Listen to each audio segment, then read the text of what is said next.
Hello, and welcome everybody to the Welcome to Germany Summit 2022, the very first Welcome to Germany Summit ever. My name is Lisa Janz and I'm also known as Job Coach Germany. And as you can see, I have wonderful Kerstin Brunner, Finance Ambassador, here with me. Hi, Kerstin. Hi, Lisa. Good to see you after all the work we've done. So today I'm absolutely excited about everything that will happen. Yeah, me too. I'm so excited as well. And we have done so much work. As you said, we have had this idea like a year ago. And since then, we've been planning that. The actual work started like 6 months ago. And then we dove deeper into all of the topics and talked to the speakers. And hello to everyone that is watching. I can see that there are people here already. Let us know where you're tuning in from so I can see. Yeah, let me just share some of you guys already. So let's get you guys on stage. Bindu is here. Hi. And then we have Pavitra's here. Hi. And you're ready. Wonderful. We have Manoj here. Hello, Germany. Manoj from India. Woohoo. We have Pallavi who says hello to Kerstin. Oh. Hi. Then we have someone who says hello in German. Hallo zusammen. Rishab. Hi. Thank you so much, guys, for your input. And then we have also Madavi here. Hallo, guten Tag, Madavi here. So, for everyone that is watching us today, you will listen to various experts that are working with expats, immigrants, internationals who are currently in Germany or who are thinking of moving to Germany. You've probably heard a lot about what we're doing today. But stay tuned because we have lots and lots of input that we want to share with you guys. And there are more people that are saying hello. So thank you very much. Let us know from where you're tuning in from. Kerstin, what is it that people should look out for? What should they do today when they're watching us? They should ask questions they brought today. So that will help us. So maybe we can give a short overview what we are doing today. So we do have a lot of speakers with their hard topics, and all of them do have a time slot, about 20 minutes to talk about their hard topic. And afterwards, you are allowed is the wrong word. You should ask your questions you brought in that topic the speaker talked about. So this is a great opportunity for everyone who's live with us, maybe the whole day, the 6 hours, to ask questions and to get answers directly from our experts. And that is a really great opportunity, I think. What do you think, Lisa? Yes, that's a wonderful opportunity because the speakers will not just talk about their topic, but this is the opportunity for everyone that is watching to share your burning questions with the experts because they are here. We're all here together now, and we're all together here today in order to help you guys, to serve you and answer your questions that you have. There were lots of people that have sent in their questions beforehand already, so thank you very much for that. And we encourage everyone to use this opportunity to get your questions out here and ask your questions. Shall we say good hello to some more people here? So there are Claire Ellis, for example. Hi, Lisa. I'm a Brit living in South Africa and wondering about coming to live in Germany next. Wonderful. We have Sumya here. Hello, I'm joining from Cottbus. Wow, cool. So already in Germany. Some people who just simply say hi. Pallavi and Vivek says hi. AJ says hi. Abhilash says hi. I can go on and on and on. So thank you very much. There are people from Hanover, India. Yeah, and then South Africa, Pakistan. as well. What can you see? Armenia as well. And wow, Claire from UK as well, living in Aachen or wanting to live in Aachen. Petra's here as well from Germany. Wonderful. Hello. So everybody that is tuning in, thank you very much. And we will dive right into the topics. Kerstin, any final words from your side? Sure. So Lisa is our main host for today. So she will guide through the summit. And as some of you know, I'm original from the technical side, so that means I would stay behind the stage and have everything, that everything works, give support, and I will give information who's next on stage. So I do a lot of postings for today. And if you want to support us, please share the postings, and maybe some more people will join us for today. And I guess that's from my side. And now I will go backstage, and I wish you, the participants, the speakers, and Lisa and me, a wonderful summit. And I'm very curious about the questions. Yes, wonderful. Thank you, Kerstin. Speak to you soon. Bye. So next, first of all, there is Sorab who has asked a question. What is the agenda for this call? You can see the agenda in the event itself. So thank you very much. And now let's give a warm welcome to Tarik and Karla. Tarik, Boumahdi, and Karla Fernandez Wessel from Move-In Relocation Services. Hi, how are you? Hi, everyone. Hello, Lisa. Hi, everybody. How are you today? So yeah, I'm very well. How are you guys? We are very well. Yeah, too. good. Perfect. Maybe you can already see that there are a lot of people tuning in here. So for everybody that is watching, let the hearts fly, give us a thumbs up, share this event with your friends and colleagues. And without further ado, I would like to dive into the first expert topic and give Karla and Tarik their stage to talk about their expertise with regards to relocation services. Are you guys ready? Do you need anything from my side? No, we are ready. We think we are ready. Thank you for the introduction.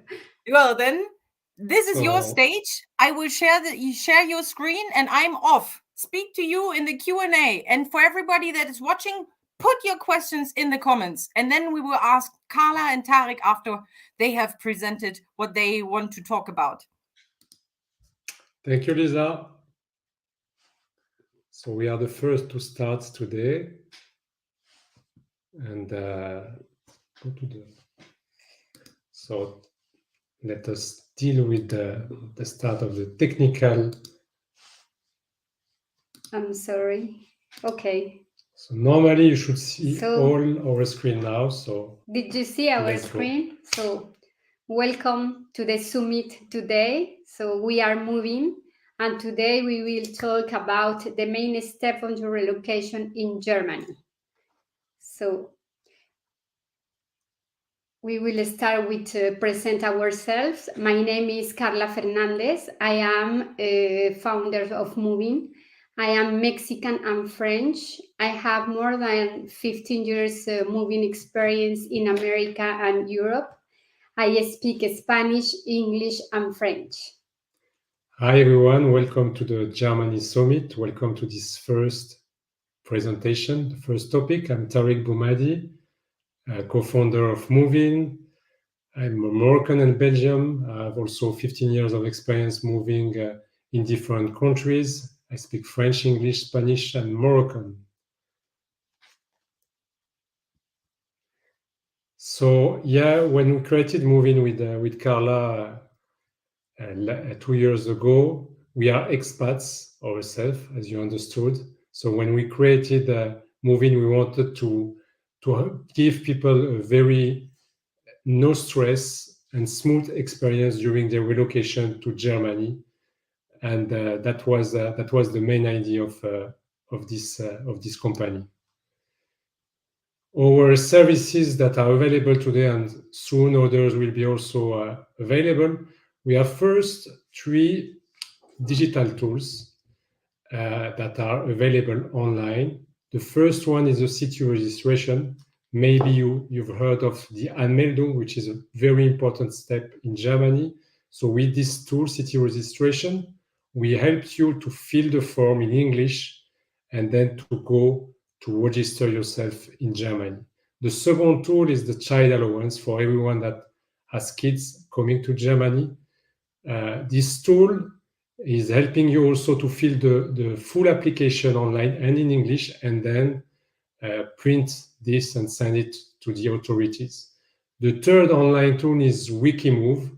It's a help desk to answer all your administrative questions online. Then we also have relocation package, more customized for people, families, and individuals to help you over all the process when arriving in Germany. We'll talk about that a little bit further in this presentation.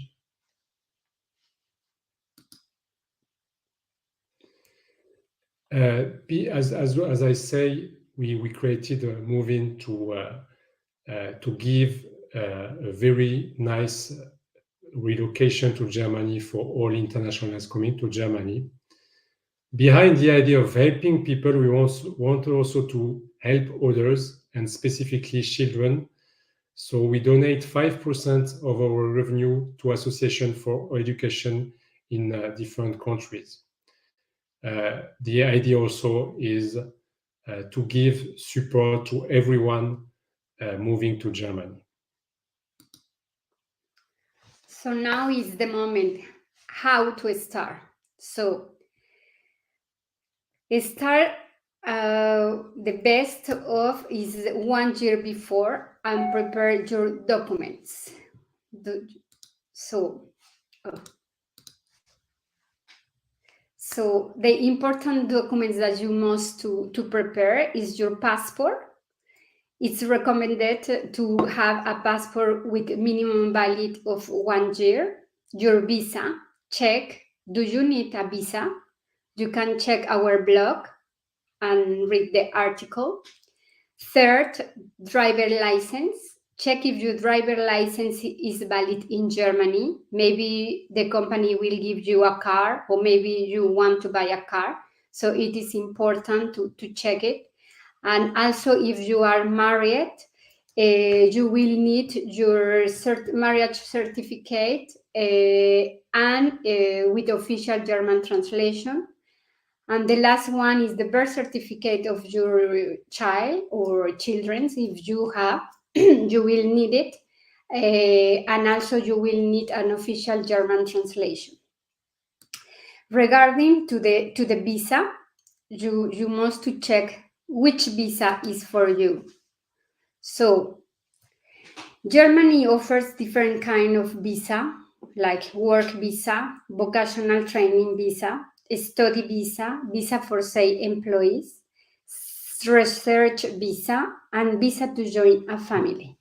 If you want to know more about it, you can check again our blog, or you can go to this link and you can check by your own. So, or also you can check or use one of our services that we offer. And we offer one for visa is 1-to-1, is 1 hour consulting with a lawyer. And then you can speak with the lawyer and ask which visa is for you and what documents do you need for apply. And the second one, if you are looking for a job in Germany and you don't know how to find a job, we offer that to 1 hour consulting, is 1-to-1, and you can talk about your how to do your CV or how to do your cover letter. And also you will get tips for how to find a job in Germany. So this is the 2 new services that we are offering. Right, Tarik? Yes. Do you want to add something? No, all Okay. good. Okay. And just perhaps if you have questions, as Lisa said at the beginning, put them on the chat. We have 10 minutes at the end to answer, so don't hesitate. And now it's the third step is prepare your budget. Why? Because it's very important to have in mind that you will need a budget for move to Germany or before to move to Germany. So this is just an estimated for a family of 3 people.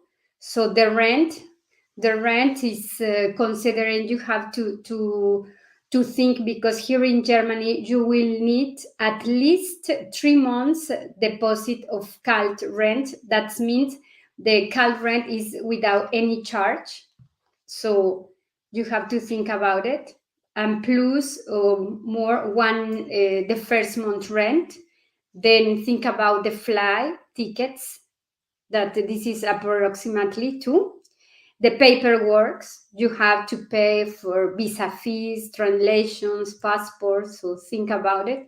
And also when you move here in a new country, of course, you will need to buy some furniture if you decide to go to rent an apartment without furniture. So this is just an estimation, but just for give you some information. Very important. Now you got your visa, you got your work contract, so you're normally ready to come to Germany and to start preparing your relocation in the country. So here we are also moving. Here are, I would say, the 4 main steps to think about before and when you arrive the first days and week in Germany. So first of all, very important, think about booking your temporary accommodation. We recommend to do that, not an hotel, but a temporary accommodation in order to give you time to manage your paperwork the first day and also to get to know the city where you will live before finding your permanent home. Also, that is something very specific to Germany. You are, as an individual, responsible to choose your health insurance, not your company, not anyone else. So this is something you can think about before moving, before moving, since you have a work contract. Then we have also the city registration. That's something that you will do the first day you arrive in Germany. It's mandatory in Germany to do that for everyone, foreigner and locals, the first 14 days when moving to a new city. So this is the Anmeldung we talked about before. So for that, you need to prepare your passport, of course, the landlord certificate from the temporary accommodation. If you are married, the marriage certificate with the translation, and if you have children, the children's certificate with the translation. And then, of course, you need to get paid, and you need to have a German bank account, not any bank account in Europe, but a German one. So after the city registration, normally you are able to open this bank account on a local bank account in Germany. I think here is good to know that if you hold a passport from outside of the European Union, is you have to choose the traditional banks. Like good point. Yeah, exactly. Yeah, you don't have all the options. So even if you're here, you are from country where you have digital banks. These digital banks generally, or at least the most important ones, they don't accept all the citizenship when arriving. After yet, you can open a bank account after a while, but when arriving, you can only exactly go to a classic bank account. We'll not give any name today, but the classic one you may know in Germany, the local ones, the branch ones, we say. Yeah. But the good news, if you are from the European Union, you can open an account with digital banks, and one of our partners, we will say the name, is Tomorrow Bank. Yeah. So it's a very good option, and it's a green bank. Sustainable bank. So that's why we like to highlight this bank in this time of, we talk a lot about sustainability. And now, of course, at the end, you can start your long-term search for your permanent home. The first weeks. Yeah, but the first week, I think is the best thing is to stay focused on the paperwork. Exactly. And after 2 or a month. During the first month, let's say, finding your home. Yes. So we have services that can help you for all these aspects. So the 1 hour consulting service to help you start, we could name that starter service. When you have 1 hour, and we gave you the information about how to get ready for the city registration, and also help you to choose your health insurance and answer your questions. We have also a specific service dedicated for home search all over Germany, where we search for your permanent home during 2 weeks. We schedule appointments with the landlords, and we review the rental contract that is in German before signing. And the last one, which is an all-inclusive package, where we help you on all the basic and I would say mandatory aspects of a move to Germany. So from finding a moving career up to finding your home, of course. So finally, yeah, the D-Day is here. So welcome to Germany, of course. Exactly. You've done all of that. I think we don't want to say that it's difficult. That's not the purpose. And that's also one of the reasons we are organizing that, to give you more visibility on what are the steps. I mean, Germany is a very great country to live in, we believe. The most important is following the process. If you follow this road that you see here, everything will be okay, and you will not have any issue. And don't hesitate to contact us to help you on that, of course. And I know sometimes looks a really long way, but if you really start on time and you take the time for prepare your move, you will be succeed. Yeah, exactly. So thank you so much. Contact us if you need anything else, and also now we are open to answer your questions. Yeah, I think we are a little bit above the time, 3 minutes, so that's good. That's for you to ask your questions. Exactly. Wonderful. Can you hear me, guys? I'm back on stage. Can you hear me? Yes. Perfect. You've done such a great job. Thank you so much for your presentation. It was so interesting. What I like the most is that you make a picture for everyone to understand what is going on when it is going on. I love this roadmap that you have created, and it just gives such a better overview for everybody that is new. I could see in the audience that there are people, for example, I think it was Whitney, who's just been here 3 months in Germany, then who came from the US. Then there are some other people, for example, in Pakistan or India, who are still abroad, and you have just shown them, okay, this is the roadmap. Wherever you are, these are the steps that you need to take. So I really like that. And without further ado, I would like to jump into the questions that the people have had. Okay, so there is one that I've actually started that I want to share. And you can see it in the bottom of the screen. So Siva is asking, as a part of relocation services, what are the minimum amount in euros in a bank account required before we migrate to Germany? So is there a specific, like a barrier, a hurdle that they need?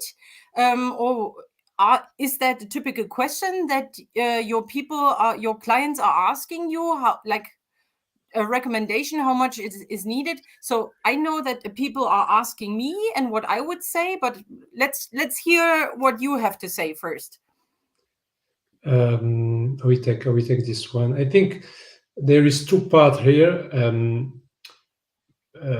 If you come with a work contract, there is no legal requirement. You don't need. Yeah, because you have a work contract, so you arrive with a work visa, whatever the name, work visa, blue card. You have different type of work visa, so it's a proof that you have an employer paying you each month. So by the end, you have the necessary amount of money to live in Germany.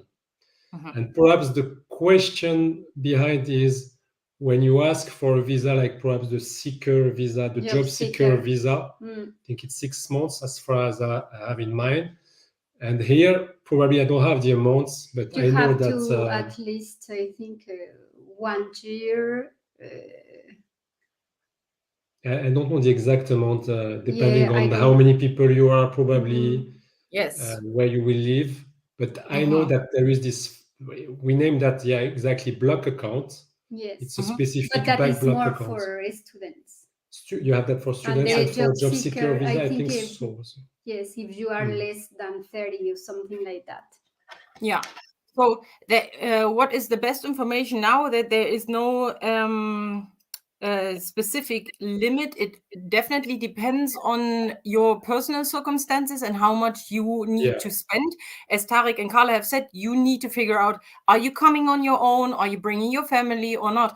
And then also something that you all need to keep in mind is the area where you want to settle. Yes. So it's a complete difference whether you want to settle in, let's say, Berlin, Hamburg, Cologne, or in a rural area, just some sort of village. So this is something that you need to keep in mind, and you can use websites such as Statista, for example, to find out the cost of living in each area. And this is something that is updated everywhere. So let me just pop that in the comments. I think it's statista.de, and this is a website that you can use. But thank you very much, Siva, for that question. Let me just unstar that. The other star is for something else, and then just perhaps an add-on here, Lisa, to the question is we talked during our presentation about the budget, because this is something we noticed outside of having an amount per month, is that people are very surprised when arriving, paying 2-3 months deposits. And the first rent, which is, well, you have other things in the budget, but that's something that people are not prepared.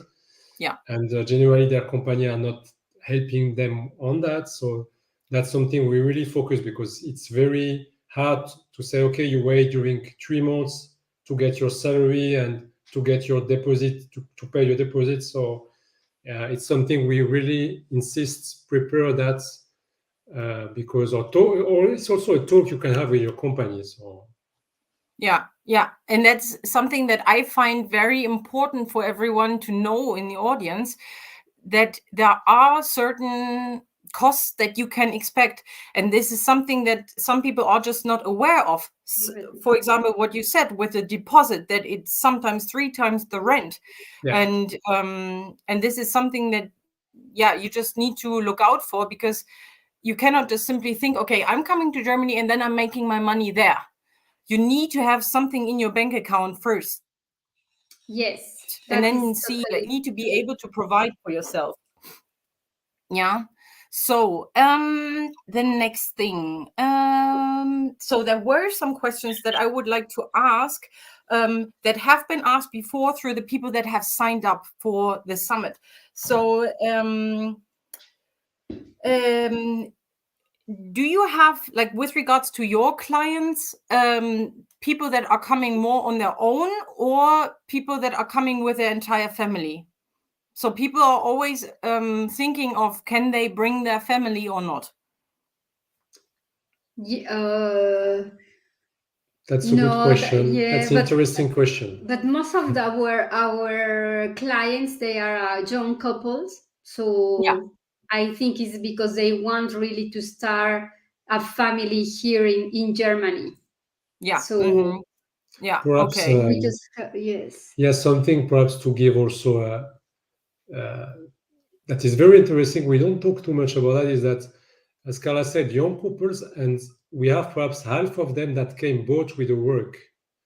So I think that's very positive, because it means that probably one find and the other one either got an opportunity in the same company. It happens to us, I think with 30 or 20% of the clients this year, the same company or a subsidiary of the company. So that's something very important. I think Germany employers, they are taking into account that they are moving not only one person but the family, and they understand that. I think from our experience, especially this year, that it's important that both can work. But it's this is already answering the question somehow. If they are coming as a couple, for example, then it's some sort of like their small family already, and then like moving on with having children or something like that. That is something that they can organize later. But I also have some clients who are coming to Germany in order to provide a better life for their children. Yep. So what happens also sometimes that they come on their own and then they bring their family later on. And that is already very helpful because they've gone through the process. I just want to share some feedback with you guys. So Adrian, for example, is sharing, I registered myself here in Germany on Monday. So she has done this registration. Good. Congratulations, Adrian. Wonderful. How was it? Yeah, how was it? Let us know. Was it easy for you or not? And then what I wanted to share, there was something else that I wanted to share with you guys. Where was that now? It's really great that you're also offering some sort of visa support. So because we also get that question, yeah, for a job seeker visa, is it possible to take dependents for a month or two? So the person that has sent this to us, can you maybe specify that question a little bit more?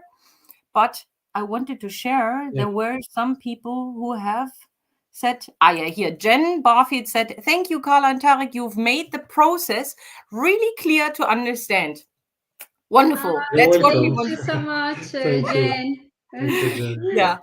So also another question that popped up that was, is there a certain age limit for people to come to Germany with regards to relocation?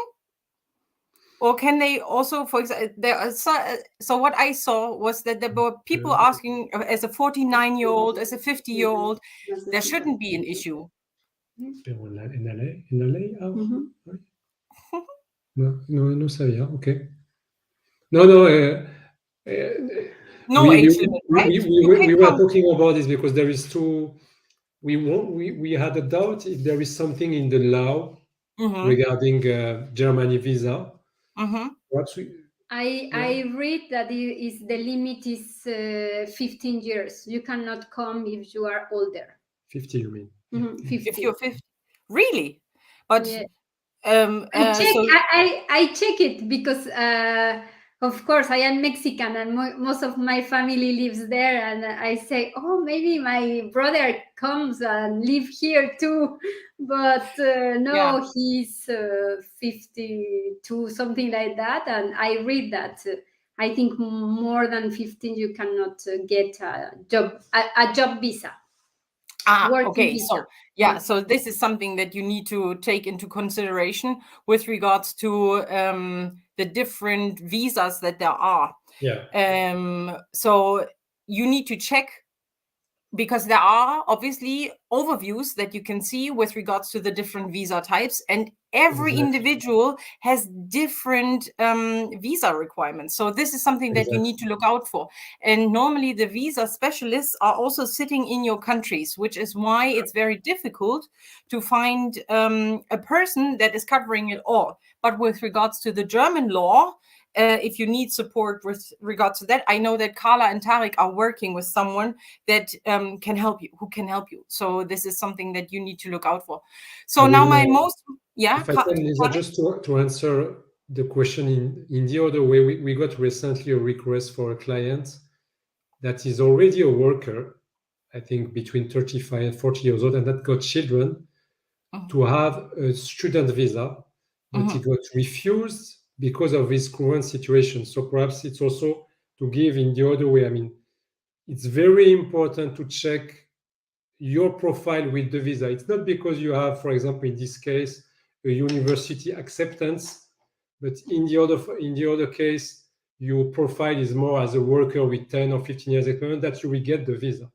So that's very important to really to check the fit between your profile and the visa you're applying to. It's not because the visa exists that you can have it.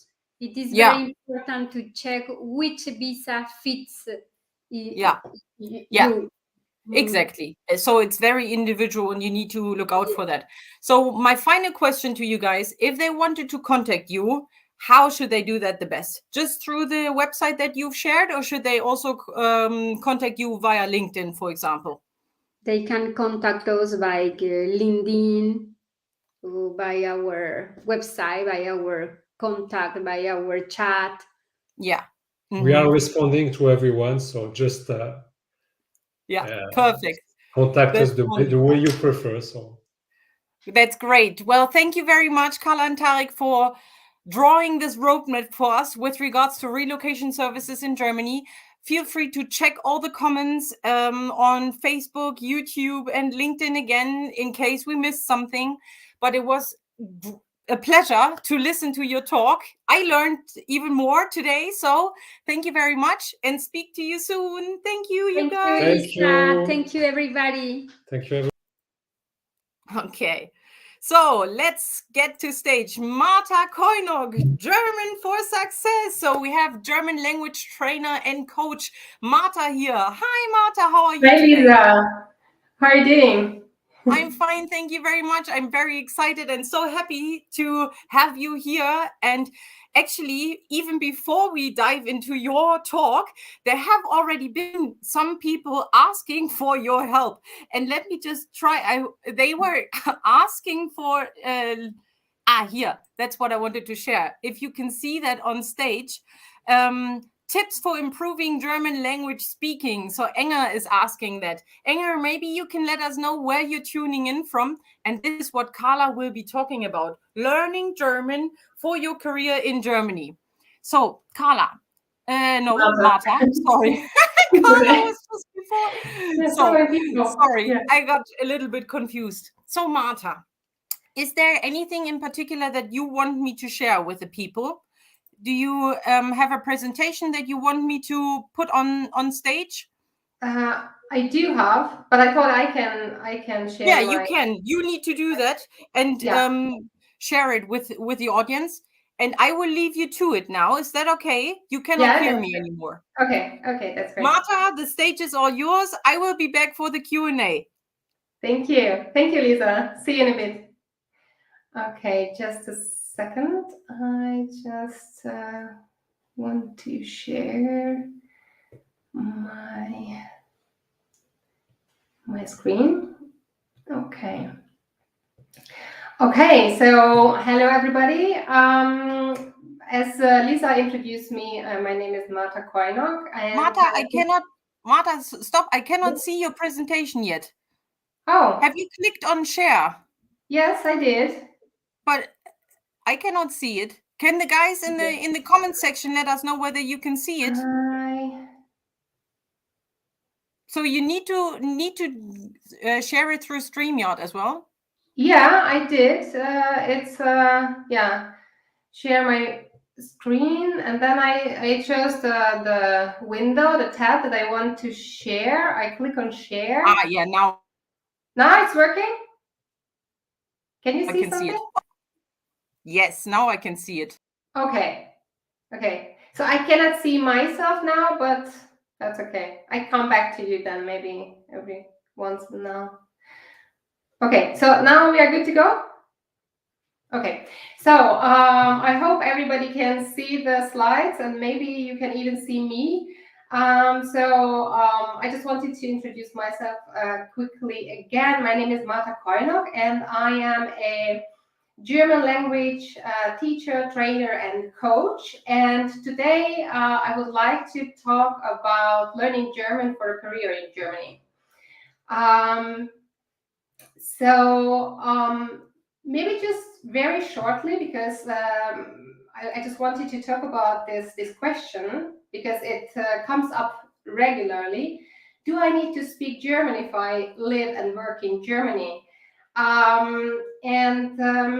There is no single answer to this, because it depends obviously on your industry, on your education experience, and the role, the position that you are applying for. So you can live in Germany without knowing German, speaking German. But I would say on the long run, it's a lot of limitation. It will limit your life. On the one hand, your personal life, but also your professional life. You won't have as many options and chances later on for promotion, for changing jobs, and just to grow in your professional life. So yeah, you can, but I I would recommend everybody to start to learn German as soon as possible, because as I said, in that way you have just more options. Okay, so that's being said, the next question is then, how can I learn German in a way that it will help me to be successful in my career? I know that you all have different individual situations. Some of you already have started to learn German. Some of you haven't. So that's why at the beginning, just like in the previous presentation, I just wanted to give you like a roadmap, how to start, how to find the right solution for you and for your career goals and for your individual situation. So first of all, I would like to invite you to answer a couple of questions, and that will help you to draw your own roadmap. These questions are why, what, with whom, how, and when. So first of all, if you want to learn German, I think it is always very important to answer the question why, to find your goal, maybe even your vision, your dream. Why do you want to improve your German? Why do you what's your long-term goal, and what is maybe your short-term goal? Because once you have this answer, you can decide what you want to learn. Because I think very often it is the focus is on this system of from A1 to C2 and just go through the system. And what very often happens is that people go through the system and then they realize, okay, I cannot speak very well, and I cannot use this for my job. So back to the question, how to learn German for your career, it is important to have certain goals. You can have that. It's not like, that's also a common myth that you learn German, you go through the system, you reach, let's say, C1, B2, C1, maybe even C2. So like you are a very advanced learner, and then you are fluent and you can do everything. But that's unfortunately not the case. So if you want to learn German for your career, you need to learn that kind of language. You need to know the industry-related vocabulary. And even if you are a beginner, you might want to have a goal, like to be able to have a nice casual talk, like a small talk with your colleagues in your lunch break. So I think it helps if you have your clear goals, you have your focus, that helps you to decide what you actually want to learn. Because I think that helps you to use your time in a way that you can reach your goal much quicker than if you focus on the different levels, like reach the B2, and maybe you learn words that you cannot really use for anything in your life. So once you know why you want to learn German and you have an idea what you need to learn, then you can decide with whom you want to learn, because there's a whole jungle out there. So you have apps and courses and online courses and tutors and teachers and trainers and coaches. So if you know what your goal is, then you can decide with whom and with what tools you want to learn. Then it's also a very good thing to know how you learn the best. It can refer to the fact that what are the best and most effective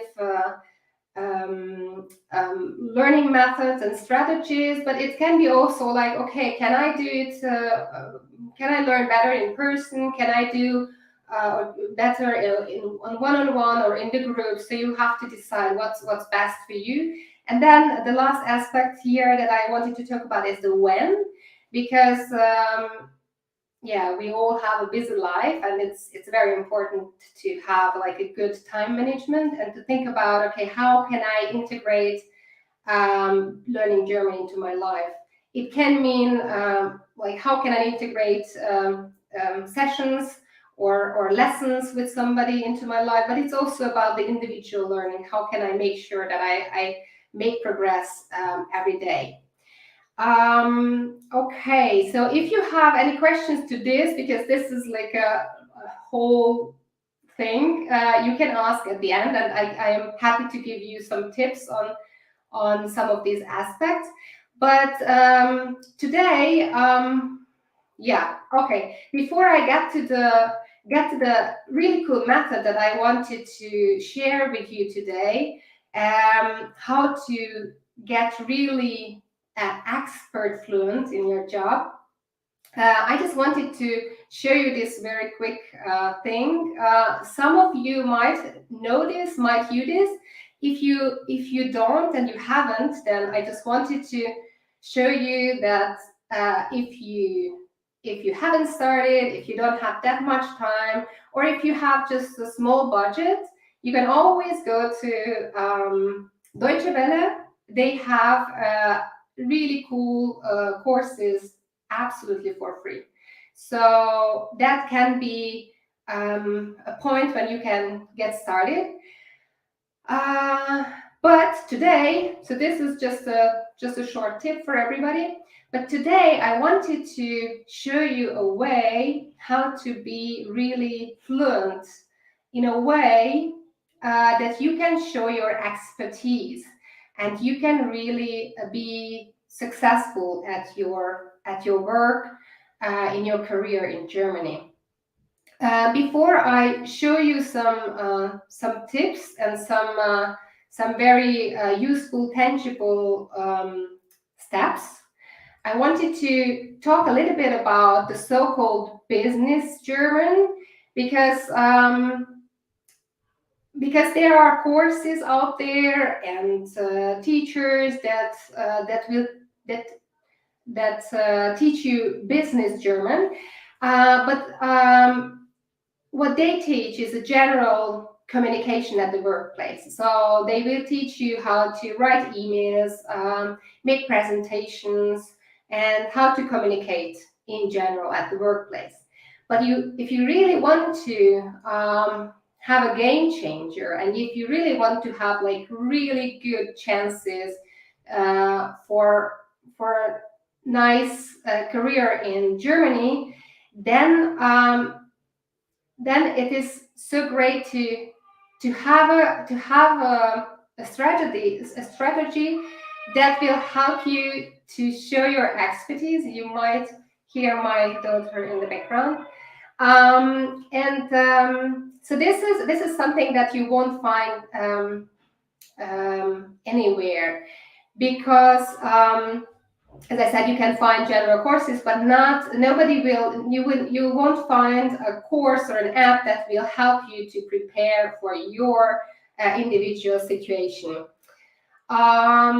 So this is a really useful method that I will show you in a minute. And even if you are a beginner or you haven't even started, I would suggest that you just have a look.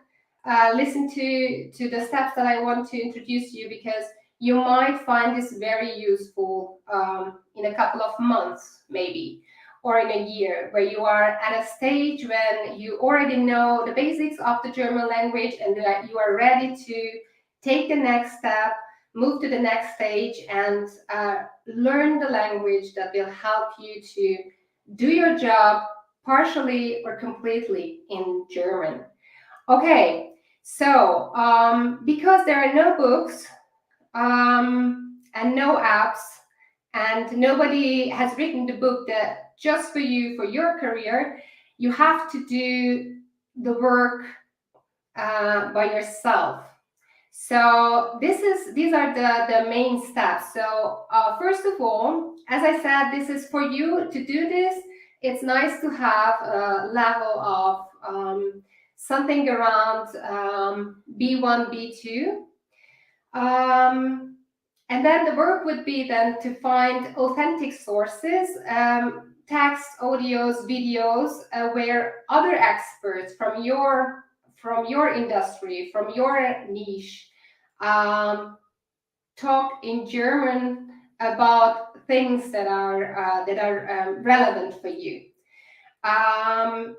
So once you did that, the next step is then to collect the expert vocabulary.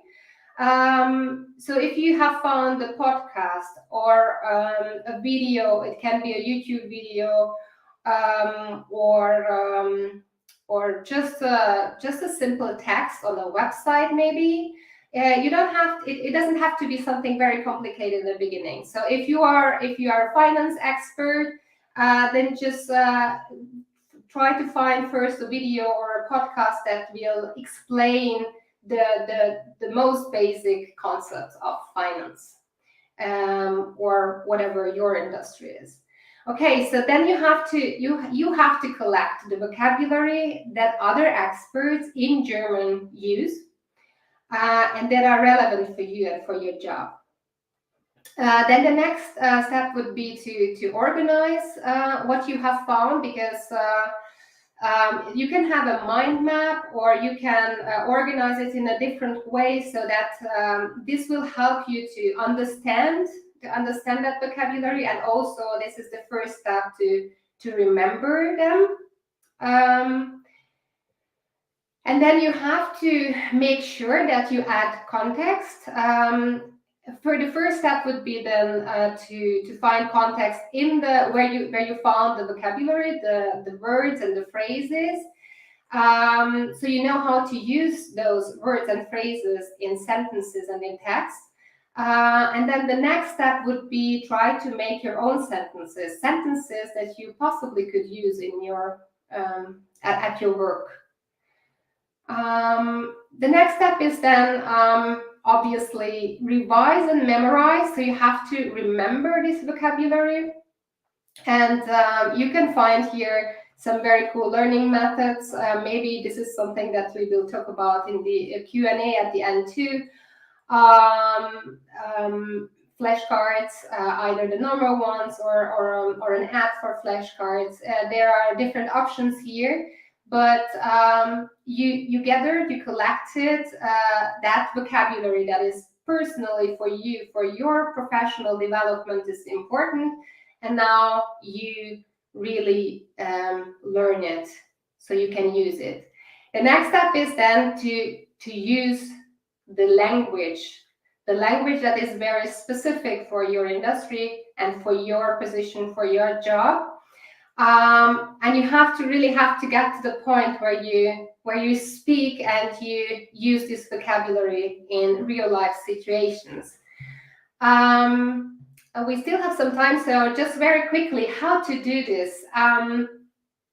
Because language learning is very often not so much about the language. That's very important too. And we talked about it, how to find the right language that you need for your career in Germany. But a great issue is always confidence. Yeah, confidence. So what can you do to build up your confidence? And there is a very cool method or strategy here too, that you can go from low stress situations to high stress situations. This may sound complicated, but it's very easy. It means that if you've done this job and you really dig deep and found the language, the industry-specific vocabulary that you need, then you should start to use this language. And the low stress situation would be to do this with a very nice colleague of yours. It can be even an expat colleague who can speak German, or then start with, or maybe the next level would be then with a native speaker. Again, pick the nicest colleague of yours. And then the next level could be, you have a bit more stress there, maybe to talk with your manager, have a meeting with your manager, and then maybe the biggest stress level would be to have a whole meeting with a lot of other people and maybe make a presentation. But just always start easy, and then with the easiest, what's the easiest to do, and this way you can build up your competence and your confidence in the same time. So how can I support you? I offer today here 3 different things. I have a conversation class that's for A1, A2, so that's for beginners, and it's a lot about how to have like simple, easy conversation. So that would be something that would help you to have conversations maybe with coworkers. But it's a basic class. And the next one is a business German class, where, how I mentioned at the beginning, it's the general communication, how to communicate at the workplace. And then I also offer an individual one-on-one coaching and training. And that would be a work. It's a really, really effective work where one-on-one, I could help you to find out your goals, your long-term and short-term goals, and I could help you and support you with finding the language that you need to make the next step in your career. I could support you in this process. And I have another thing. This is completely different. So this is a beginner's course for expat mothers. It's an online course, a self-paced online course with only 1 live session a week. But we have heard in the previous presentation a lot of the times, those are families who are coming to Germany, and often women, mothers stay at home for the first couple of years because they have small children.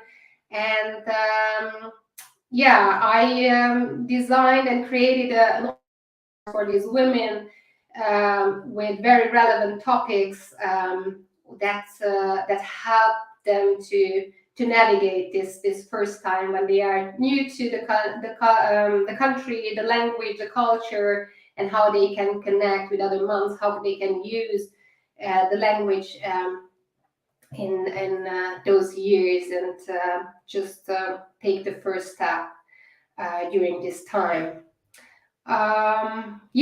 So if you have questions, I'm happy to answer them in a minute, but let's just connect. If this is something that was valuable to you, you can connect with me on LinkedIn. Just type in my name, you will find me, or on my website. It's called www.germanforsuccess.com. It's like this. Or you can just write me an email. So if you have any questions, if you're interested in these 4 things that I showed you, just tell me, and I can give you more information. Or if you have something else, but you just have some questions, just don't hesitate, just approach me and I'm happy to answer them. Okay, so it's time for Q&A. Yay! Wonderful, Marta. Thank you so much. First of all, yay! Let me clap for you. Okay, thank you. I have to come back because okay, I can see myself. Now you can see me again. Okay, Yeah. Hold on. Let me zoom in on our faces a little bit. So first of all, thank you so much for this wonderful overview. I have the feeling that you've covered so many different topics that are so valuable with regards to being able to start learning German right now, and also with regards to higher goals, and basically and kind of like a destination where people want to get to with regards to learning the German language. Now, there are some questions that I want to ask, but first of all, Okay. I really enjoyed your presentation, and it's very helpful for everyone to get to know how to connect with you and to learn more about what you're offering. For everybody that is watching, I can see you. We can see you all. We can see that you are putting your hearts in, that you're clapping and so on. It's just very difficult for our speakers when they are speaking to see that. So for everybody that is watching, let us know in the comments what kind of German language level you have right now. We want to know, have you already started learning German or not? How much German do you already know? Are you intending to learn German at all or not? So one of the biggest questions, and that's something that we've discussed prior to this event as well, is whether it is actually necessary to learn German. Now, I have a question that is very specific to you as well, Marta, but let's just talk about you and your also expat experience that you've had.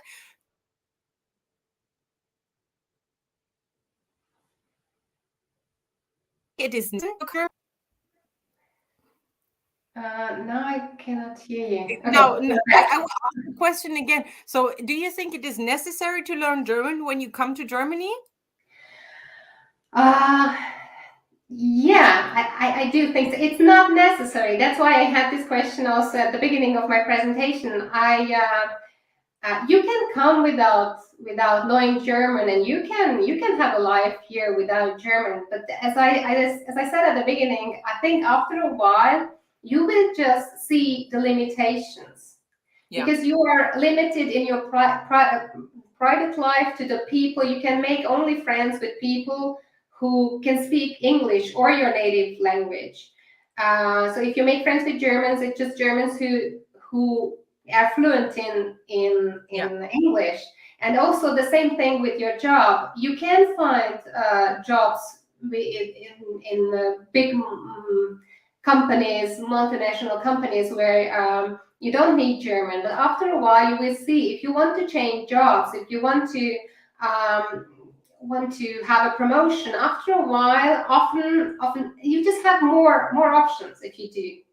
You're not that limited if you do speak German. It doesn't matter where you start or what your current level is, but you can just build up on that knowledge, and you can really commit to it, and then I think it does open up new doors, new options. Yeah. I always try to encourage my clients as well to learn German, because it's just easier to understand the culture, and there are so many different aspects to learning a language that it's very helpful if you're moving to a country and know the language. So let me share with us with you the levels. So Claire has said complete beginner, started with Duolingo. Wonderful. Then we have Chandresh, who said B1. Then we have Fav. Hi, Lisa and Marta. I'm at B1 level as well. Then we have Valeria, B1, medical doctor. Nice. So actually, I didn't expect that there are so many people that are already at B1 level. But I mean, whether you, as Marta has said, whether you are at level as a complete starter or beginner, it's just wonderful, this German journey. And that is something that I've learned from you, that you shouldn't see it as a difficult job learning German, but try to embrace this journey and have fun along the way. Here, someone else, Milton. Can you write B1 without A level? I don't know. What is that? What do you mean? Like A level, like you have had an A level and you've done German as an A level course or something like that? Let's clarify. And then we have A Mark. I live in Denver. I lived in Germany for 9 years. I still speak it at home at about a B1 level. I'm looking to find work in my field and return. I want to focus on becoming fluent again. Yeah, well, then contact Marta. Yeah. And have fun with her, with learning German with her. And then someone else, Jen said, I totally agree with Marta. I lived in Germany for 3 years as a military spouse, as part of the British forces. As an Australian with limited Denglish, it was very difficult. I'm studying at B1 level. Wonderful. You guys, thank you so much. Marta, anything else that you want to share with the people? I think it was really nice what you just said. German doesn't have to be difficult, or learning German doesn't have to be difficult, and it doesn't have to be boring or something daunting. That's why I think it's so important to have your goal, your dream, your vision, and then you know why you are doing this. Then you can be motivated, and you do the job, and you will see nice progress and success along the way. Yeah, I think that's wonderful. Thank you so much. And now you know whom to contact if you want to increase your German skills. Contact Marta, and you will find her contacts also in the description of the video. Thank you so much, Marta, for sharing your time with us and your expertise. And speak to you very soon. Thank you, Marta. Bye, Lisa. Bye, everyone. Bye. Thank you, everybody, for all of your comments. Go through the comments as well, and then contact and connect with all the speakers. Now, next up is Kathleen Griffin. Kate, can you hear me? Hi, you are live on stage now. How are you? Thank you for that. I'm good. I'm happy to be here. I just had a little dental surgery this morning, so luckily the anesthetic wore off. But I apologize if I'm not as clear as I normally am. Oh, that's no problem. Thank you so much for still taking the time to talk to us and share your knowledge and expertise with the audience here. It's a great effort for you coming here after dental, a surgery or something like that. In Germany? You are in Germany, right? I am in Budapest. Oh, you got your somewhere abroad getting your teeth fixed. Okay, you're very brave, Kate. Let me give you just a quick overview for everybody that is watching us right now. Let us know again in the comments where you're streaming in from.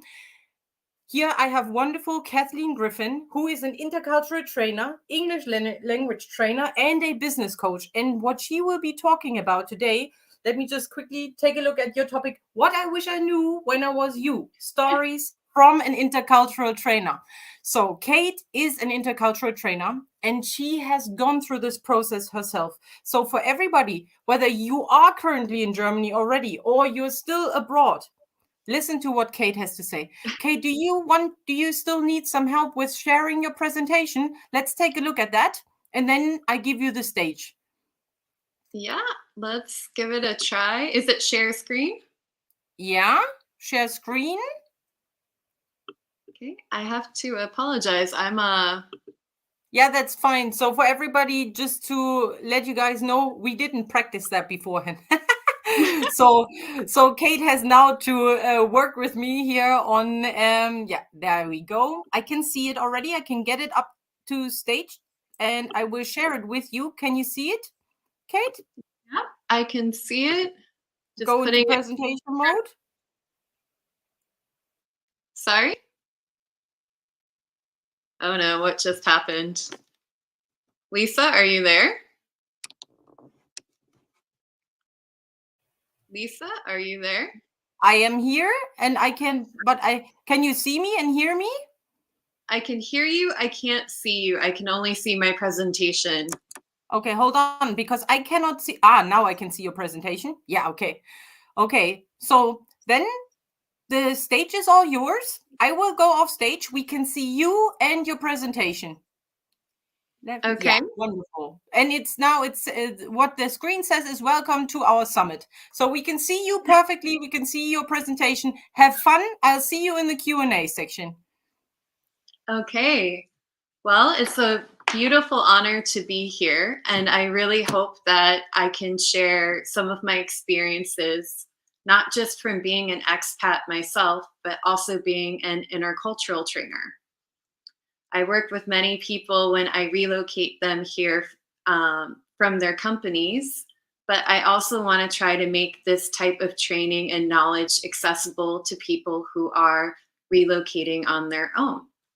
So I hope I can save you a little bit of, I wouldn't say trouble, but give you some tips that might help you have a smoother landing, and so that you don't have to learn things, I won't say the hard way. But in any case, let's get started with the storytelling. So when I first came here, and I'm originally from Chicago, sorry, I didn't properly introduce myself. It was interesting because I had been to Germany many times before, but I have to admit, I made a few mistakes in that first week when I was there.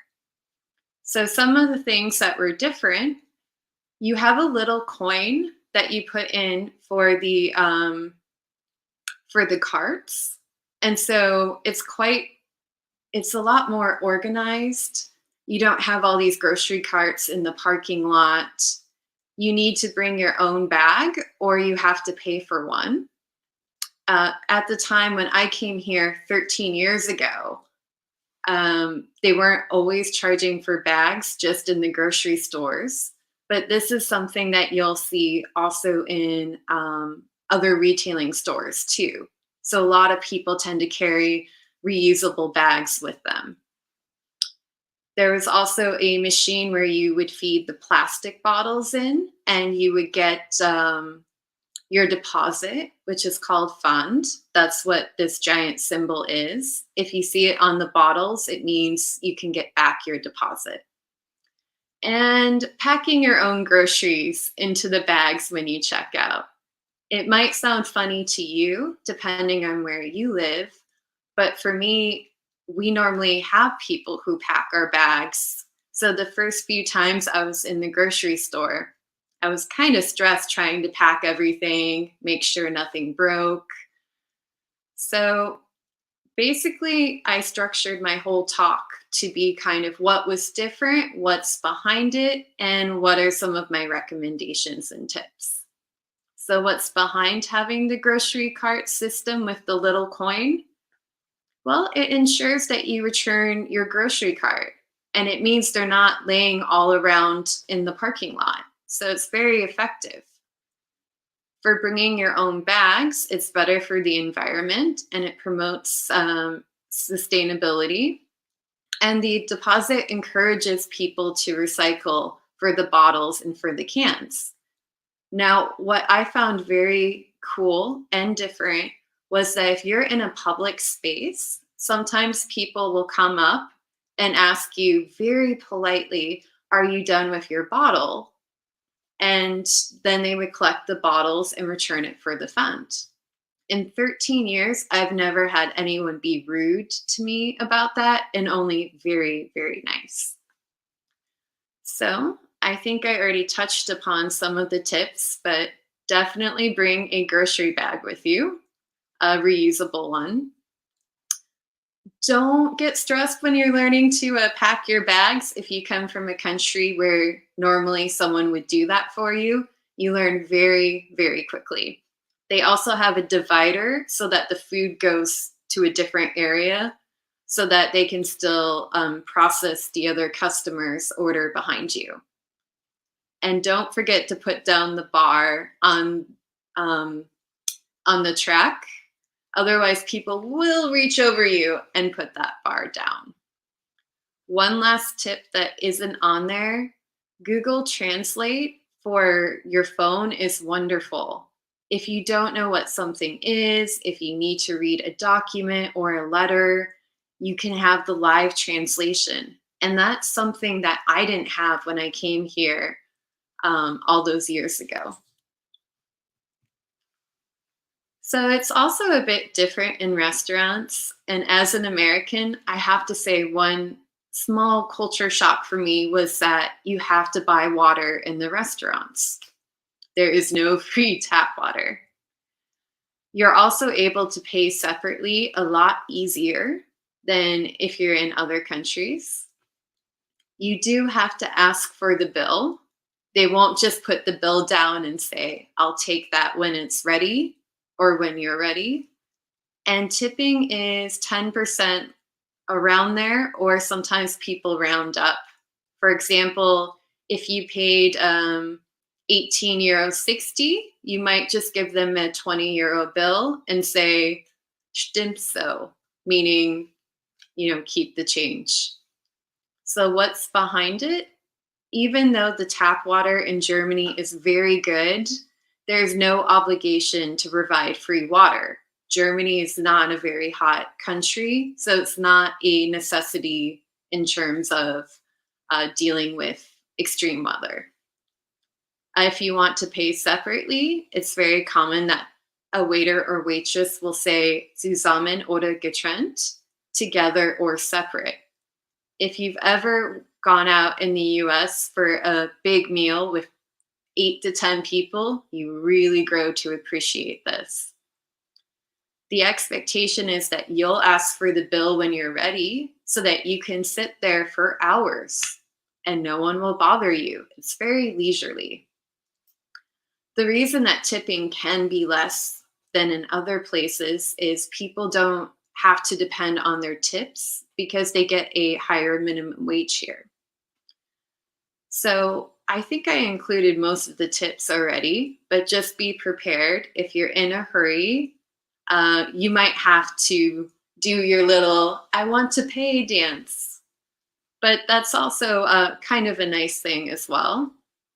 You do get used to paying for the water. And when you pay, include the amount of tip in the amount you tell them that you want to pay for.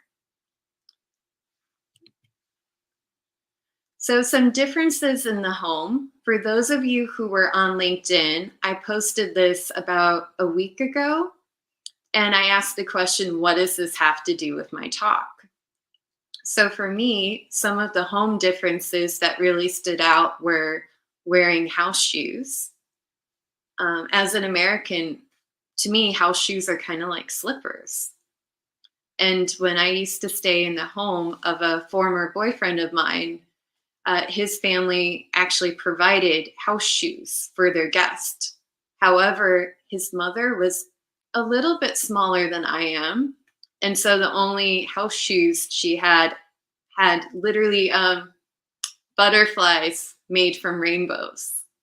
And every morning I would go downstairs for breakfast. And every morning she very kindly sent me back up to get my house shoes so that my feet would not be cold. But for me, I could never remember to wear them because it wasn't a habit. I didn't think about it. Other things that I did not have in my home before I moved here, having the 2 duvets or blankets, very practical. Having a window in the bathroom. North Americans will relate to this. At the moment, my family in Florida is preparing for a hurricane. But where I grew up in Chicago. And basically the bathroom is the room you would go to if you didn't have a basement because there wasn't a window. So windows, of course, help to deal with ventilating the bathroom. The other thing that makes me smile is the shoehorn. Personally, I don't use it, but there's many good reasons behind it.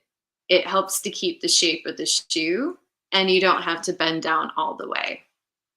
When in doubt, if there's some kind of difference that's something you didn't expect, I can promise you there is almost always a good reason behind why this difference exists. Now about the blankets, I do have to admit it's very practical if you sometimes take the blanket at night when you're sleeping. So again, it's a very nice thing. So the tips that I would recommend for you: respect someone's wishes if they ask you to wear house shoes. Maybe have some in your own home for guests. Remember that some of the sizes for pillows and blankets might be different here. I was working with a South African lady the other day, and she told me when she moves to Berlin, she actually does want to bring her duvet. And she was aware that there are different sizes here, so it's not so easy to get the cover for it. Now, friendship and getting to know people can be a little bit harder here. It takes a little more time.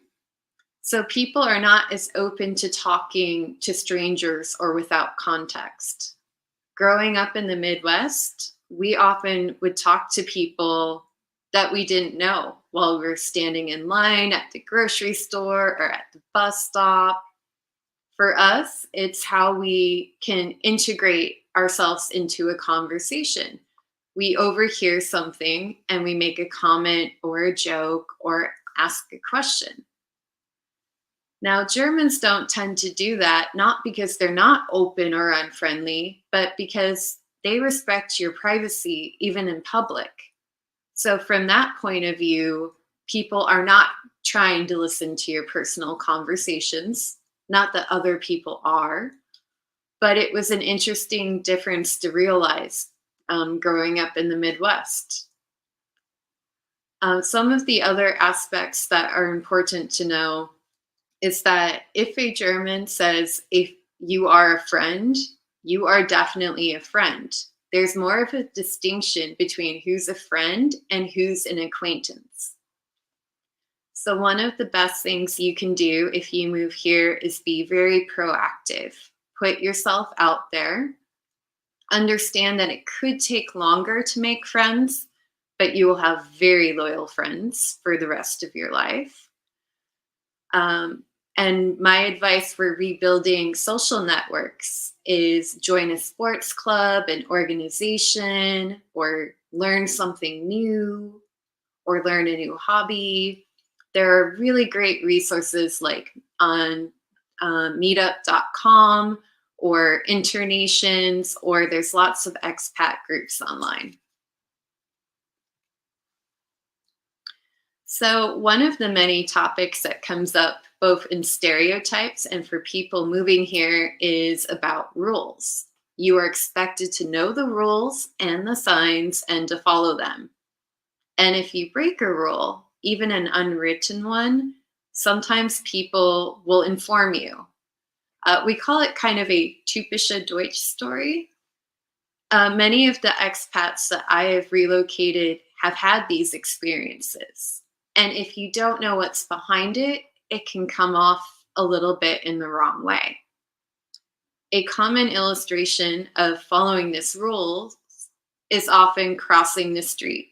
When the light is red, many people will not cross. It doesn't matter if there are no cars, no children, no policemen. You can actually get a ticket for that in Germany. Now, what's behind that? Well, universalism is a dimension for cultures where you highly value the rules and the laws and the regulations. Now, the opposite would be particularism. Wow, that's a mouthful to say, where your sense is not that rules can be made to be broken, but that there are sometimes circumstances. I'll give you an example. When I was in Budapest last year, I met a German pilot, and he was telling me how he was away from work for a couple weeks and his car had gotten towed. Unfortunately, he had to pay a fee every day that the car was in the impound lot, and it ended up being a couple €100. And I was so surprised because I asked him, but did you park somewhere where you weren't supposed to? And he said, not at the time. So sometimes there are signs, and this is the funny thing. You have to have a sign that you put up to warn people that there will be a sign in the next 4 days. And so unfortunately, they had put a sign for no parking after he had already left. I was still surprised and said, well, can't you just show them proof that you were working, that you were gone before the 4 days of the first sign? And he just laughed and said, how long have you lived in Germany? So that's just an illustration of what I mean when I say some people think it depends on the circumstance or the relationships of the people involved. So just remember, it's okay to make mistakes and you won't know all the rules. But people do try to tell you about the rules and to help you learn. So don't take it in a negative way if someone's correcting your behavior. Avoid crossing on a red light if there are children, because then you're being a bad role model. I have to admit, I still cross the street if there are no cars and no policemen and no children. Okay. And also be very careful about walking in the bike lanes. People will let you know if you're in a bike lane and you're not aware of it. So sometimes the communication can also be very direct. And this can put people off if you're more from an indirect culture. You might not have as much small talk at work, and it's really expected that you're clear about what you want. If there's a problem, you talk about it, and if you have a question, that you will ask it. What is behind it? Well, like I just said, it's a matter of direct versus indirect. Your meaning is in your words if you are direct.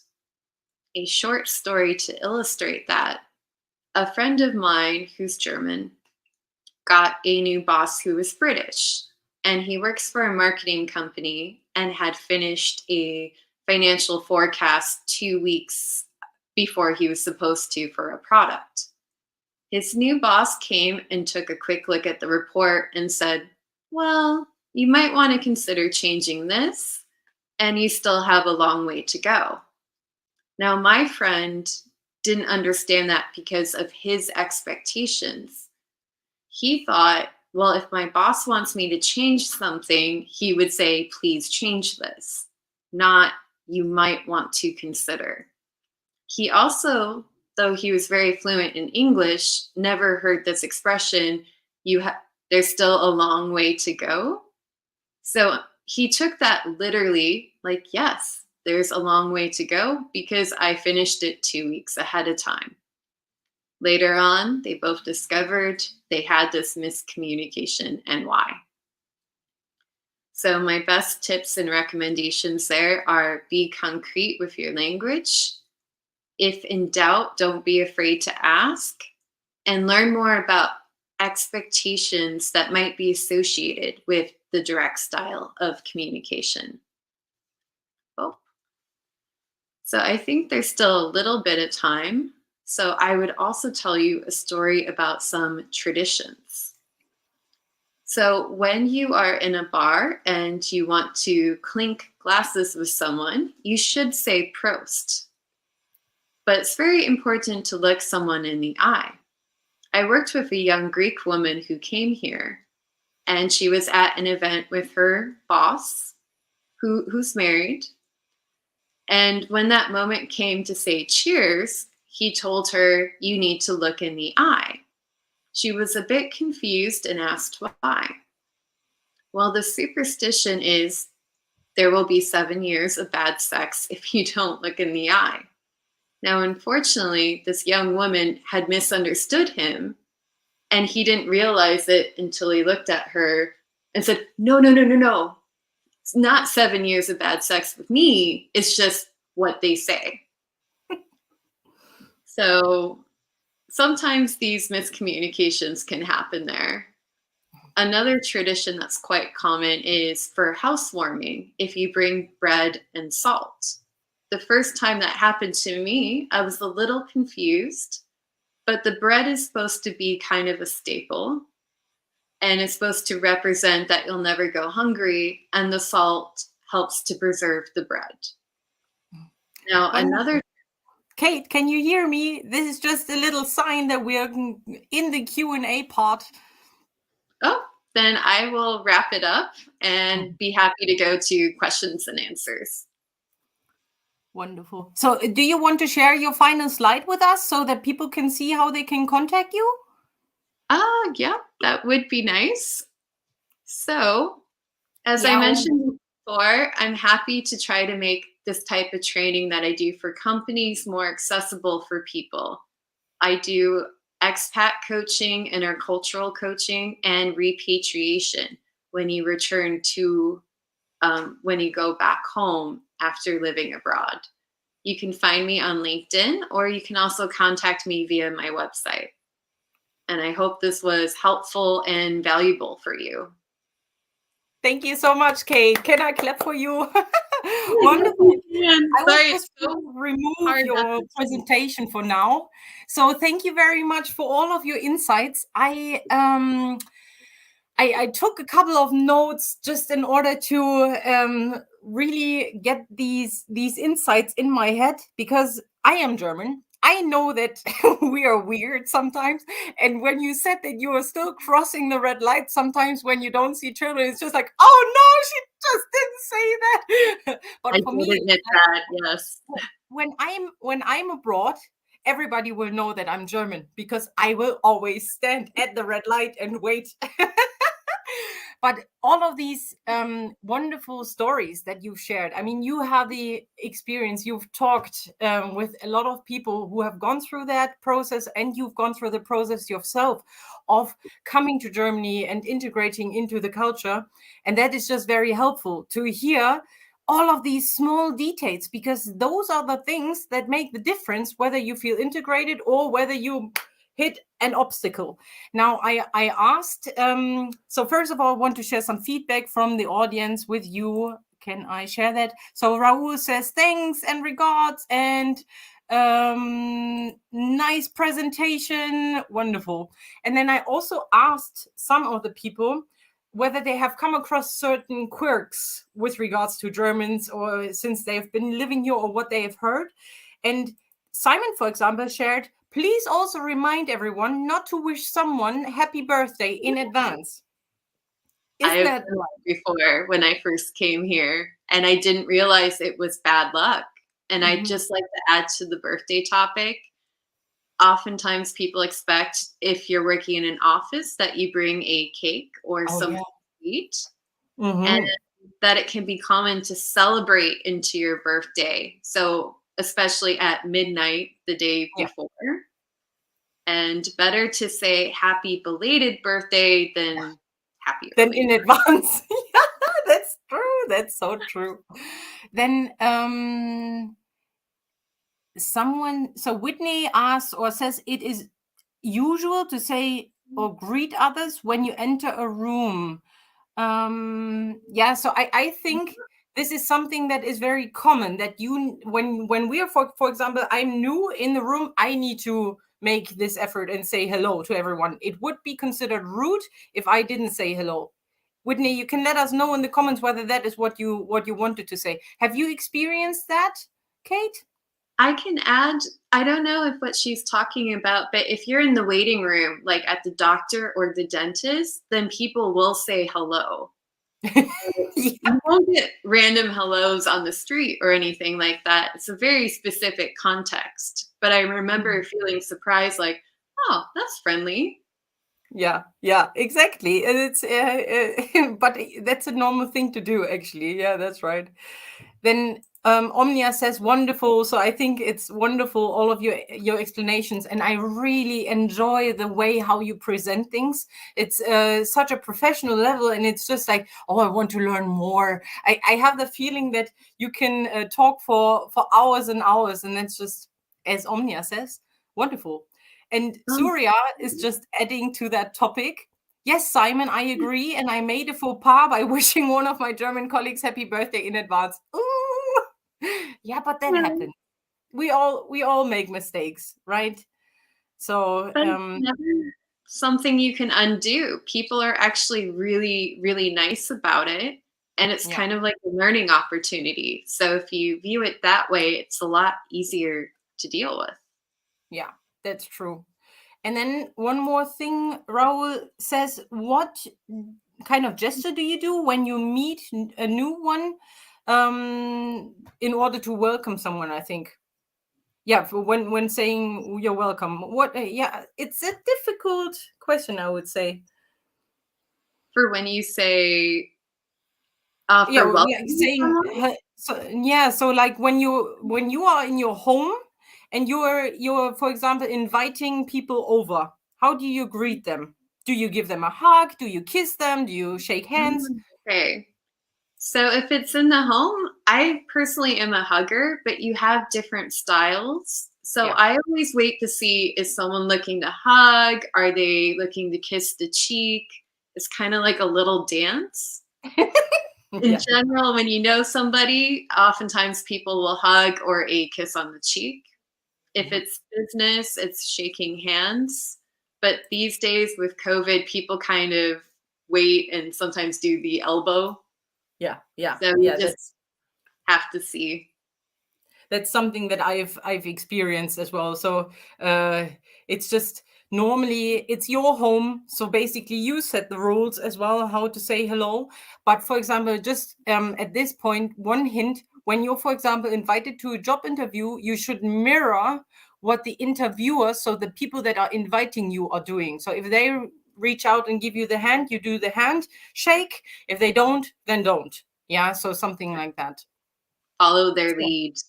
Yeah, follow their lead. So, Kate, thank you so much for sharing your expertise.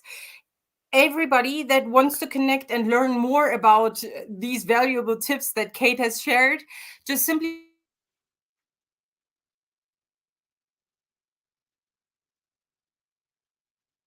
Oops, sorry, you cut out or you're frozen.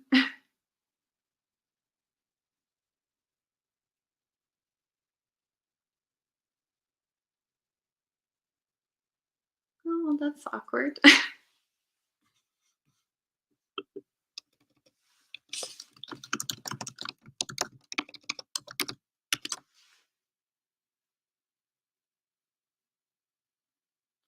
Okay, well, I'm going to say bye. Sorry about that, but it appears my screen is frozen. So it was lovely to speak with all of you, and please feel free to reach out if you need anything or if I can help. Lisa, are you there? I was gone for a second. I'm so sorry. I'm so sorry, you were frozen for like a whole minute. I'm like, should I say bye? Bye. No. So what I wanted to encourage you also to do, Kate, check all of the comments on YouTube, Facebook, and LinkedIn, so that people can get in touch with you. And feel free to share also, again, your contact details. Thank you so much for sharing these insights. They are gold in my eyes for everybody, so that they can feel more integrated. Wish you a day. Speak soon, Kate. All right. Thanks, Lisa. Bye. Now let's move on to George. Hello, George Robleto is here with me. Hi, how are you? I'm doing well, and you? Yeah, I am doing very fine as well. Thank you so much. So, for everybody to learn more about George, George has so many things to offer. So, first of all, he's a business English teacher. He can help you with your business English, and that's something that he will focus on with regards to his talk today. So, if you have any questions with regards to language learning, feel free to pop that in the comments. Let us know where you're tuning in from. George is from Canada originally, and he also has a podcast. So he's a podcast host of The Canadian Wants to Know. Now, George, is there anything that you need from my side, or can I just leave you to it? I will need you to come back after I finish. So then I prefer the back and forth. Okay, your presentation is okay, but I'll try to keep it short so then we can actually interact with each other. I enjoy questions more than just speaking, but I will try to make it as interesting as possible. So I'll tell stories for the next 15 minutes. Wonderful. Thank you so much. Speak to you soon. Awesome. Hello, everyone. So my name is George. I'm originally from Canada. I've been in Germany for about 7 years now. And when I came out here, the plan was to stay for 3 months and then go back to my country. So I came here, I married a German woman, and then I said, let's go back. But I'm still in Germany 7 years later, and you just have to adapt with time. So I asked myself at some point, I was there in Germany for about a couple months, and I'm like, what do? I guess I'm not going back to my country. I have to do something. So I started thinking, what are the skills that I have? And I've had the opportunity to live in different countries. And when I lived in Costa Rica in my mid-20s, I taught English at a school for about 3 years. So I said, let's try that. And there's something called eBay Kalana. eBay Kleinanzeiger. It's a very important website for anyone who's coming out here. I recommend that you check out this website. And I put up an little advert that said, I'm an English teacher and I'm offering my services. That was more than 6 years ago. Today, I've been able to build a business. I work with business clients primarily and different companies around Germany and France. So, what are the things that I've learned about business English? What have I learned about starting a business all these years later?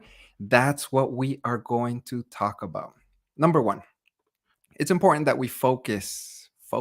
When you come to this country, you can do so many things. There's so many different directions that you can go in.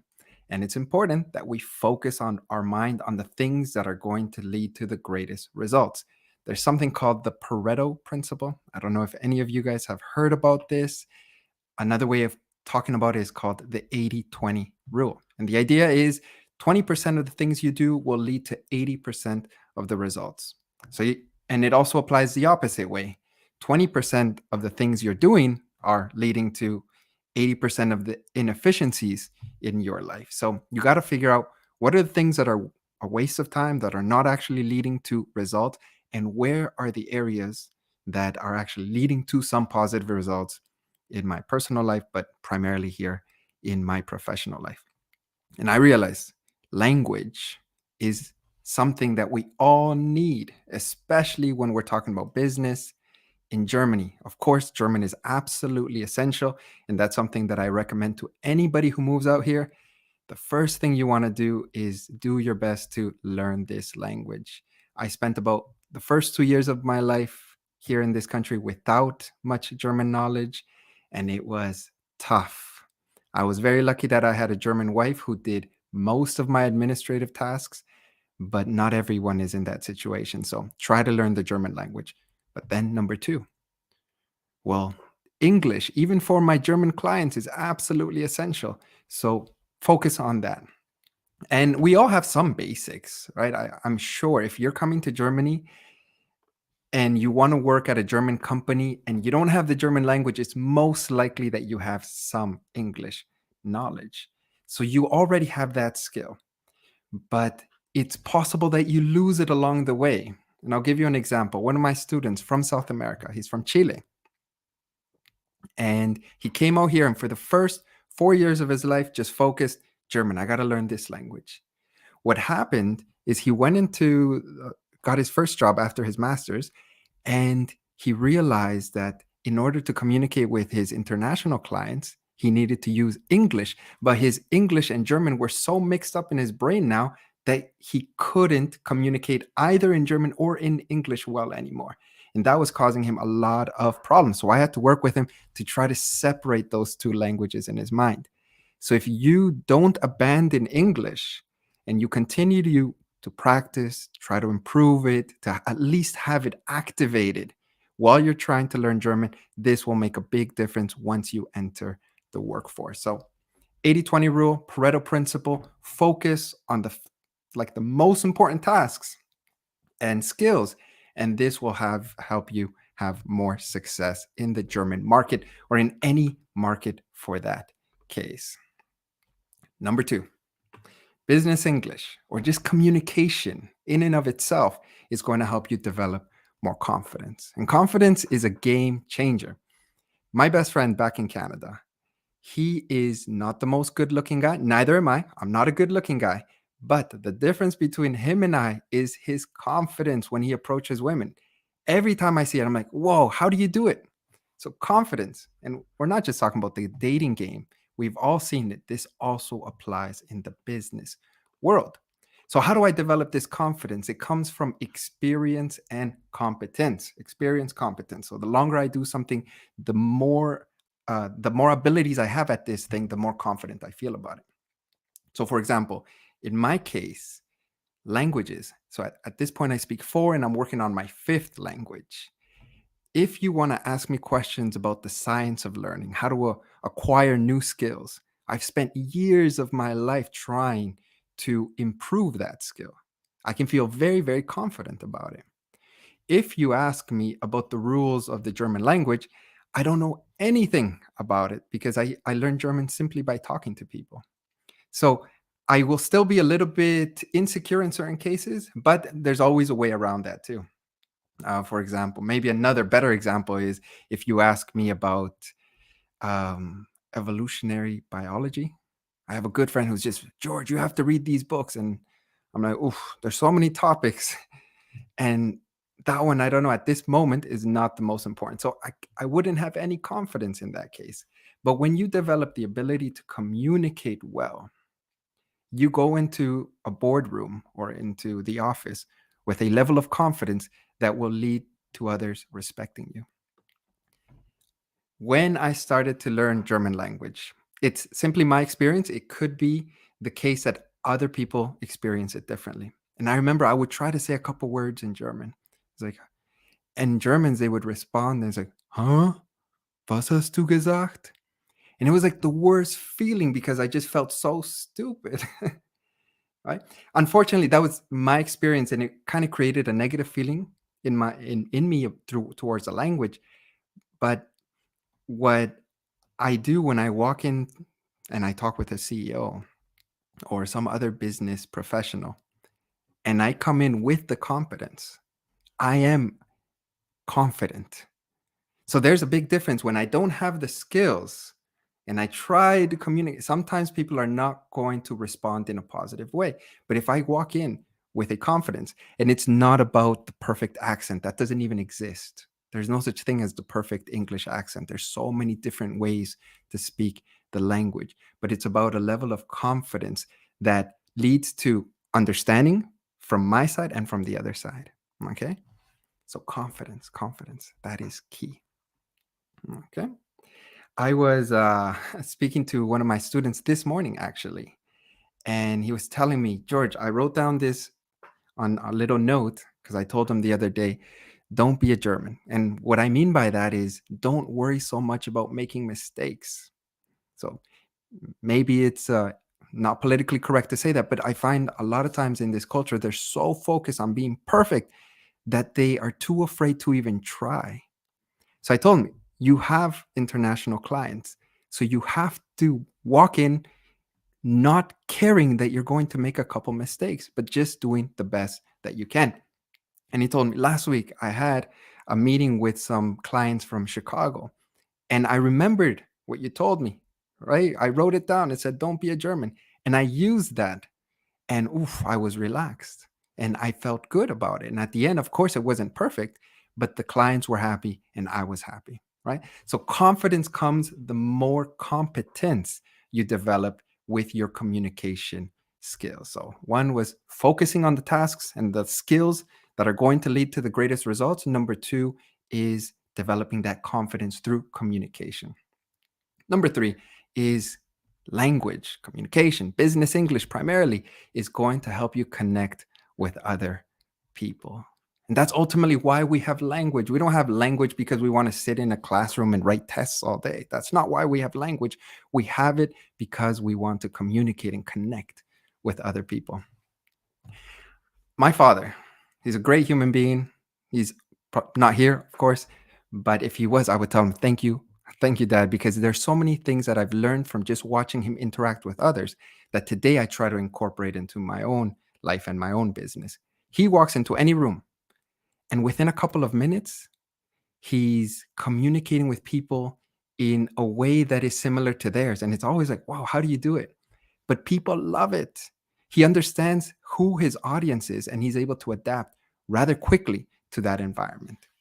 So we walk into a business setting, and if we understand certain terminology that is being used in that office, I'm able to connect with these people much faster.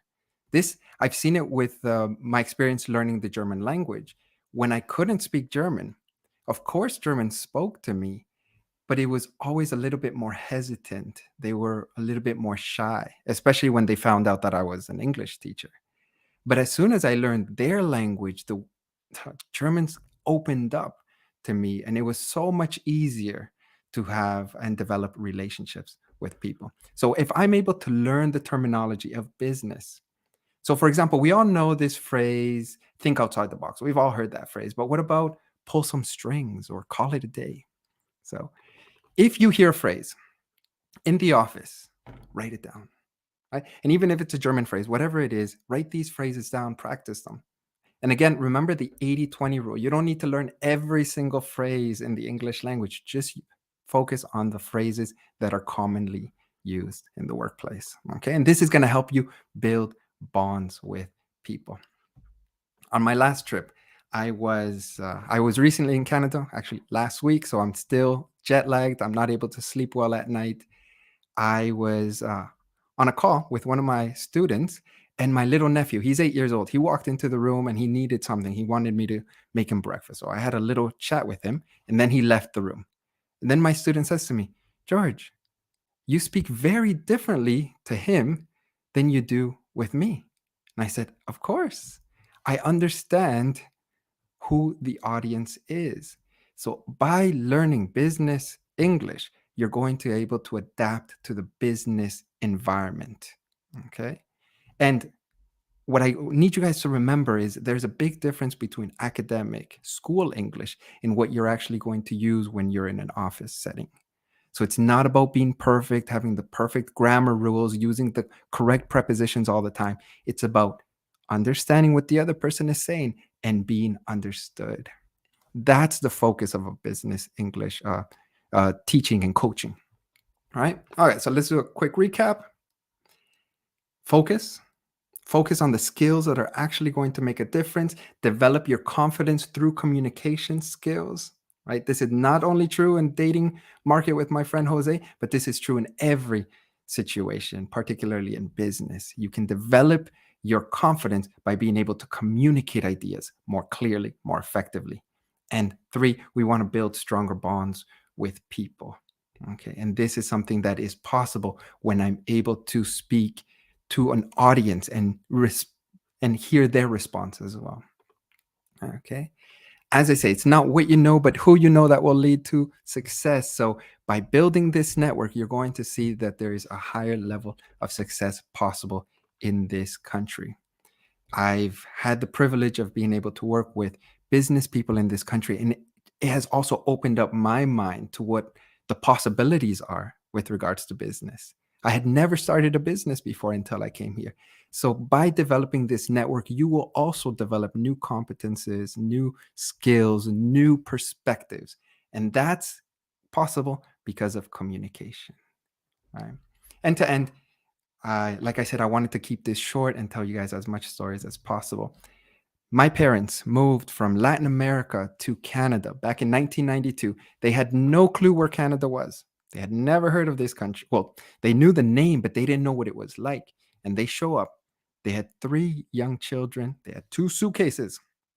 And they had this dream that they wanted to give their children a better life. And that was more than 31 years ago. And today they've been able to establish themselves. And everything I am, all of these skills, all of these experiences that I have are as a result of what my parents did for me. So I encourage you all. It is definitely possible to make the move and to succeed, but it's going to be tough. And if you work hard and if you develop the skills that are necessary, you will be able to look back and say, wow, look at what we've done. So that's the presentation. I'm open to questions now. Any questions? So I see that you're on mute, Lisa, so I don't hear you. Thank you so much, George, for letting me know. Yes, I was talking already.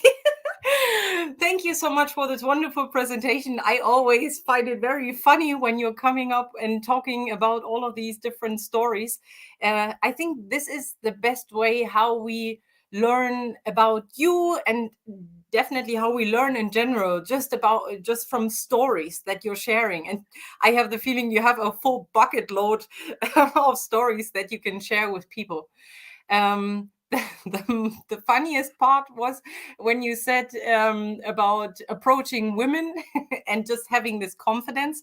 And I just think this story is very funny. So thanks for sharing that.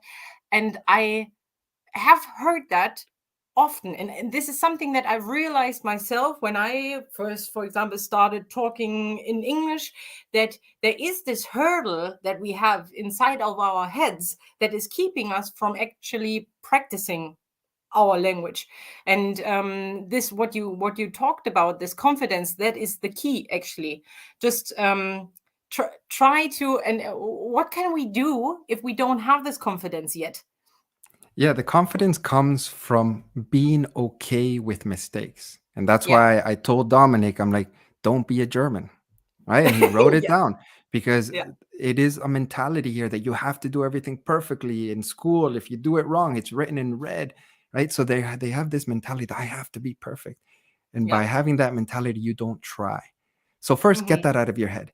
Mistakes are a part of the process. And I love to tell the story of a little child who's less than one trying to learn how to walk. Imagine he's like stands up and he falls, and he stands up and he falls and keeps falling. And then eventually he just gets so tired and he says, you know what? I give up. I'm never going to learn how to walk. I'm just going to crawl for the rest of my life because this is too complicated, right? We would call that child crazy.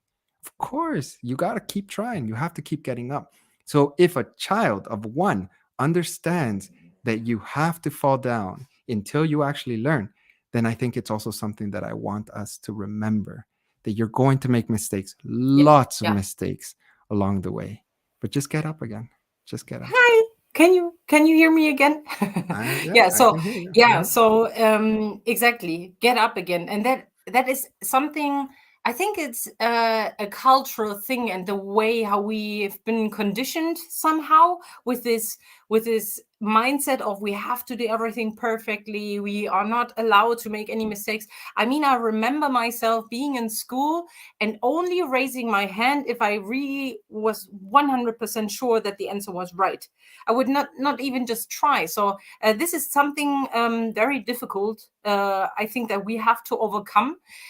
And there are certain, there was a documentary that I watched a couple of years ago, probably around 5-6 years ago, that was also very interesting to improve your German skills. But it was basically saying, go west, you geniuses.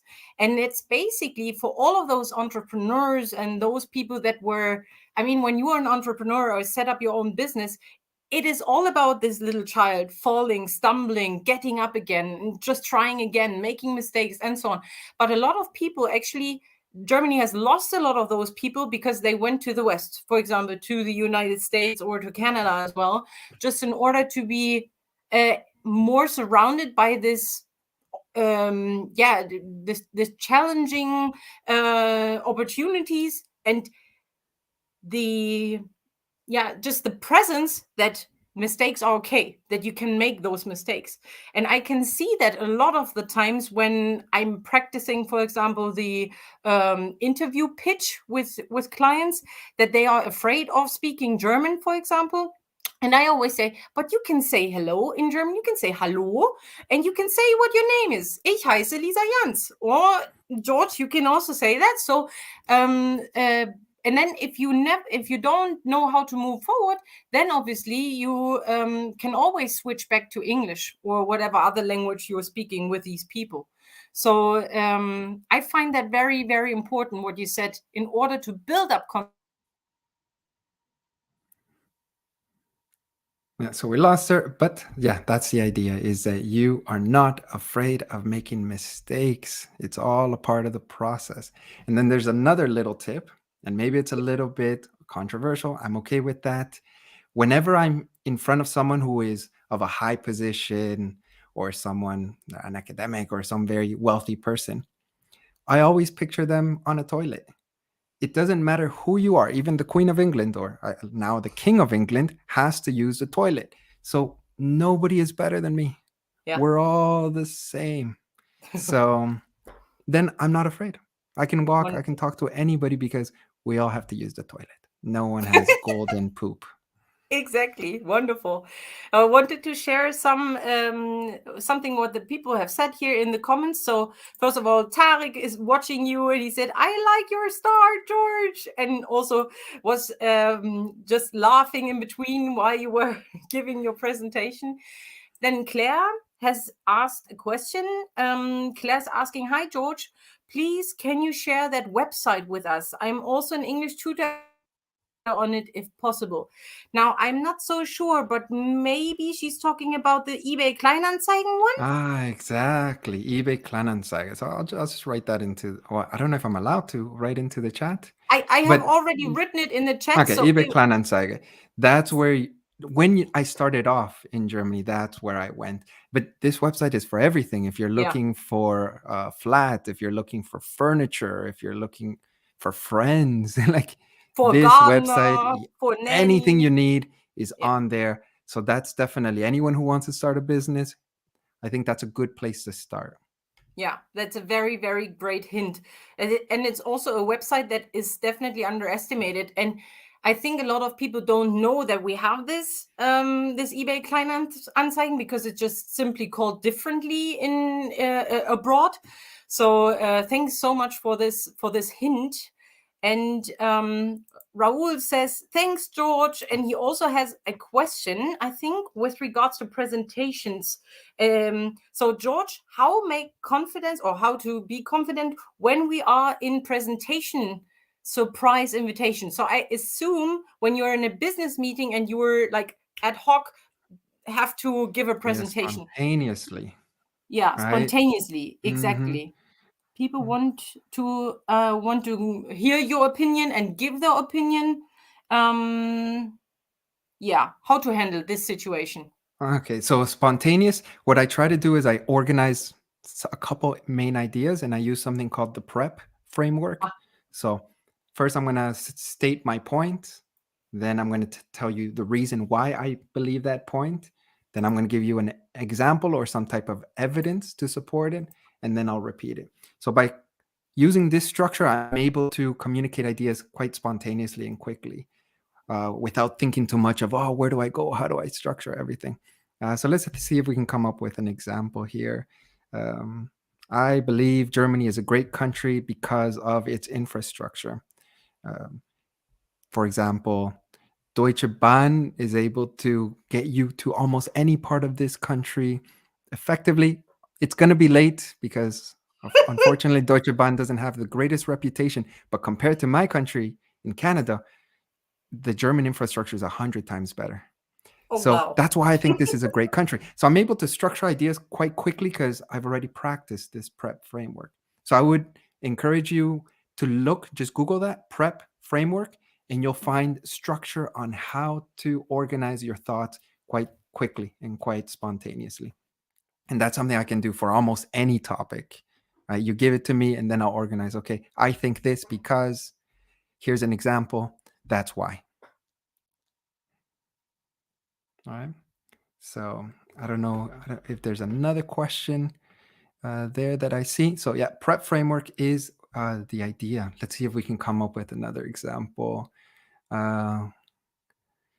Moving to Germany is worth it because it takes you out of your comfort zone, and that is going to help you develop as a human. So for example, then I'll tell a personal story of what I've been able to learn as a result of these 7 years and getting out of my comfort zone, leaving my home and coming to this country. And then I'll end it by saying, yeah, that's why it's worth it. Come to this country.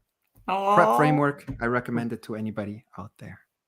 Thank you so much, George. So some more feedback from the people. So when you were thinking about that everybody is going on the toilet, Dr. Shemay Ferris says, I do the same. It's crazy. And I do the same as well. It always works. It does. It always works. Nobody is better than me. I don't care what their title is. Germans, I see it on their mailboxes. They put all their titles. Like doctor, philosopher, medical practitioner, all of it. And then I'm like, you're still a human. You're still Janis or Johannes. Helga, right. Elke. So and you're human. When we're so coming to this, when we're coming to this earth or when we're leaving it, it will still be the same. We don't take our titles with us, whether we are king or queen or not. Exactly. So you can be confident. You don't have to feel, oh my goodness, it's this important person. Yeah, we all use the bathroom. That's right. And Claire Ellis says thank you.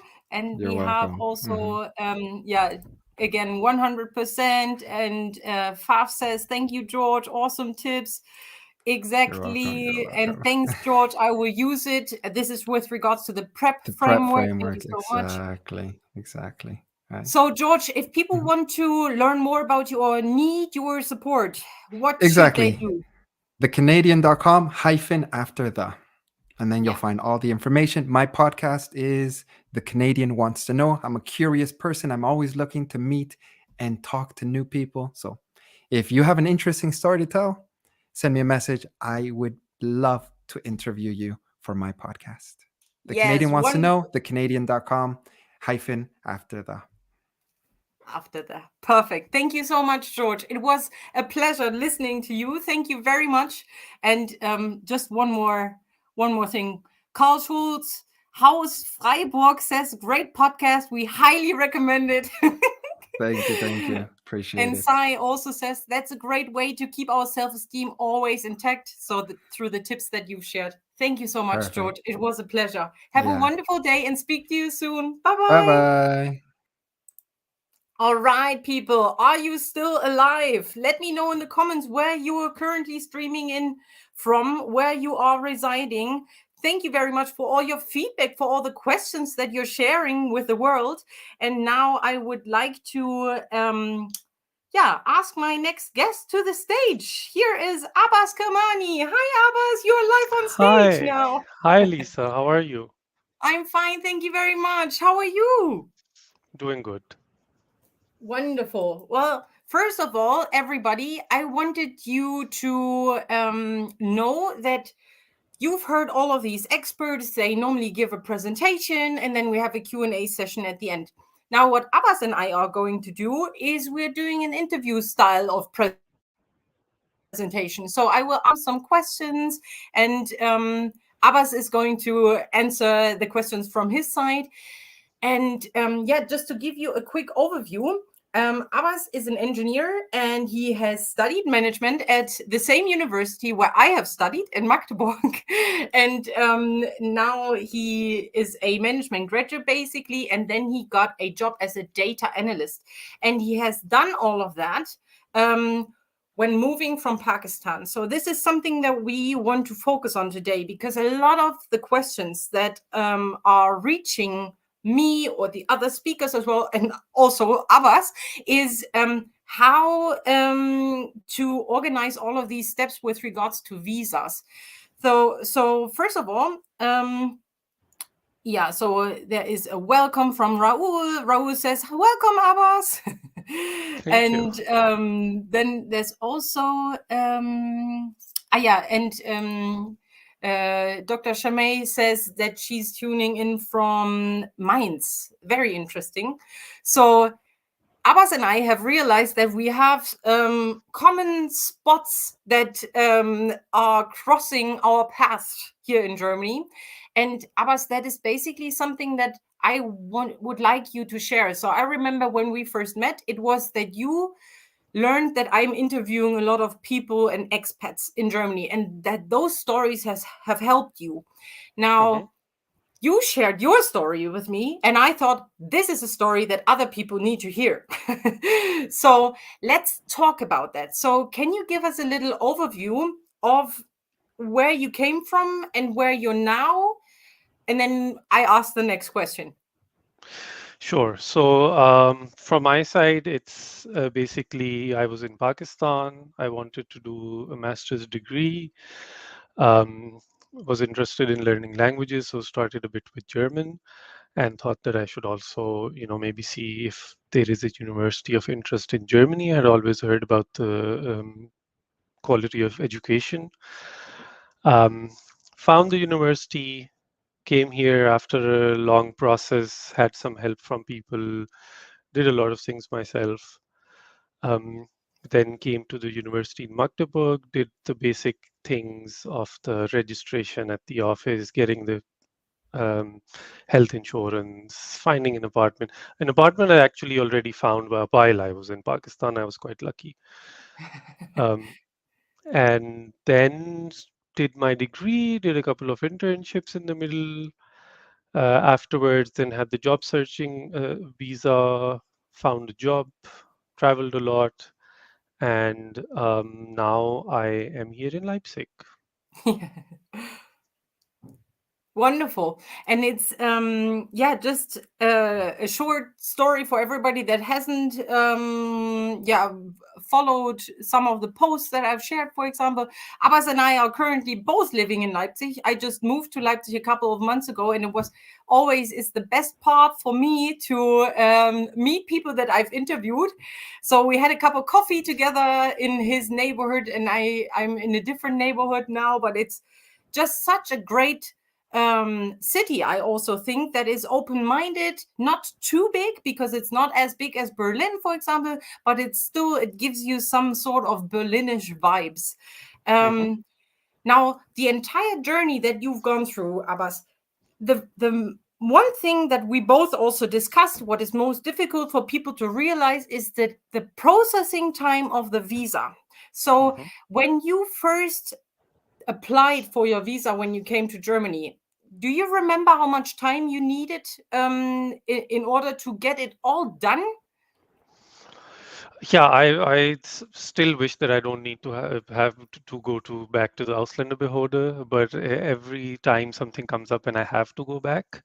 So that's something which you should really just put in your mind, that there are things that you would have to go back and clarify or apply for a visa renewal or one thing or the other. You have to do it.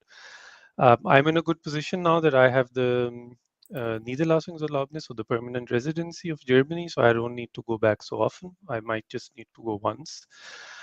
Generally, the processing time for any kind of an application is at least 2 weeks.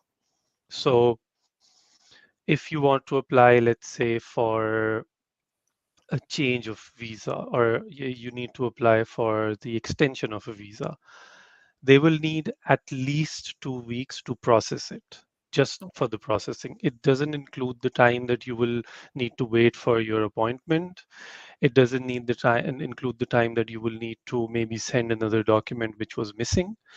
This is the time that you have submitted everything is perfect, and you just need to wait.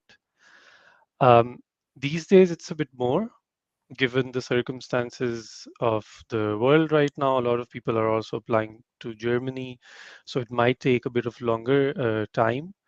But the good thing is that if you have your documents ready, if you get in touch with the office on time, then at least you have this thing that you have given your documents. They mark the date that, okay, this is the date that your documents came to us. And from then on, then sort of the time starts. So 2 to 3 weeks you can expect very easily. Okay. And when you, so this is now with regards to the processing of your application when you are in Germany and when you were in Pakistan. I mean, so let's just break this down. So the first thing that you had was a student visa, right? Then you moved on to a job seeker visa, and then you now have a work permit. Now, this student visa, you organized that while you were still in Pakistan, right? Yes, so I applied to the university in Magdeburg. I already got an appointment at the German embassy in Pakistan way in advance, before I got the admission letter from the university, so that I don't need to wait when I actually get the admission. So I applied. I got an appointment like half a year before that application. Then once the admission letter came, I took that admission letter along with all of the documents that the embassy requires. So that's also important to know what exactly is required for your visa. I had the appointment. I went to the embassy, submitted my documents. And this is very much dependent on which country you're applying from. And what the situation is there. I mean, for example, right now I hear that in Pakistan you need to wait for 1 year to get your turn. When I applied, that was not the case. And after that, I think my visa took maybe a couple of weeks or a month. Generally it takes the same 2 to 3 weeks, but now I'm not sure. I think it would be more for sure, because there's a lot of load on the embassies right now, given that they've been through the pandemic situation for like 2 years. So there's a long waiting line. Yeah, that makes sense. And I mean, this is also something that people were struggling with when they needed to extend their visas, for example.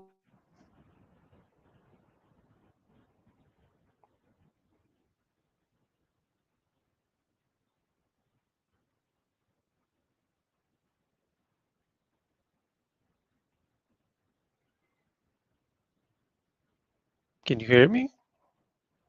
Lisa, are you there?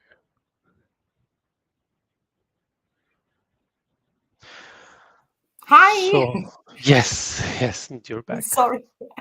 So sorry if that happens sometimes. Just for everybody to know, sometimes here in the back end, some of the other speakers are popping in, and this, I think, it puts a strain on StreamYard. So just bear with us. Thank you very much.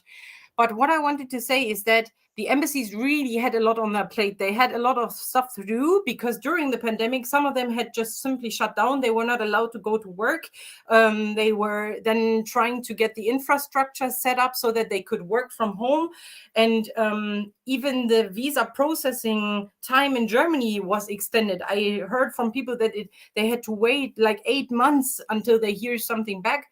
And now that you say that in Pakistan that this process might take up to a year, I think that's kind of realistic. It can be very realistic.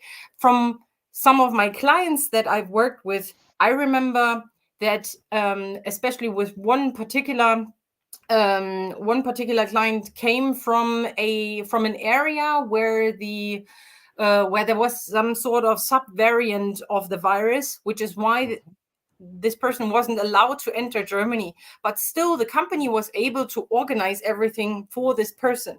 So this is something that you also can keep in mind if you get a sponsorship. And a lot of people are also asking me about the sponsorship, but you should always keep in mind that a sponsorship is a great reward, and not everybody gets a sponsorship as such. Now, this was the time. Yeah, sorry, Abbas, did you want to say something? No, just about the sponsorship, because I get this question a lot from people. They ask that is it possible for any company from Germany to hire somebody in a third world country or some country which is very far away from Germany? So when you ask about the possibility, yes, there's a lot of companies that do it, especially companies that have a global footprint. It's not that difficult for them. But just keep in mind the fact that when a company has a global footprint, this means that the whole world is basically their pool. They can choose anybody from the entire world. So you really need to have your A game when you're applying for such a position. And they don't have any issue sponsoring you if they really think that we want you. Your skills are what we want. They will do everything. Once a company is confident that you are the person they want, they will do everything to get you. That's true. I totally agree. I can support this because this is something that I've realized and experienced with my clients as well. If the company really wants you, they make it possible, no matter what the circumstances and obstacles might be. But you basically also need to know what you want. Now, there was one question asked earlier, and I will share it on stage. So Renee Barnard asked, are there immigration tests that need to be done in Germany? Were there any sort of tests that you had to go through, Abbas?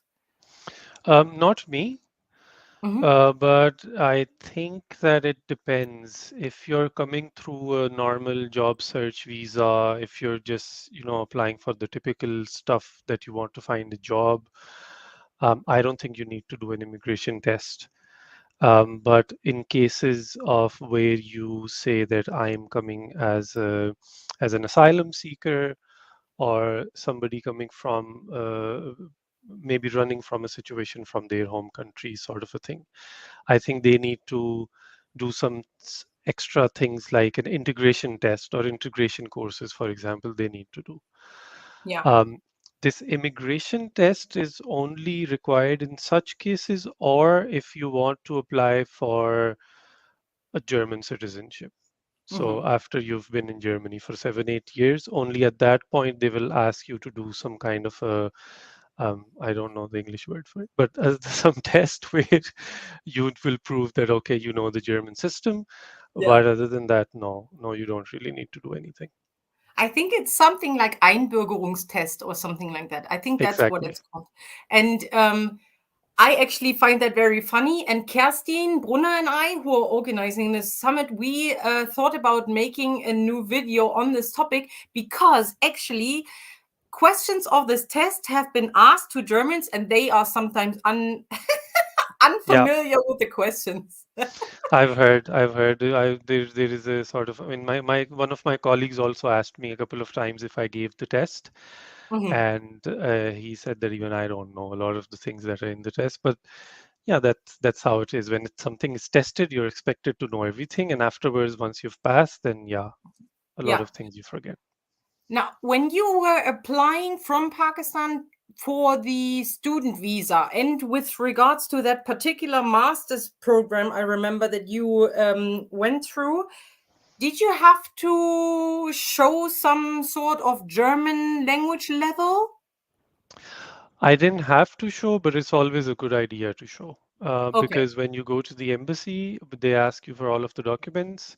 And when they see that, okay, you do know German and you're really prepared, you're not just, randomly trying for something, then it helps. I did show them my level of German.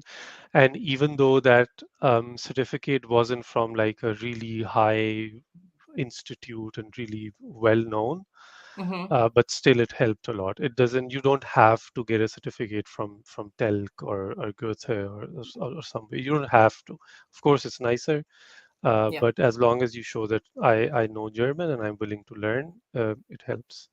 Yeah. And there's also a comment that you shared on YouTube earlier when Marta gave her presentation. You said, learn German, guys. It helps a lot.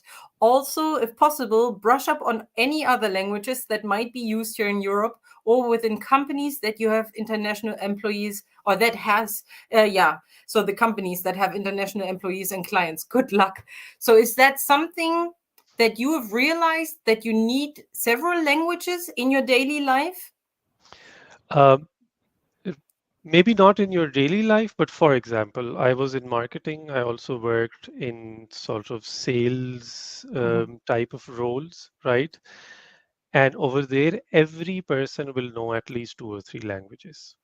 So if you want some kind of an advantage there, you will benefit a lot if you know more languages. So if you're in a customer success role, definitely your team will be divided by who speaks how many languages, and they will give you that region and those clients. Right now, I work in a global company. I have team members in the US, in the UK, in Germany, in Switzerland, in Russia, in India. All of us talk in English, but whenever we need to talk on one-on-one with somebody, I always work in German because I'm in Germany. But any other person I need to work with, it helps a lot if you know their language. It's much faster, much easier. And of course, with clients, it's obviously helps a lot.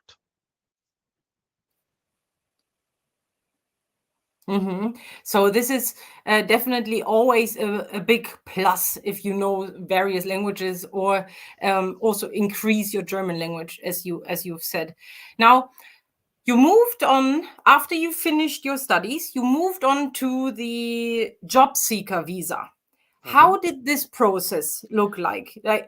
And how did you find all of this information, what you had to do? Like, did you have like a roadmap of what you needed to do in order to find a job seeker visa? And this is also a question that Umesh has asked. Please tell us about the job seeker visa.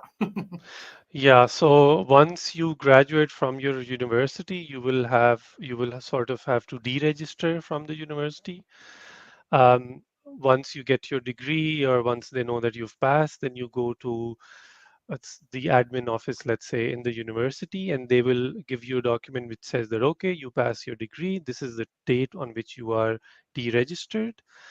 And then they give notice to the Ausländerbehörde that, okay, this person is out of the university, so he's no longer a student. That's the main thing, because students have different benefits as well if they're living in Europe. Yeah. Then within, I think, some certain amount of time, you need to go to the Ausländerbehörde. I think it's a month or something. I'm not really sure. I don't remember it much, but it's a few weeks that you need to go to the Ausländerbehörde and you need to show the document. And then you will get the job searching visa if you are a graduate of the German university. The maximum length is 18 months. So Okay. Yeah. that 18 is linked, exactly. So that is linked with a couple of things. Main thing of which is, are you able to support yourself for the 18 months in Germany or not? Okay. This is also related to the blocked account that you have to open before coming to Germany. So in Germany, they have this rule that you need a certain amount of money to survive per month, which I think right now is around 900 euros. Mm-hmm. Okay. So if you show that I have like 1800 euros, let's say, then you will Mm-hmm. only get a job search visa for 2 months. But if you're able Okay. to I see. show Yeah, that, yeah, yeah. Mm-hmm. yeah, if you're able to show for more months, then accordingly you will get until maximum of 18 months. Okay, that makes sense. Okay. And again, with regard to how did you find out what you needed to do? Yeah, I was just asking friends, I was asking people around me whenever I would go to the Ausländerbehörde, that is the best source, just ask. Just Yeah, ask them that what's the next step, what do yeah. I have to keep in mind. They generally have lists prepared, or they will just quickly print out a document and give it to you. That happened to me a lot. Whenever I would ask one question, they would just give me like 2 documents, be like, read through this, you will understand everything. Okay. That helps a lot. Okay. But try to find out from people who went through a journey similar to yours, or who are around you in the similar situation. That helps. Otherwise, university is always there. If you're Yeah, in a university as an international student, they always have some people taking care of those people, those yeah, students, and they yeah, yeah. generally know such stuff. Yeah, that's good.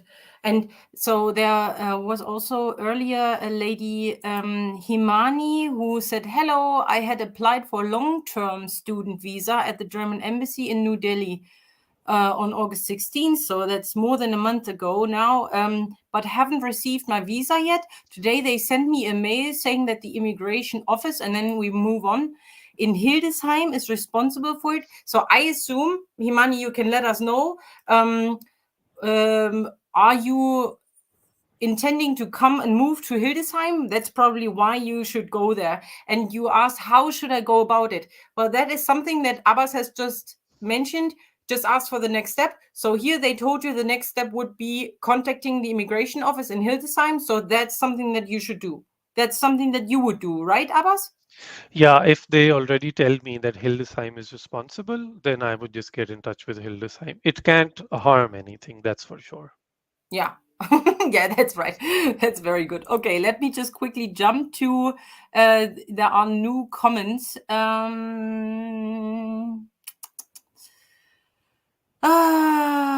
Here. So Fav, while under your student visa, were you allowed to work? Oh, that's an interesting question. How does someone support him or herself? Yeah, that's a great question, Fav.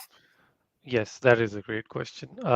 You are allowed to work as a student. It's limited to a certain number of hours or days per year.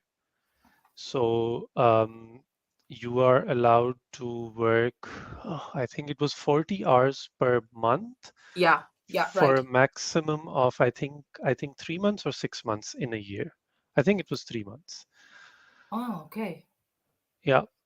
So this is also important when you're finding an internship and a working student position while you are a student.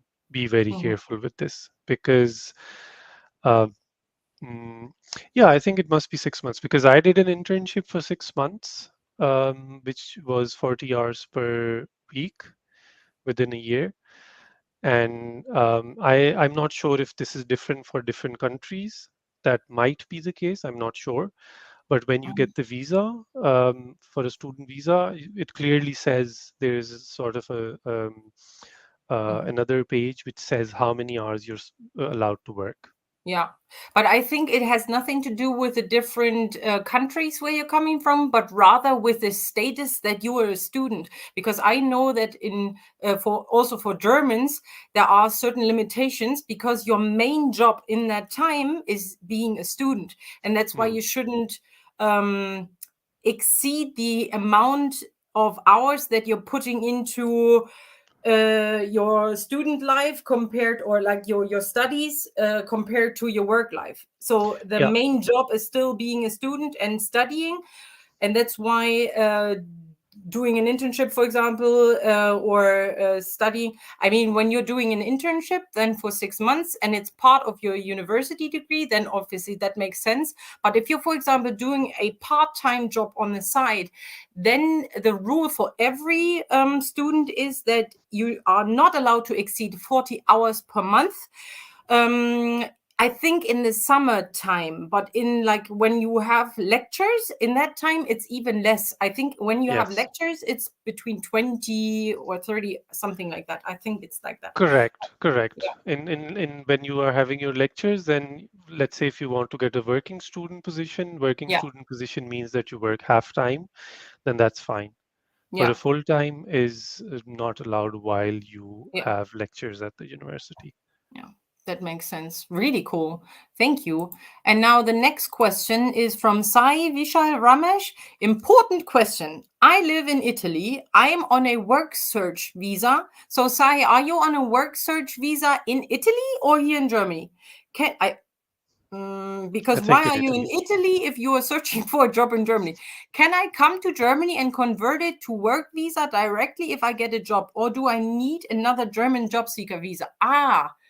Interesting. So you have, probably from what I've read now, you have a work search visa in Italy and you want to transfer it into a work permit. Well, if you find a job right away, you don't need a job seeker visa.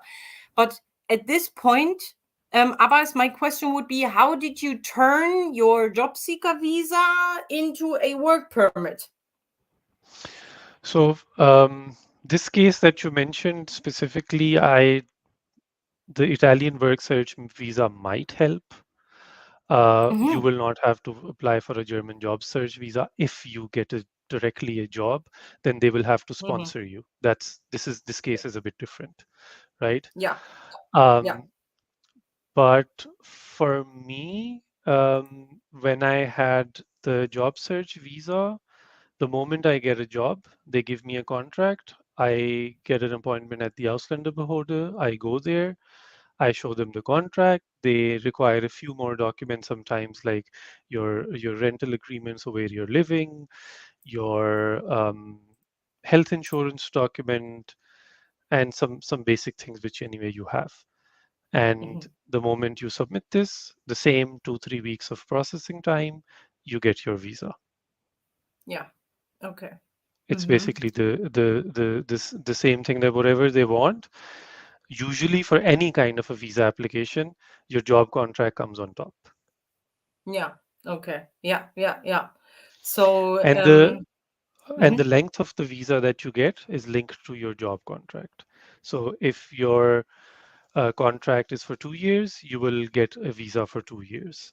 If your job contract is unlimited, which if you're applying for a job, definitely try to get an unlimited contract. Then your visa is theoretically unlimited, but they generally limit it to the expiry of your passport because it's always linked to your passport. And when you renew your passport, just go to the Ausländerbehörde again, say that I got a new passport, and your visa will be automatically extended to the expiry of the passport. Yeah, but that is a very important information to know. That you also know that there is one step that you need to take, and that you shouldn't forget, that you're not just simply renewing your passport, but you also have to let the Ausländerbehörde know. So, Abbas, in this entire time now, since you've been in Germany, how many times have you been to the Ausländerbehörde? That's a good question. Many times. Many times. It really depends on where you are. Some Ausländerbehörde are very efficient. They have a lot of appointments.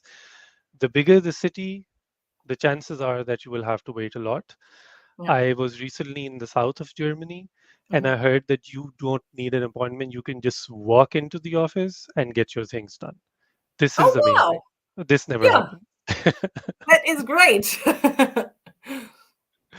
Yeah. So be prepared. Always keep a bit of a buffer. If they say that it will take 2-3 weeks to process, it might actually take 2-3 weeks, but always put a couple of weeks on top and try to get everything done a bit earlier, get an appointment on time.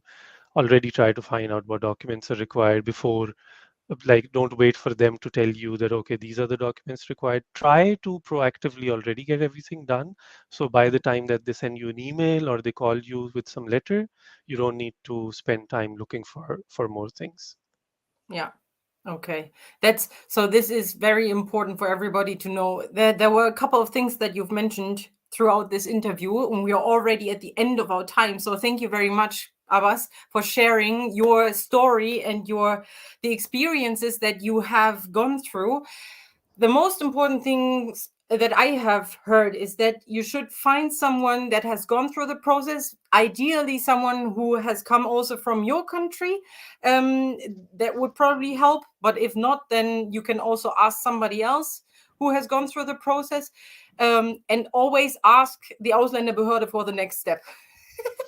Yeah, I mean, you should always know, like, you should always have information from people who've gone through the steps, but always double check with the authority that actually has to approve everything. So the Yes. embassy, Ausländerbehörde, whoever, always double check. Yeah, wonderful. Well, then I can only say Raoul says, thanks, dear Abbas Kirmani. And I can also say that. Thank you very much for taking the time, and I'll speak to you very soon, probably at a new coffee place in Leipzig somewhere. Thank you, Abbas. Sure, let's do it. Thank you for having me. Bye. Bye. Now, and let's welcome the next guest to our stage. Here is Jan Kronenberg. Hi, Jan. How are you? Hello. Good. How are you? I'm fine. Thank you very much. It's like I'm still very pumped and excited for our Welcome to Germany summit that it's actually happening today. I've heard already many wonderful talks from the experts, and I am so happy and glad that you will now give me some of my energy again back, because you are a movement coach for freedom from tension and pain. Tension and pain. That's it. And the topic that you would most likely focus on is how we can integrate movement and why it's so important for us when we're working from home, right? Exactly. So Jan, is there anything else that you need from my side, or can I just leave you to it with the stage? Well, the only question is, are you going to stay and do exercises with me, or are you going to leave? Well, what do you prefer?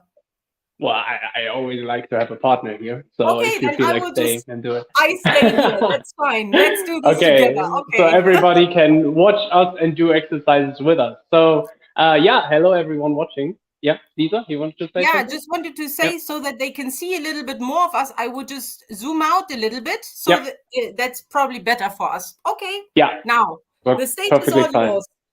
Thank you very much. So hello everyone. My name is Jan, as Lisa has so nicely introduced me already.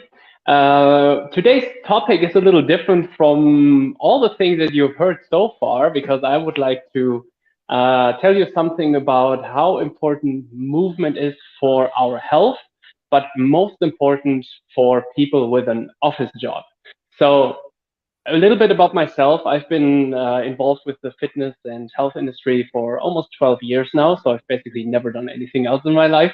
And I started as a normal fitness trainer at a gym. And very early in my life, in my early 20s, I developed back problems, which for me is a genetic thing. And up until this point, I didn't know. But basically going through the process of healing and finding my way, how to get better, that has really sparked a flame in me on helping people, not only in fitness, but most of all in well-being and quality of life, because I know from experience how bad it can be to have tension, to have headaches, to have back pain every day. And people who sit a lot, like yourself right there, probably, yeah, Lisa and everybody else, are very prone to neck pain, to back pain.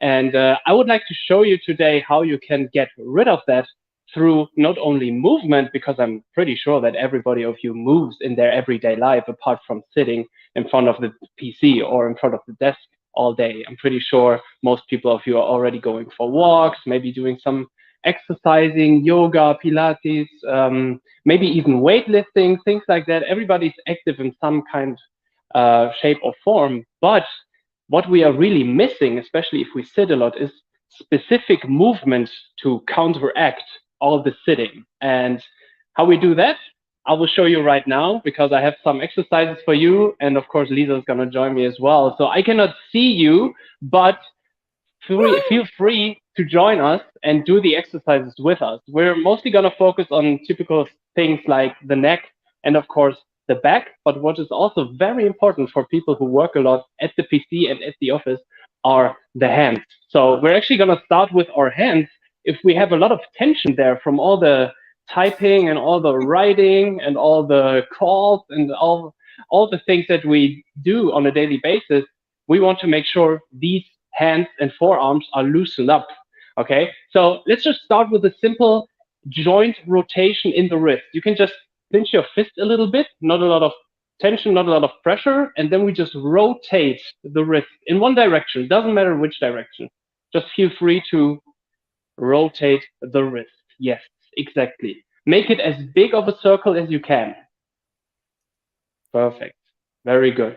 If you feel a crack, or maybe even here a little pop or a crack, that's okay. Then you've just released some tension, and your body is actually letting you know through the crack that it needs a little more movement here. So then that exercise is definitely something for you that you should integrate in your everyday life. Okay. Little tip from me, if you're in a Zoom call or maybe in a telephone call and you're sitting anyways, you can just do it under the table down here, right? So just imagine the table is right here and I'm just doing it here. That works as well. Right, okay, let's change sides. So other direction. Yes, exactly. I can hear Very it pop. good. Yeah, left or right side? Both. Left side. No, it's the left side more somehow. Okay, all right. Good, okay. 5, 4, 3, 2, 1. Very good. And now you just shake out your hands a little bit. Just loosen them up. Yep, to the sides. And I know I can't see you, but give me a little winky here. Yeah, good. Okay, very nice. Just release, breathe. Good. Okay, so you should you should already feel a little warmth, some blood flow in your hands. Perfect. Now we have already activated our hand muscles. Now I would like to do a little active stretching that you can do to release some tension from the wrist. So just put your hands together, basically put your fingers in together, right? And all you do now is just pull back one of your hands with the other. So basically the wrist, back. Exactly. Now you should feel a nice stretch here over your wrist, maybe even into the forearm. Yeah, okay, perfect. Then we switch sides, other side, same sensation, very good. And then we just switch back and forth, make it a dynamic movement. Yes, get moving, people, very important. Nice. Perfect. If for whatever reason you have trouble holding up your arms because your shoulders are getting heavy, you can just lower the arms down and do it down here. It's the same thing. So feel free to use the variation that you want. Yes, perfect. Very nice. I know you cannot see a lot of people, Jan, but I can see Kerstin backstage doing the exercises with us. Perfect. Very nice.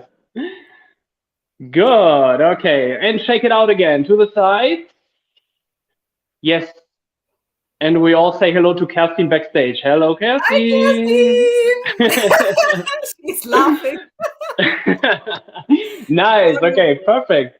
Good. So that's it for the hands. That's basically all we need for now, just to activate a little bit the hands, the muscles, and get some blood flow going, because that's the way we counteract all this same movement. We're basically 80% of the time in everyday life with an office job, we're in this position. So these movements in our hands are very important to counteract that. Okay. So next point, very, very important, especially when it comes to neck tension, relieving neck tension and headaches, is actually the elbow. A lot of people are not aware of that, but of course, we have a special movement system which includes that. So what I would like you to do is basically just pretend that you're flexing your biceps. Boom. Okay. Yeah. Other side. Doesn't matter. We're going to do both sides anyways. Okay, everybody. Everybody knows this pose. It's very popular. So all you do from here is basically just bring forward your hands in front of your shoulders. So lower it down. Exactly. So now you've basically drawn a quarter of a circle. Now we need to make this circle complete. We rotate the hand up to the biceps pose. Boom. Oh. Exactly. That's all we do. So keep going. Oh. Perfect. Yes. Exactly. Very easy exercise, but loosens up the whole arm and especially the elbow because it's sitting between the hand and between the shoulders. So if we release some tension in the middle, the rest also relaxes. Perfect. Maybe try the other way. Ooh, yeah. I heard it pop. Oh, you heard it pop. Perfect. Yeah. Everybody who hears it pop can just write that into the chat so we know. Yeah. Okay, nice. Good. We changed sides. Same thing. Other arm, biceps. Very nice. Hand to the front of the shoulder and we rotate. Good. Yes. And always keep smiling. Keep smiling. Keep smiling. Yes. Very good. If we smile, our face muscles get activated as well, and those are actually very important for getting rid of headaches. A lot of people don't know that. No, yeah. Yes. Okay, other direction. That's a good tip as well, because I realize that when I get headaches, that I don't smile. Yeah, of course, because we're in pain. Yeah. So right. do the exact opposite. That always helps. Okay. Perfect. Okay, shake out the shoulders. I'm just gonna bring up my camera a little bit. Yes. Okay. Perfect. Good. So I've already talked about the neck tension and the headache. I'm gonna do an exercise with you now, which really releases a lot of tension from the neck. So I'm pretty sure a lot of people already know certain stretches for the neck, and you do them instinctively, right? In everyday life, you might do like this or that, maybe here or there. Unfortunately, that is not enough. So I'm just going to show you one very, very effective stretch to release tension in the neck. Please take your right hand and put it over your left ear. So not on top of the ear, but just over, right? And now we do basically what everybody knows. We just pull the head to the side a little bit, just very gently and slightly. You should feel a nice stretch here. Depending on the person and on the tension, it might be more or less. And what you do now is from this position, keep pulling to the side, but put your chin forward as far as possible on your chest. And now you should really feel the stretch change a little bit more to the back of the neck, maybe even into the shoulder blades. Yes.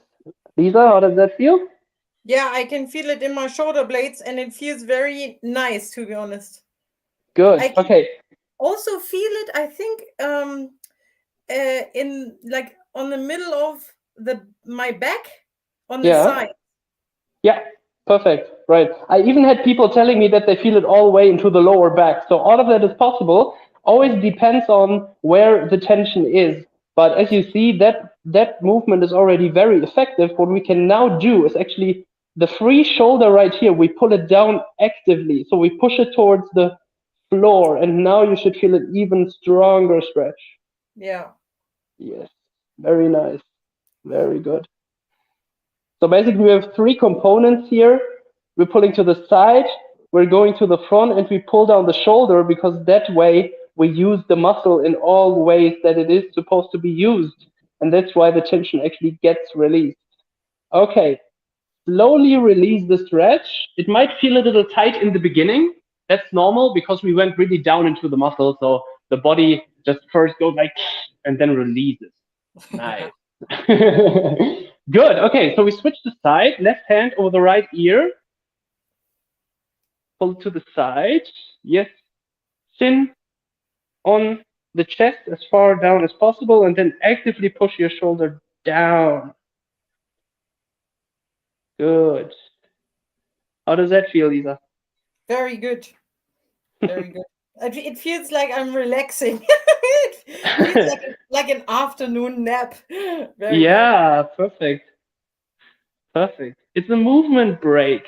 Yeah. Things that we can throw into everyday life just very quickly, but it has a big effect, especially if we do it continuously. Yeah. So that is also something that I do with our clients, may it be private people or maybe companies that hire us. We really make sure that people have exercises, little exercises for every day they can just throw into their everyday life and release all the tension with that. All right, release the stretch and breathe. If you want to, you can move your shoulders a little bit back and forth because that always feels good after a nice deep stretch. Okay. Woo. Perfect. Nice. Okay. One thing that we have now already done by rotating the shoulders is actually something that is very, very crucial, is moving our shoulder blades.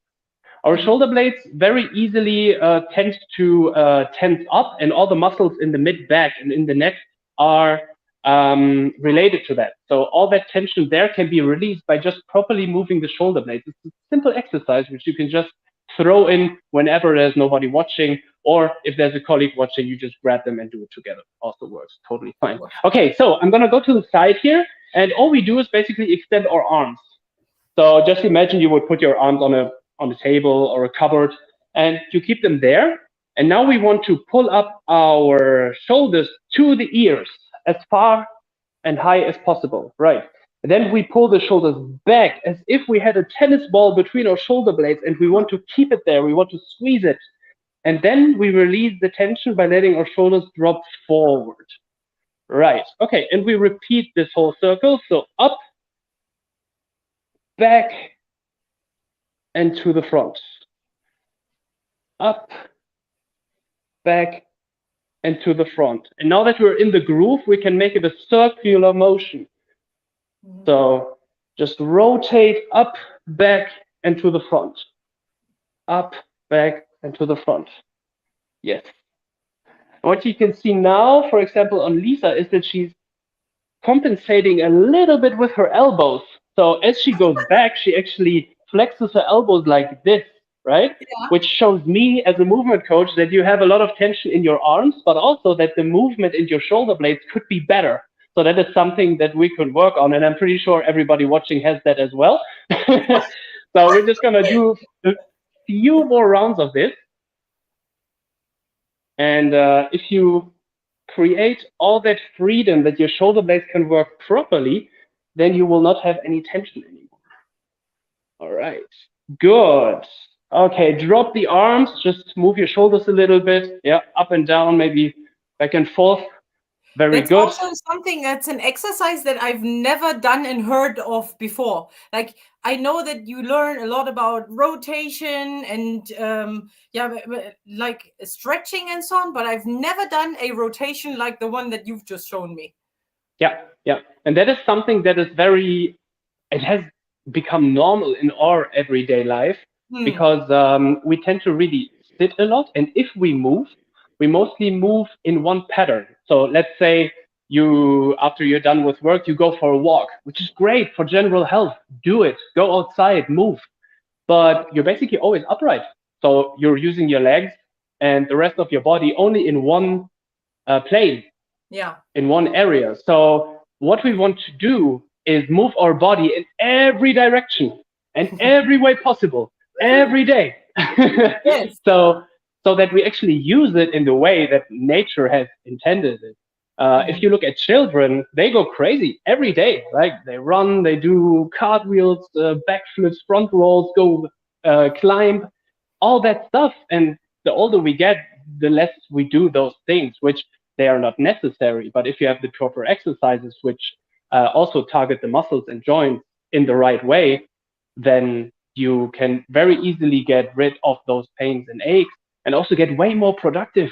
We all know how much it can influence your concentration, your ability to focus if there's tension in your neck, tension in your back, or general pain, right? So just for overall health, life quality, and of course also a healthy working environment, it is very important to include those movements, those specific movements which your body needs into everyday life. Yeah. Okay, talking about it, I would like to do something for the lower back as our last exercise. And then if there are any questions, you can always ask them. Okay, I'm gonna put my camera down a little bit. You can stay seated for this exercise. And all you're gonna do is basically put your right leg on the left. So the shin of your right leg is going on the quadriceps of your left leg. Perfect. So some people might already feel a little tension here in the back, in the glute muscle. So which is a big muscle that we sit on all day. And if we sit on it all day, the body is very easily switching off this muscle because it recognizes, okay, I'm sitting on it anyways. I don't need tension. I don't need it. So I'm just gonna switch off the muscle. And that's actually how a lot of lower back problems are created, because this muscle is not active. So what we would like to do now is activate it by stretching it. What you can do is take your right hand and push down your knee a little bit. So your leg is basically parallel to the ground. Mm-hmm. And if you do that, you might already increase the tension down here on the right side of your glute. The free hand goes on your foot. Mm-hmm. And all you do now is basically just lean forward a little bit, as far as you can. And you should really feel a nice stretch in your glute and in the back, lower back. Very, very deep stretch. Yes, perfect. And that is a very effective and super easy way of releasing tension in your hip and also your lower back, which for a lot of people is a troublemaker.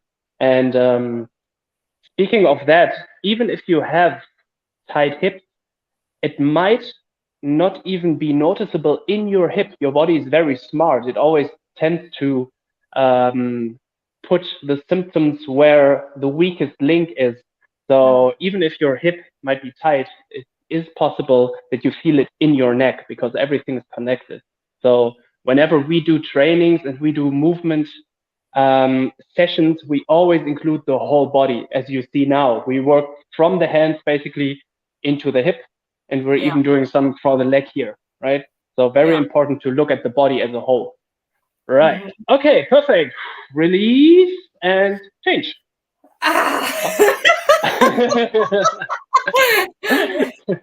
That is a good one for you, huh? Yeah. And Kerstin is sending a thumbs up as well. Okay, perfect. Now, left hand on the left knee, push it down a little bit.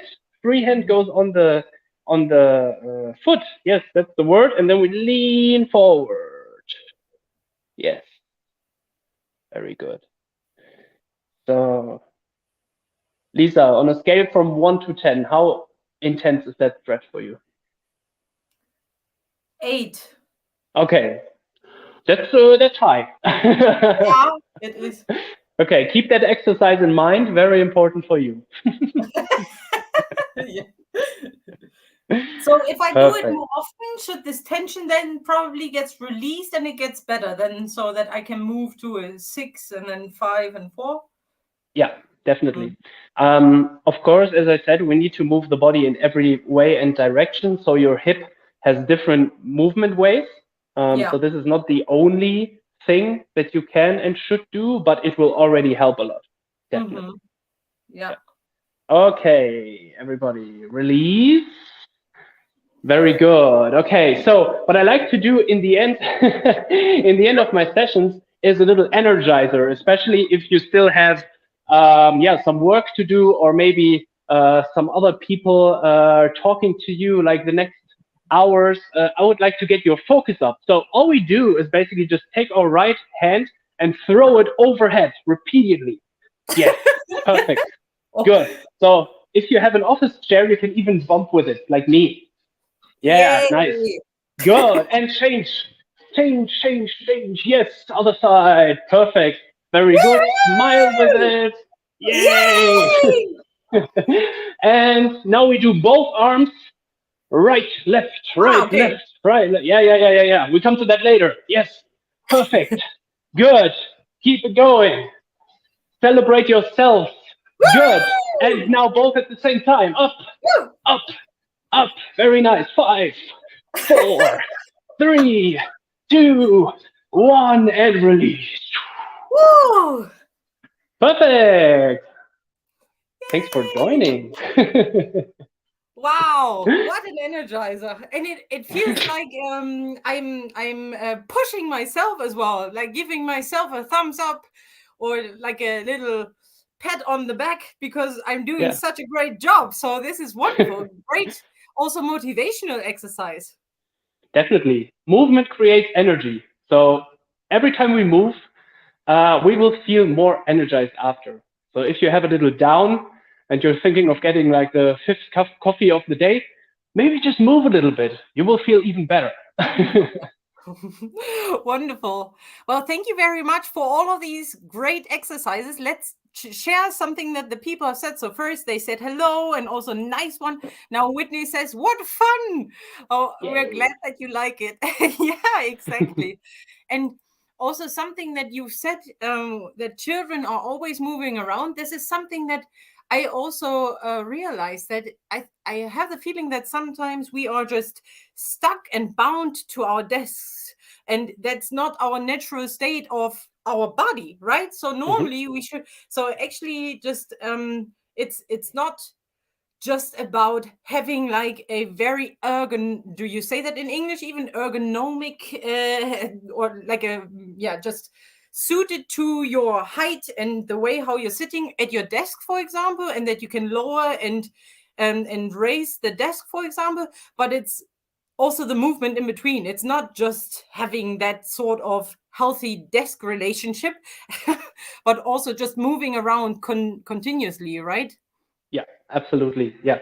Our body is made to move, and our body is made to move in so many different ways.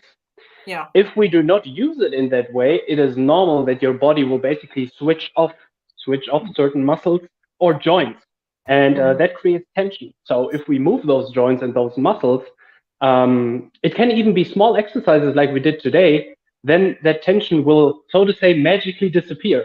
And I'm sorry, but you cannot fix that with a standing desk or a treadmill under your desk. It's great for overall health. It's better than doing nothing for sure. But your body is the only tool that you really need to get rid of that tension and that pain. Yes. Yeah. Great. So there are 2 questions in the audience. First, Whitney asked, where do people do sports and exercises in Germany? And I'm not used to the cold, wet weather in my home country where I could exercise outside all year. So I assume, so Whitney, you are probably able to exercise outside the entire year. You could do the same in Germany, but the weather is not constant. Yeah, for sure. So you either have to be very tough when it comes to the weather, especially in the coming weeks and months. Other than that, I have to say I only work online with my clients. So during summer, actually, I take my phone or my PC outside and I give my clients an extra nice view on the nature. But we basically create our own little exercising room in our Zoom room. That is something that I have realized over time, is that we are basically creating our little online room for ourselves, and you don't even notice anymore where you are. So maybe just give that a try. Give online training a try. I mean, you can do it with someone who does live trainings like me, but you can also use fitness apps. You can use video workouts. And other than that, I mean, if you really want to work out outside, you need to get a roof somewhere. You could just do your exercises under. Yeah, right. That's right. And I mean, this is something that I find is very beneficial, that especially for internationals that are coming to Germany, and especially also during the pandemic, it was very difficult to go outside. It was difficult. The gyms were closed, but what you're offering, we can do that all the time, wherever we are.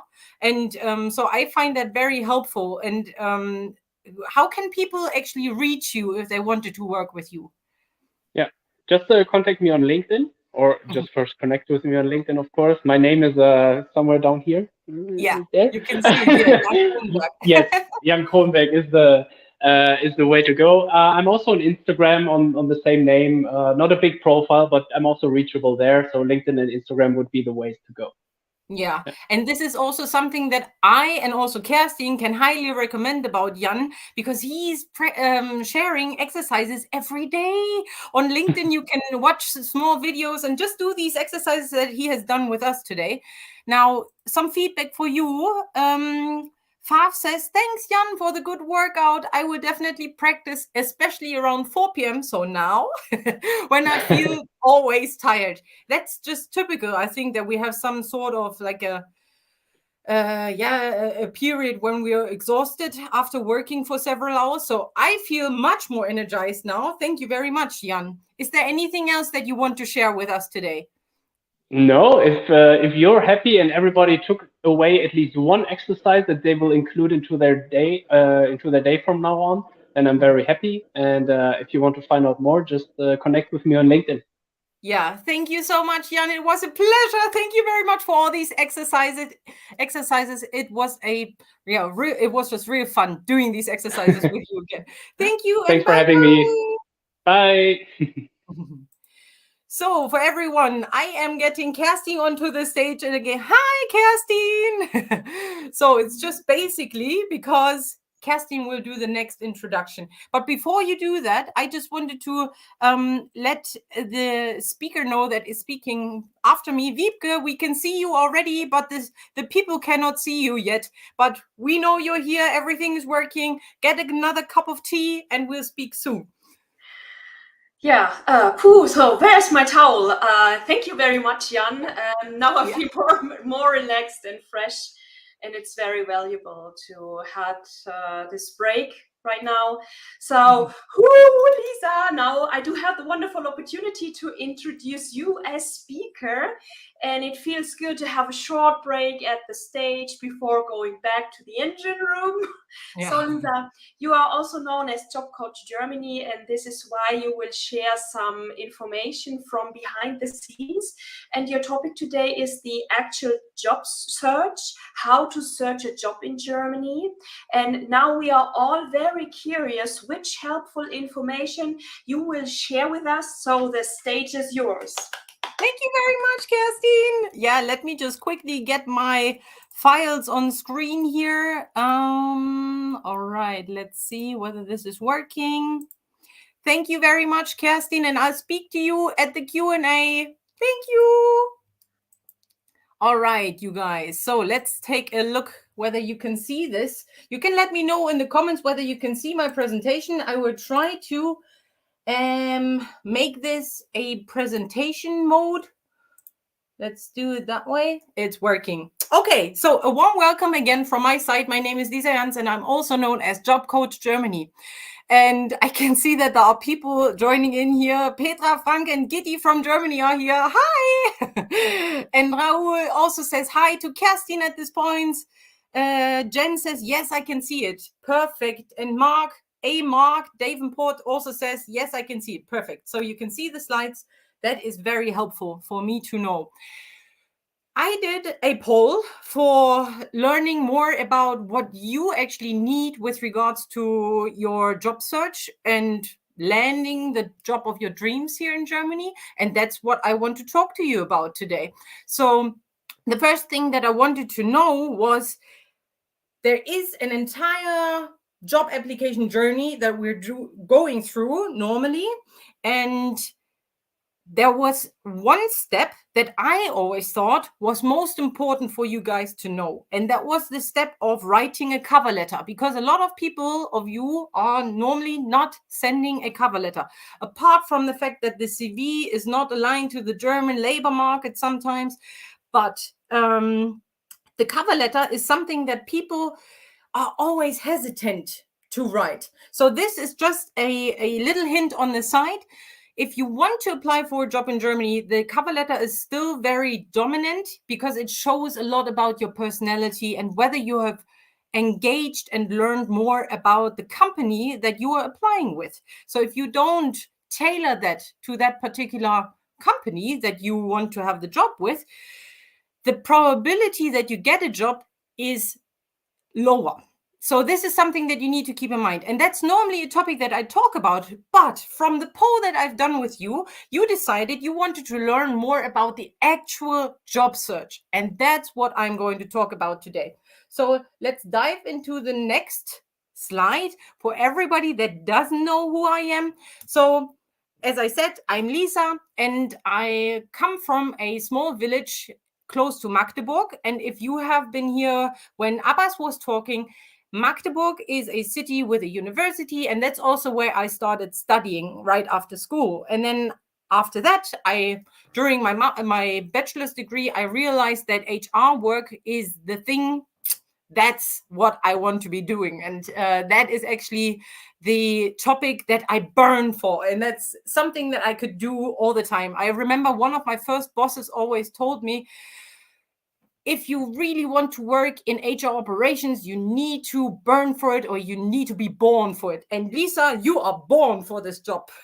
So that was quite funny when she told me that, because I actually enjoyed that. And even though I studied management and economics, I soon realized that all of these topics that are related to people and that are just simply caring about the people that are in a specific workplace, those are the topics that I am interested in the most. So as you can see from these pictures, I mainly worked in the automotive industry as a first HR operations specialist. So I was screening thousands of applications, and we would always divide it into, this is the pile of applicants that might get invited, and this is the pile that lands in the bin, basically, just the application documents, not you as a person.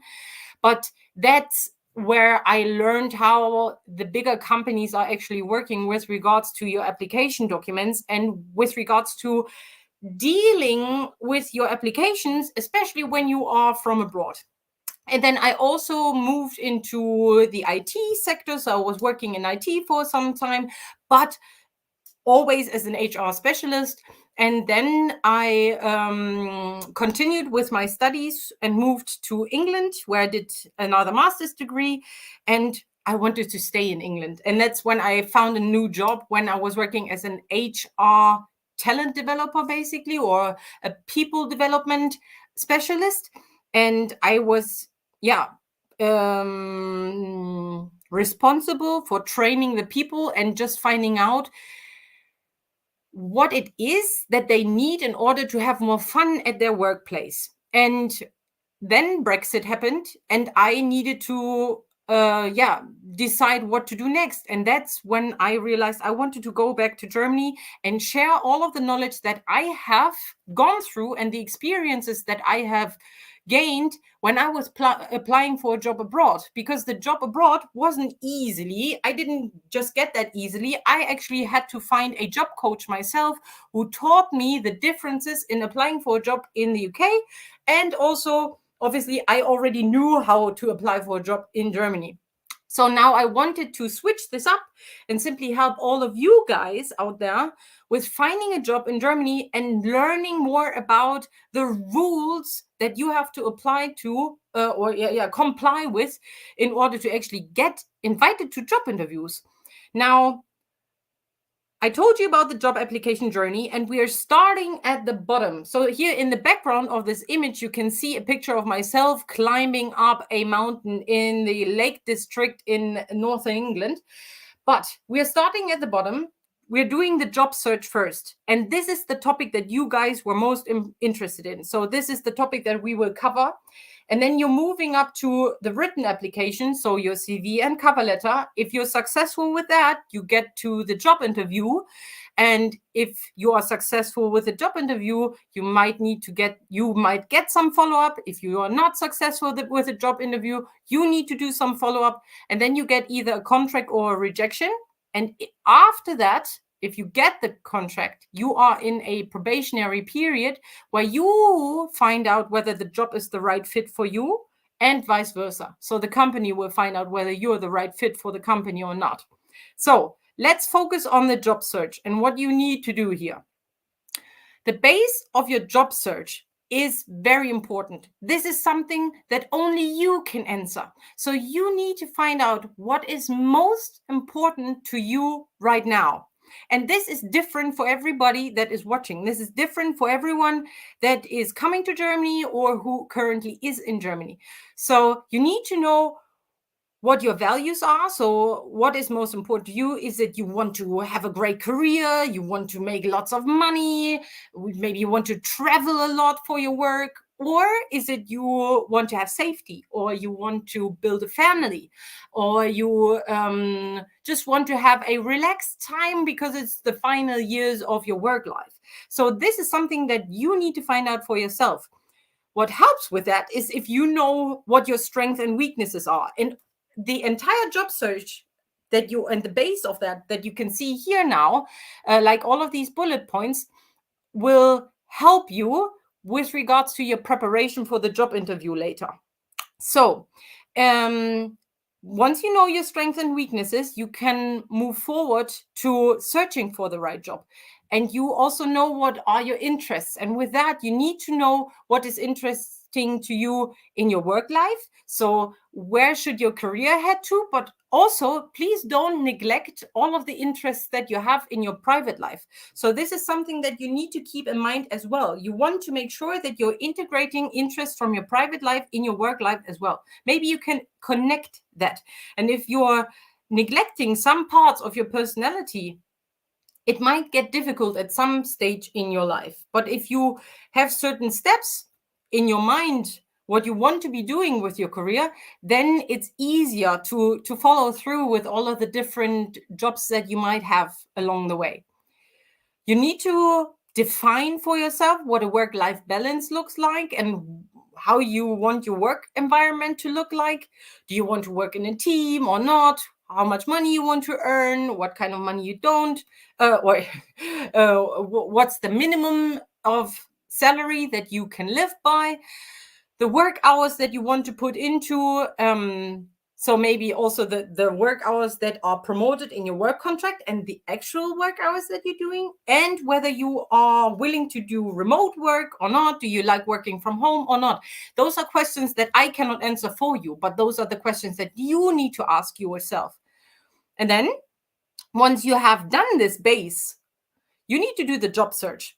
And those are the things that you want to be doing. So if you don't have any pen and paper yet, please do that, or just simply take a screenshot of this page. So these are the things that you can use in order to search for a job. So it's not that important to actually know the title of the job that you want to be doing, because I can tell you that much, the titles of the jobs are changing every day, and there are new job titles popping up every day. So what you need to look out for are the tasks that you actually want to be doing. And those are the ones that you can find on the job ad. So on the job ad normally says these are the requirements and these are the tasks that you will be doing. And if you can relate to the task and like the tasks, then you should go for the job. Now, where can you actually find those job ads? Well, first of all, if you know a particular company where you want to work with, then you can definitely find the jobs on that company website. If you currently have a job anywhere abroad or in Germany, you should find out whether there is another subsidiary in Germany anywhere else in Germany, or just simply when you are abroad, whether your company has a plant in Germany and whether you can transfer internally, because I can tell you that much, that's the easiest way on how to get a job in Germany. The next thing would be you could participate in career fairs, and those are happening online as well. So there are virtual career fairs that you can participate in. Now, keep in mind that you want to take a look at career fairs that are specific to your industry, so specific to the job that you want to be doing, because there are different career fairs and not every career fair might be fitting to you. Then if you are already in Germany and you want to have a local job, and especially if you, for example, a student or something like that, then the newspaper can be very helpful.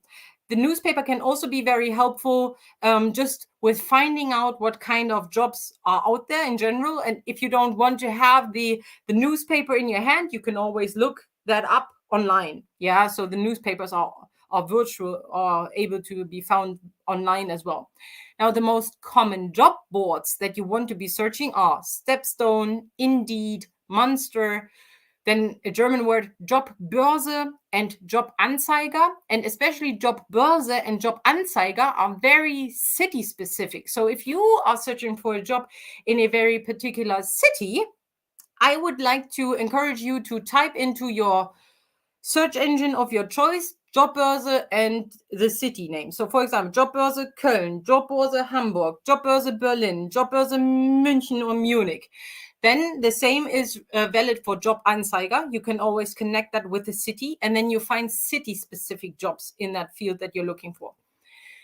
And now the trend that you've probably seen over the past couple of years is definitely using social media to find a job.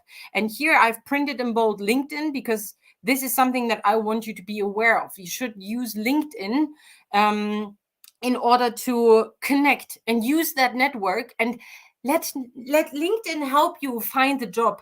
There were so many layoffs this year. Maybe you followed. I mean, being a job coach, I always follow what is going on in the job market, but there were so many layoffs everywhere around the globe. And you could see that people were putting posts out there saying, I was one of the people that were laid off, unfortunately, in the big layoff of company XYZ. Can you help me find a job in, I don't know, IT, engineering, mechanical engineering, HR, and so on. So these are the things that you can use. And I know it can be very difficult because you need to let the world know that you are currently searching for a job. But that's the easiest way on how to get answers. All of these people that have shared those posts had probably at least 80 shares and comments underneath those posts with help, with jobs that they had, that were offered, that were out there. Now, you can also use Xing. That's the German version, or also known as Crossing, the German version of LinkedIn. It's it's specializing on the DACH market, so Germany, Austria, and Switzerland. This is also very helpful if you're looking more locally. But for everybody that is outside of Germany, I would still refer or recommend to use LinkedIn at this point. But you can use both search engines, like job board engines on social media. You can also find jobs on Facebook, Instagram, Twitter, and TikTok, because all the companies that are out there also have social media channels. And that's how they are searching for people and new stuff through social media, because they know that you are online all the time. So you should also think about using your network, using your colleagues. Maybe colleagues of yours have gone and come to Germany already. Maybe you can use that and let them help you find a job here. Now, the biggest question that you guys had was finding jobs where you can speak English. And that is a common question that I get with regards to finding a job in Germany, because a lot of people don't know German to a point that they can actually use it in their work life. You've heard Marta's talk earlier. If you want to improve your German language skills, you can connect with Marta and let her help you improve your German. But this shouldn't make you hesitant to apply for a job in Germany, because the number of jobs that are actually being done and conducted in English is increasing. 5 years ago, it wasn't the case. There were still just maybe just a few websites that were offering English jobs. But now these job boards for English-speaking jobs are increasing. And here you can see these: englishjobs.de, jobmesh.de /English-speaking/jobs, linkedin.com/jobs /English jobs Germany. Then also I'm expat, and then career and jobs in Germany. These are also in English. Then you can also find Arbeit Now. So all of these links will guide you to job boards for English-speaking jobs only. So this is something that you can look out for. If you want to have a more extensive link list for English-speaking jobs, feel free to send me a direct message, because then I can just simply share that with you. Because there are more, and I'm sure that there are more job boards popping up. And for everybody, just to put it into relation, there are more than 1,600 job boards in Germany alone that you can use in order to search for a job. But you need to narrow it down to your industry, to the specific field that you want to work in.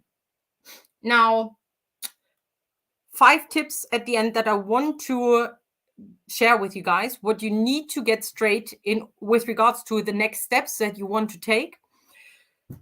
Do the job search base. So find out what is most important to you. Have a strong why you want to come to Germany. This is a question that everybody will ask you. Second of all, use LinkedIn. Use the network that you have. Third, use all of the people that are in your social network that you have currently. Yeah, so your family, your friends, your colleagues, former colleagues of yours, contact all of them and ask them whether they have any idea, whether they have any contacts that they can connect you with. The 4th tip is use the right job boards for your specific niche. Yeah, so where you want to work in. And the 5th one, ask for help. Ask for help. And that's what I'm here for. I'm Job Coach Germany. If you need help with finding a job in Germany and how to apply for a job that you want, this is me. I can help you. So now we can dive into the questions that you have. So Kerstin, I will get you back on stage. Are you ready for this? I need to get my, okay.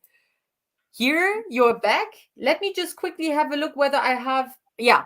So one more thing that I want to share with you. If you are unsure whether you need my help or not, you can always book a discovery call with me through my website, lisajanz.com. So feel free to book a discovery call with me and we will find out whether we could be the right match or not. Now, this is all with regards to my presentation. Kerstin, you can enlighten me with the questions. Yeah, so it's very interesting. There are so many possibilities for job search.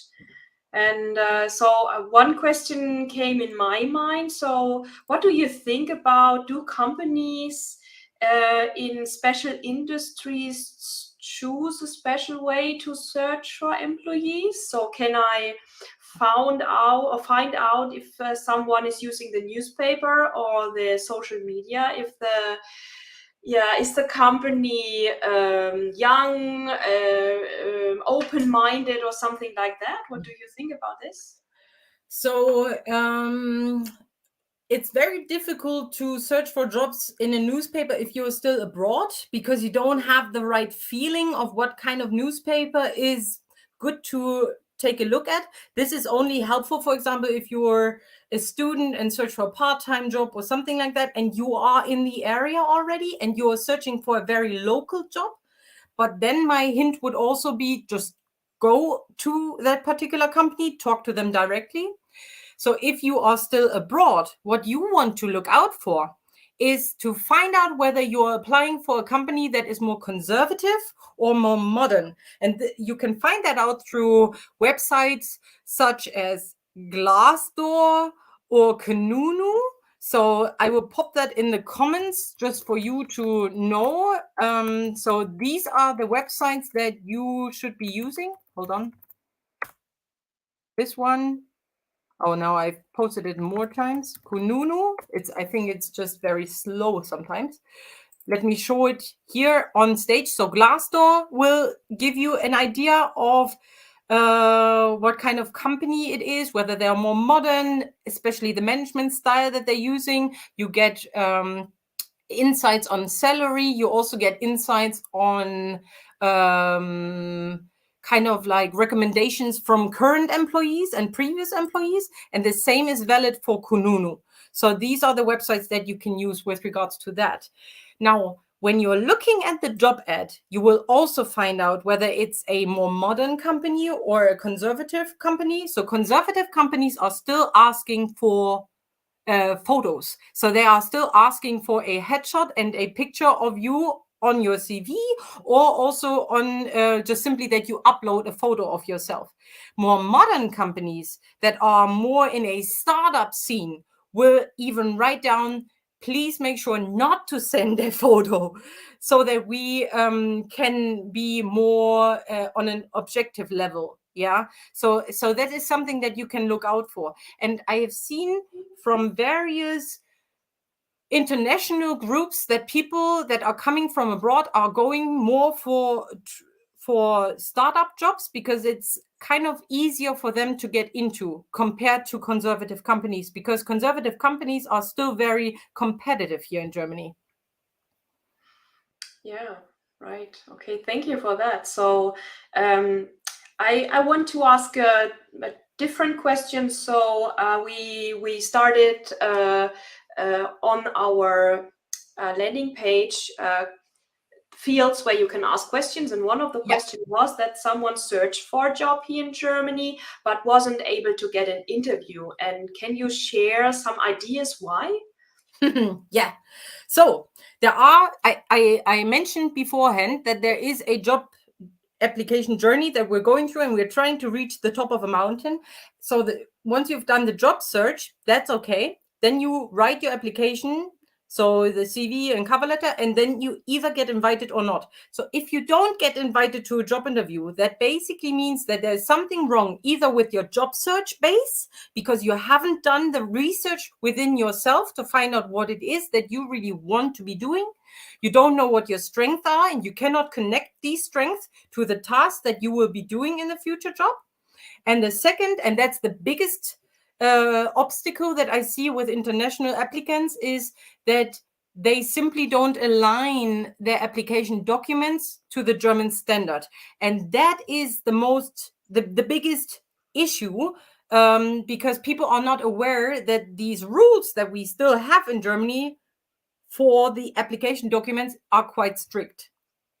So could you please share what are the mentioned, or what is a must-have? What should I send in an application? What are the documents I really need to send to a company to increase my chance to get a job interview?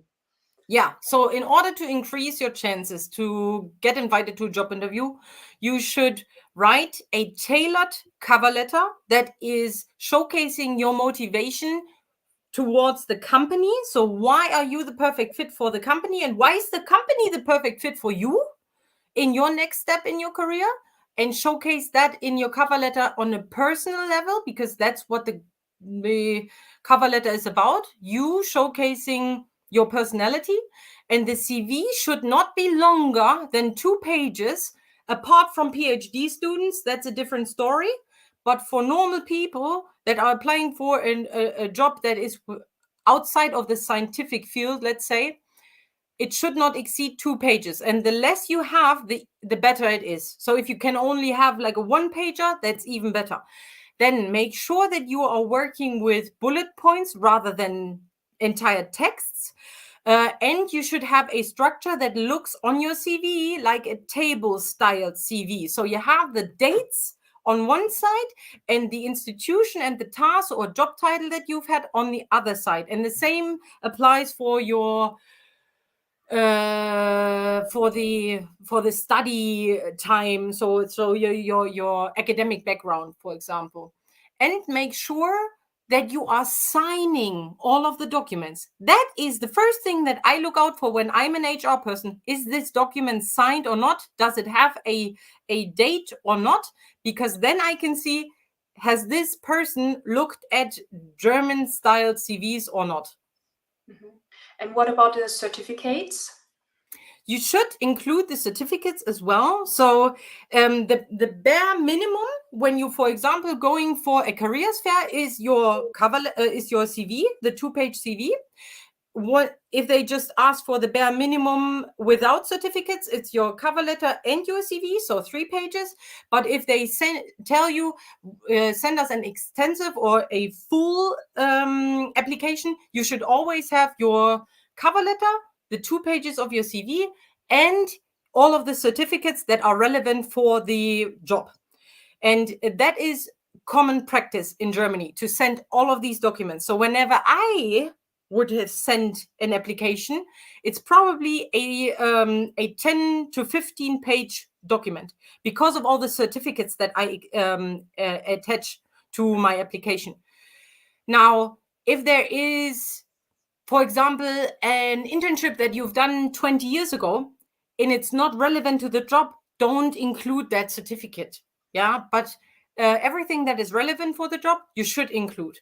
And on top of that, the company will also ask and double check with you whether you want to have whether you can send more details along the way. But they have nothing. They don't know you. So everything that you can share is your cover letter, your CV, and your certificates. Yeah.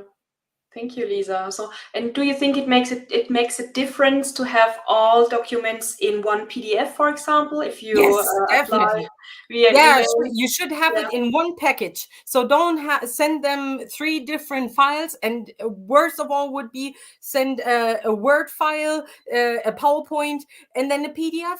No, put everything together. So you start with the cover letter, then you have the CV with 2 pages, and then all the certificates. One package, one PDF file. That's it.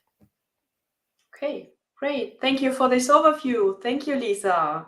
Thank you very much, Kerstin, for guiding me through the Q&A session. And I will let you off stage again. If you guys have any more questions with regards to job coaching, feel free to pop it in the comments or just contact me directly. And let's move on to our next speaker. And I welcome Wiebke Homborg. Hi, Wiebke. How are you? Hi, Lisa. How are you? I'm fine. Thank you very much. Thank you very much for taking the time to talk to me today and to share your experiences and your expertise with the audience. Now, for everybody that doesn't know Wiebke, I'm sure she will introduce herself, but let me just quickly tell you a little bit what I know. Wiebke is an intercultural trainer, expat coach, and a New Work fan. And that's a part that I love as well, that you are a New Work fan. And you will guide the audience along the topic of work culture, right? So navigating the German work culture, and the stage is all yours. Do you need anything from my side now? Thank you, Lisa. I think I'm fine. Thank you for this nice introduction. And see you later for the question section, right? See you later. Okay. Okay, so again, hello from me and welcome everyone to the Welcome to Germany Summit. Maybe you're tuning in just now. I will be speaking about how to navigate German work cultures and provide you with a first orientation that will help you be successful in Germany. Culture is something that is widely underestimated. So when you are done with all the organizational tasks for your move to Germany, then you will face the challenge of cultural adaptation. So the more you are prepared, the softer your landing. Allow me to introduce myself briefly. So my name is Wiebke Homborg, and I'm an intercultural trainer, expat coach, and new work coach based in Hanover, Germany, up north. I'm passionate about building bridges between cultures, promoting a global mindset, and empowering others to thrive in their new environment. I specialize in working with individuals and also companies on enhancing their intercultural competence, preparation for an expat assignment, multicultural team building, expat partner support, repatriation, just to name a few. I can look back on 22 years of international experience in 6 different countries, and 14 of those in corporate settings in different kinds of industries. So this makes my perspective on German work culture multidimensional, and I hope to provide some valuable insights for you today. Let me share my slides.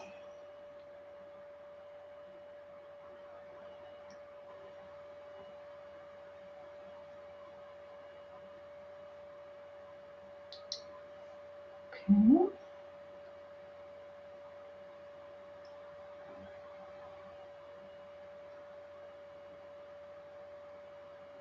Let's see. StreamYard is challenging me. Okay, yes, I think this is the right view. So topic for today, navigating German work cultures. You can see a view of Frankfurt there. And yeah, so I have 3 parts. I mean, I only have 20 minutes, so it's going to be a challenge to talk about German work culture in just 20 minutes.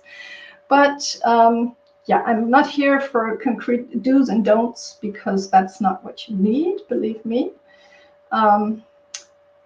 Prepare the smart way. You can talk to 100 people from different or same countries, and everyone will have a very unique experience, and they will tell you a lot of different stories about their impressions of German culture. As a trainer and coach, it is my aim to enable you to broaden your repertoire, to communicate and interact effectively across cultures, to provide you with the knowledge and tools to navigate any culture. And I'll share, I teach my clients what intercultural competence means and how to practice it, and how to deal with culture shock and other challenges on your expat journey. So the first part will be about giving you a brief context, historical, and where we come from, and that gives you a better idea in which setting our work culture is right now. And it will maybe give you a better feeling if this country is a good match for you at all. Second part will be different aspects of work culture, common cultural differences. And the third part will be my recommendations, what you can do to prepare and thrive in your job and life in Germany. So when you enter a new culture, everything is quite blurry at the beginning.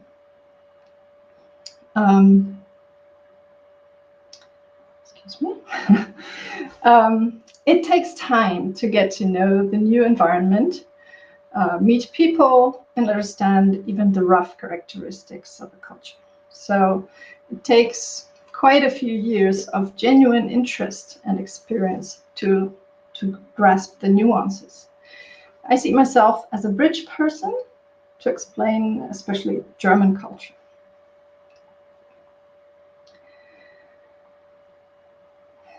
So let's take a super quick look at work culture history so that you can understand where we're coming from. Industrialization in Germany got underway approximately a century later than in the United Kingdom, France, or Belgium, partly because Germany only became a unified country in 1871. But by 1900, Germany was to become the largest economy in Europe, so very quickly. Several industrial revolutions followed, and in between, there have been economical ups and downs, 2 world wars, a divided and then a reunified Germany. Today, Germany has the 4th largest national economy and industrial base in the world, and is the 3rd largest export nation. It's renowned for its major companies in the automotive, chemical, and electronic sectors. What's less well known is that 61% of the total workforce in Germany works in small and medium-sized enterprises. SMEs in particular, for example, in the mechanical engineering sector, are willing to recruit and are looking for staff. So recently, we've endured 2 years of COVID, which has slowed down our economy, but compared to other countries, I think we're doing okay. Nevertheless, this has influenced our work culture substantially and exponentially. We're all still trying to find our way into the new normal. Digitalization has traditionally been very slow in Germany, and through COVID it has been accelerated, which is very good news. There are new ways of working, for example, the hybrid work, and modern leadership styles are also on the rise. The future of work in Germany is called new work. That's what I do as new work coach. So why am I telling you this? Germans take quite a lot of pride in their economy, engineering expertise, the long-term focus for big projects, high quality standards. So in Germany, long-term orientation, uncertainty avoidance, detailed planning, rules, and industrial standards are highly valued due to this whole history. The downside is that we're quite slow in adapting and to changing circumstances. The VUCA world is a big challenge for Germans. Germany is quite slow with digitization. Agility and flexibility are just not our primal strengths. And that is where I see a lot of potential for foreigners to bring this into our culture.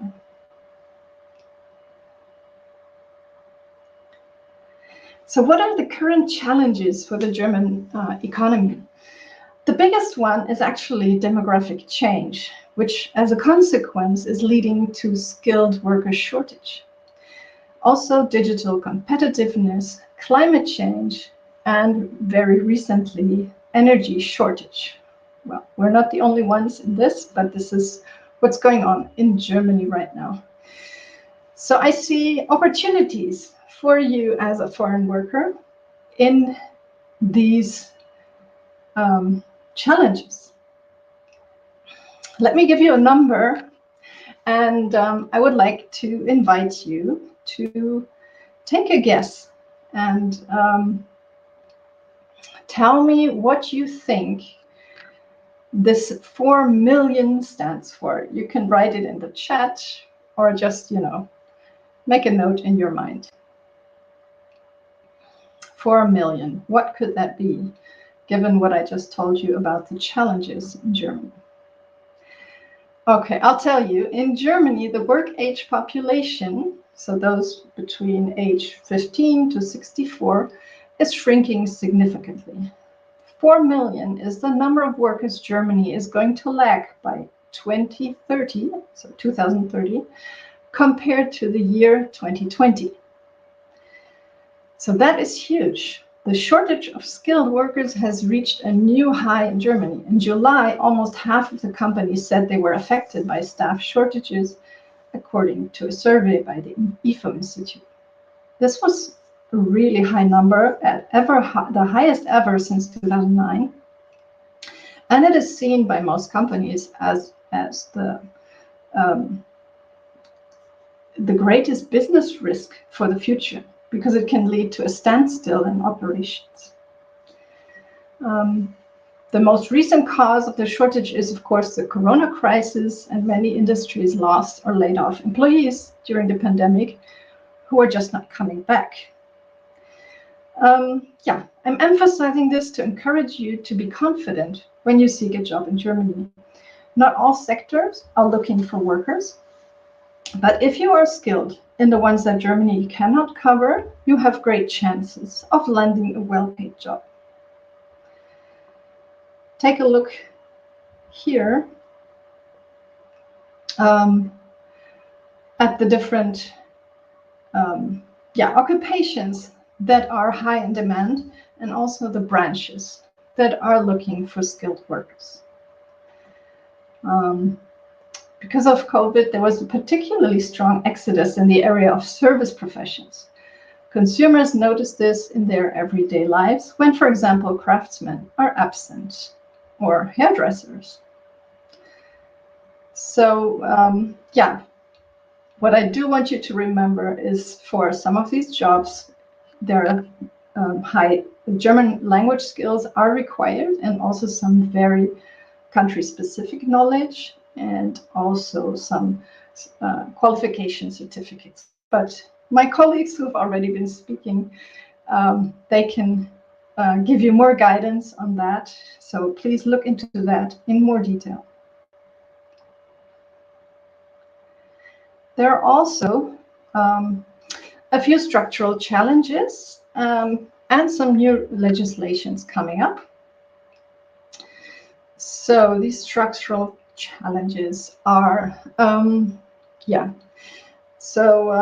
it is proven a difficulty that German language skills are required for many jobs. There are jobs for English speakers, as you've probably heard in the talks before, but not in every industry and every company. Germans place a high importance on recognized certificates and qualifications. So you will need often a long bureaucratic process to have those recognized. In Germany, we have federalism, and this leads to different regulations and requirements in each Bundesland. This can make the process even more complicated and difficult to understand. Digitization is especially slow in government authorities. We were still sending faxes, can you imagine, before COVID. This is now changed, but I'm sure it's not everywhere. So paper still rules. This has reasons of, data protection and everything. But yeah, you have to deal with a lot of slowness there. Because these government authorities are also understaffed. Unfortunately, there's also discrimination and racism to take into account. And yes, refugees are welcome, but the reality of finding a job and housing is complicated. There are some new legislations that are supposed to help solve this demographic change and the skilled worker shortage. So 2 years ago, there was the Skilled Worker Immigration Act. It's been effective since March 2020. Wasn't really a big hit. It hasn't worked. It was still not made it easier for foreigners. And it's going to be, there's going to come a new immigration law. So it's being modernized again in this fall. You've probably already heard about the Chancencard, and my colleagues will be able to give you more details on that. So this is something to look forward to, and we hope that it really brings some easier, it makes it easier for you. Okay, let's move to the second part of my talk, the different aspects of work culture. How does our cultural imprint influence us when working across cultures? Well, good self-awareness is key if you want to communicate and work effectively across cultures. Reflect on your own cultural imprint. It is the lens through which you see the world, and they are the standards by which you judge and evaluate. As we grow up within our first culture, we are unaware that people in other parts of the world do things very differently. We believe the way we do it is universal, and it is, of course, the best way. This ethnocentric worldview is completely natural, but as we become more aware of other cultures, or when we move to a new country, our entire belief system is being challenged, often leading to culture shock or even identity crisis. That's why an important part of my work is also the mental support for expats through these tough transitions. As we expand our horizon and learn about other cultures, we also train our adaptation skills and ambiguity tolerance. We become more interculturally competent and hence more successful at communicating and thriving in our job. And intercultural preparation, training, and subsequent coaching is an effective way to accelerate this process. How can I explain German work cultures in just 20 minutes? And by looking at the clock, my 20 minutes are almost over. Lisa, please give me 5 more or maybe even 10 more. Yes, of course, don't worry. Take your time. Take your time, Wiebke. I will just interrupt if there is like a major urgent question. Go ahead. Okay, I'll make sure to answer questions afterwards in the chat.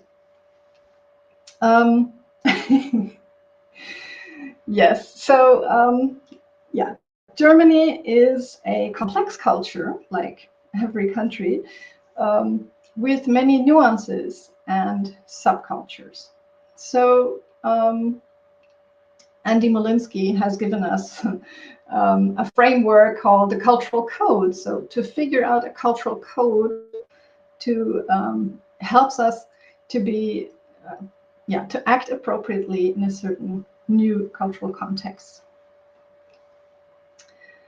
So what I would like you to remember is when we navigate a new culture, national culture, in this case, German culture, is important.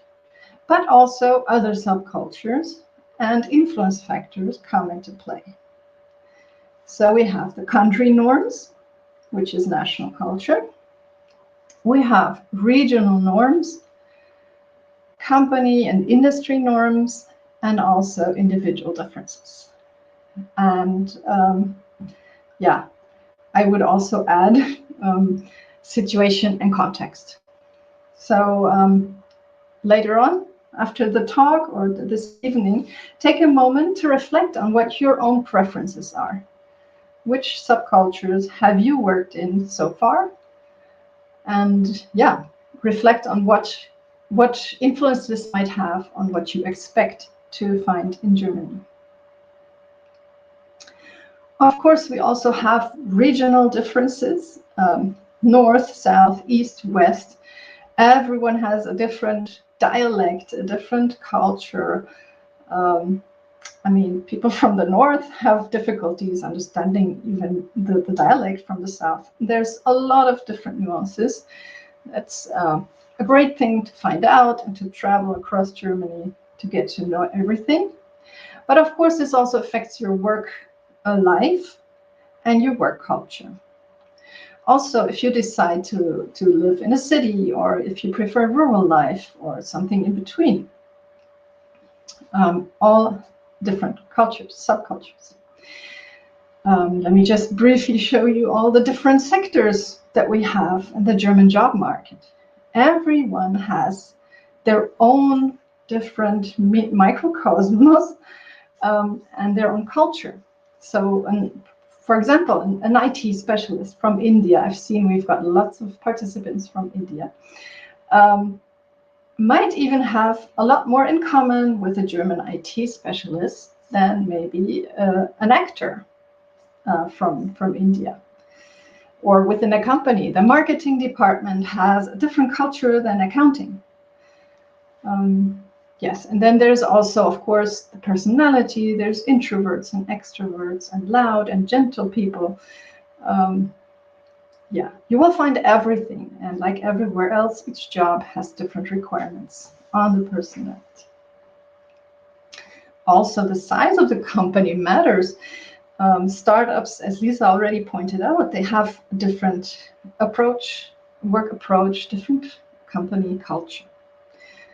Small and medium-sized enterprises, they might, so startups have this innovative spirit, outside-the-box thinking. Small and medium enterprises have a lot of drive and initiative, expertise in their field. And then if you go to corporate, you have maybe a higher diversity, it's more international, maybe even English language is spoken widely, but processes are slow. And now I've chosen a few cultural dimensions that are important to know about when you work across cultures.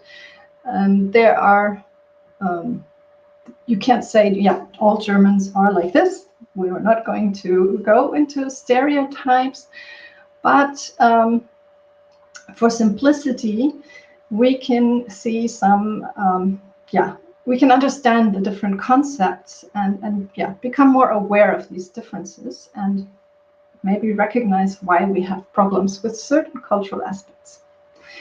So one big one is direct and indirect communication, or also what we know as low and high context cultures.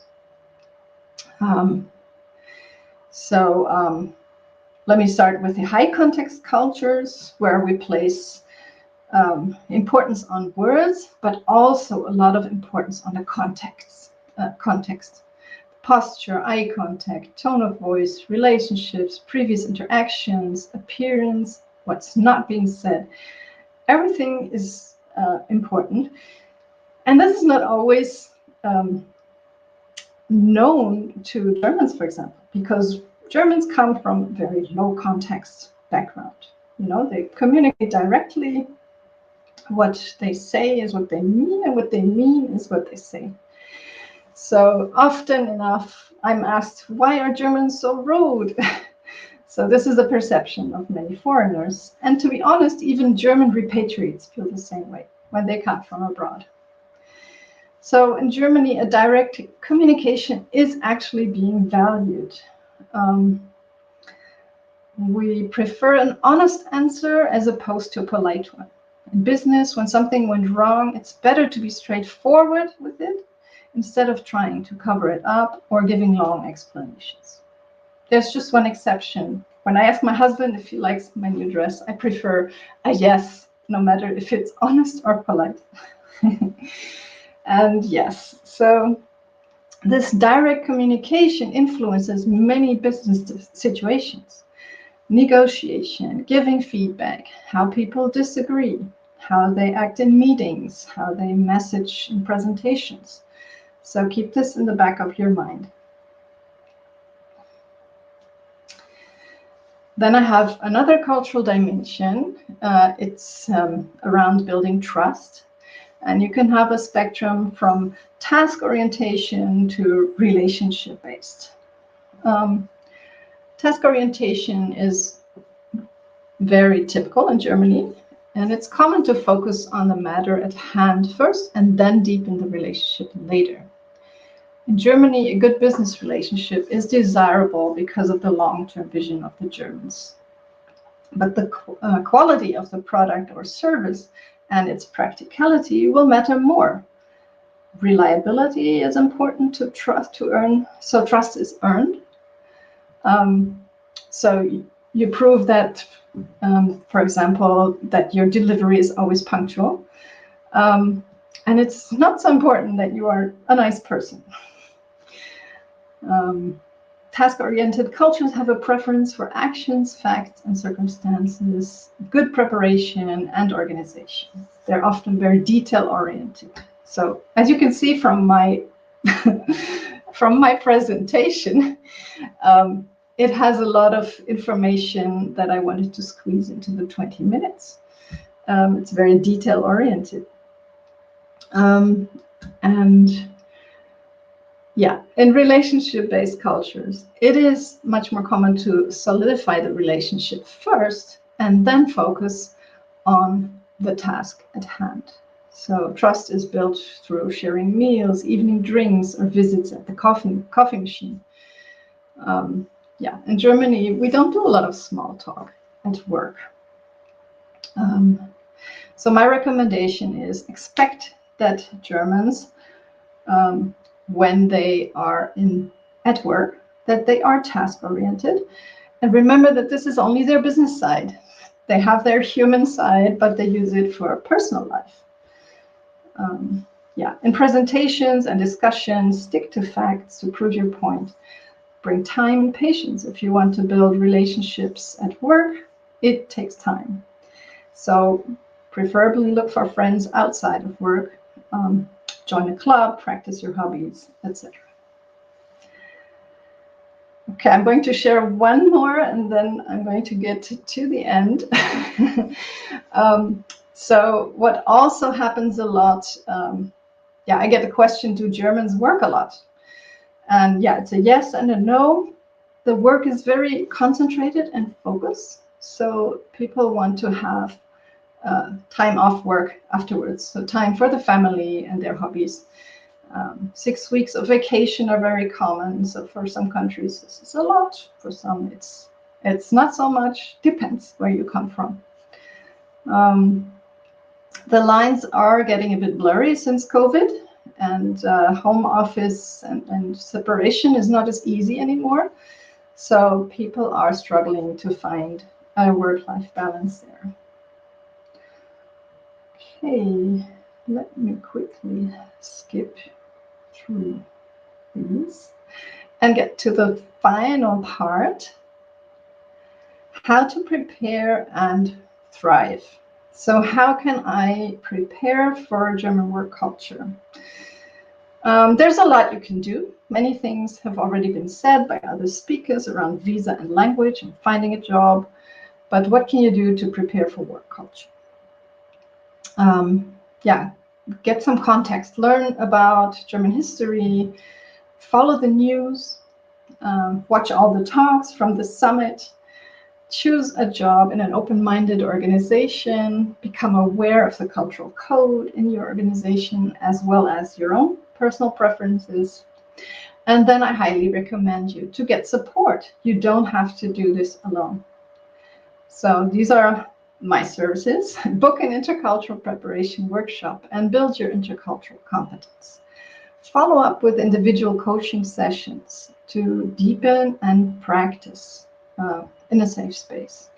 And take care of your mental well-being so that you can cope with culture shock and what often happens is loneliness in the beginning.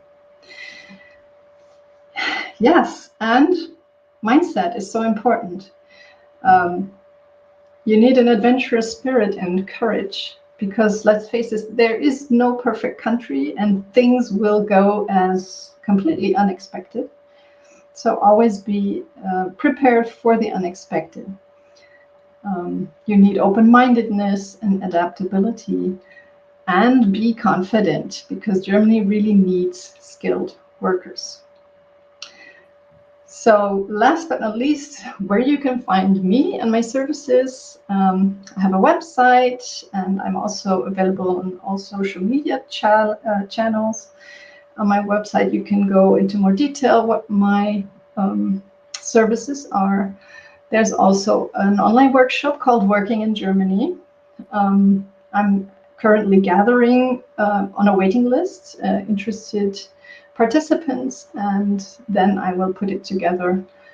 And so you can register on the waiting list there. And it would be great to welcome you there.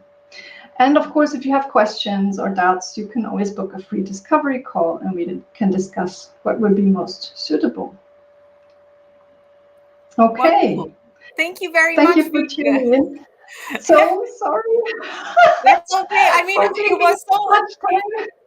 I really loved your presentation, and it was so interesting, and I was laughing so hard at some points, especially the faxes, and that we still love paper and all of these things. Please, I would also encourage you to go through the comments and the questions from the people in the chat. So for that, check LinkedIn, Facebook, and YouTube.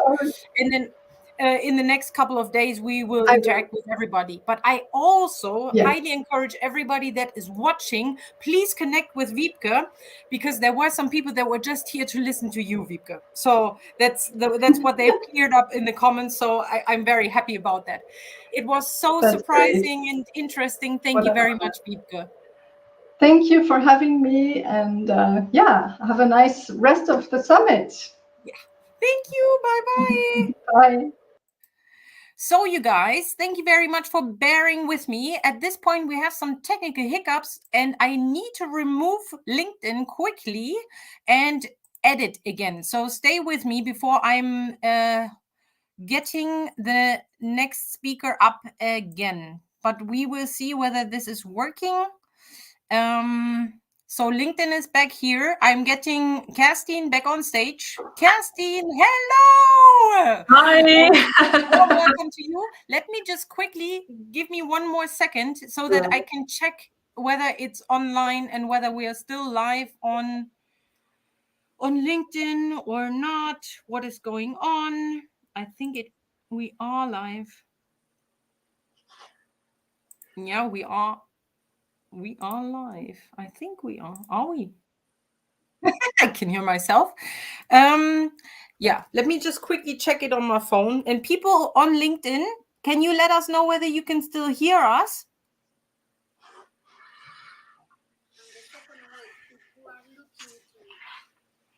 Hold on. Let me quickly have a look. Just need to double check that we are still streaming, because people from LinkedIn are not currently answering. And I don't know what the issue is. Maybe we streamed for way too long. To me, it looks like LinkedIn is here again. Just let me check. Yeah. I'm very happy that it happened on my slot and not at anybody else. Yeah. No, we are not. There's zuvor live aufgenommen. Okay. So, hold on. Oh, no, but we are getting, so it's 5:04 and we're getting comments. Yes, I can hear you. Oh, perfect. So we should be here. It's fine. Thank you very much, Nurul. Let me share that with Kerstin so she can see it on stage. He just sent this. Perfect. Okay, well, then I'm happy that we're live again. Maybe we've been streaming for way too long, and LinkedIn, yeah, and Petra says, now I can hear you. Thank you very much for the feedback. So now let's take a deep breath. Hello again from our side. I have wonderful and precious finance ambassador Kerstin Brunner with me. Hello, Kerstin. How are you today? Hi, I'm very fine. Everything is good in the engine room, and I'm very happy to be on stage talking about my heart topic. Yeah. Yay! And I'm so excited to listen to your heart topic as well. It's been such a relief. So you've probably heard that Kerstin and I have been organizing this summit together, and she explained at the beginning that I am doing more of the Q&As and moderation, but she is at the back end, and I can always see her helping me out with all of the technical side of things. So thank you very much for that. And now the stage is all yours. You're talking about financial education, guidance on your German journey. Right. Okay, hello everyone, and welcome to my speech. So I want to share my screen because I brought a presentation.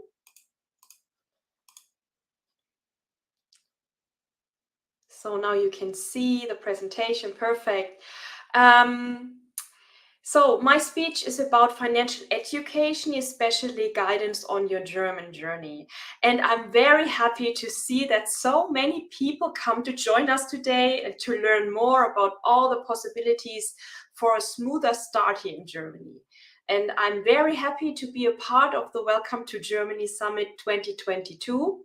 The first online summit for all expats, repats, and internationals. So let's start.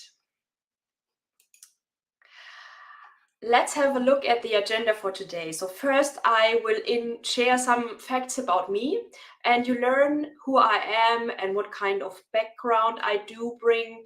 And in the second part, I will give you an overview about my daily work, especially the services I provide for my clients. And in the third part, I will show you some client cases. So one is before starting in Germany, one for people who already started in Germany, and a case that is a bit tricky, but very popular right now. And at the end, you have the possibility to ask your questions. So my name is Kerstin Brunner, also known as Finance Ambassador. And I started my career as a woman in technical fields. So originally, I studied computer science and mechatronics. Later on, I had the opportunity to work for an American-Australian software company here in the role as support engineer, later on as sales engineer. And after that, I've got a salesperson. And as I started there in 2015, it was the first time I found out that Germans are a bit afraid of writing and talking in English. Many of my colleagues came and asked me to write an email or do a call. So 4 years ago, I started my career as financial consultant. Why? I felt good in the technical field, but my dream was to work with people and to support them reaching their life goals and dreams. And this doesn't happen while you sell software products. From the beginning, I worked with people from all around the world who came to Germany to work and live here. And most of them work in the research area. They are IT specialists, professors at university, or doctors in different fields. And paired with my experience in international business environment and my holistic approach, I'm able to support my clients in mainly every life situation. The holistic approach is very important. Think about your life. It is colorful, it's sometimes complicated or exciting, and it is not just one topic. There are many topics going hand in hand when you work on a goal. To be honest, financial education is not a subject at school here in Germany. It doesn't matter if you come to Germany or still live in Germany, it is very difficult to get clear and helpful information about finance, insurances, and other important topics.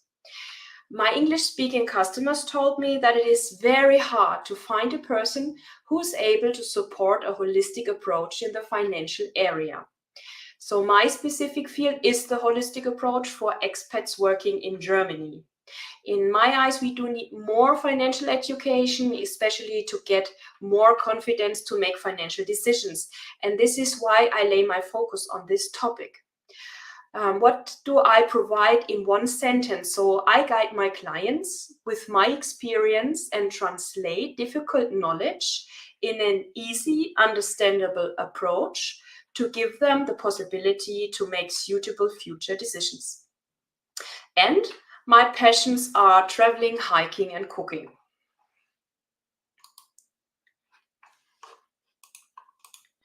So now you got some facts about me as person, and I will give you an overview about my daily business and how I support my clients. So normally people do have a topic which they need to clarify to make a decision achieving a goal. It is like walking a path.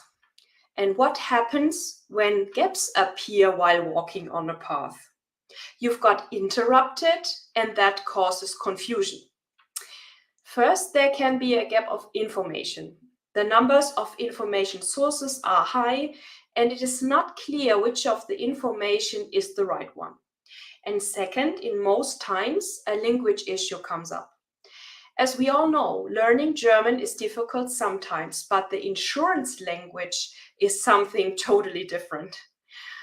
So what happens? People lose a lot of time searching for a solution, and they are not sure if it is the right solution when they might find one. One example I want to share is employer benefits. Who can explain the offer? Is there an alternative? Does the offer fit to my current life situation and my future plans? You can see it could be difficult to find an answer.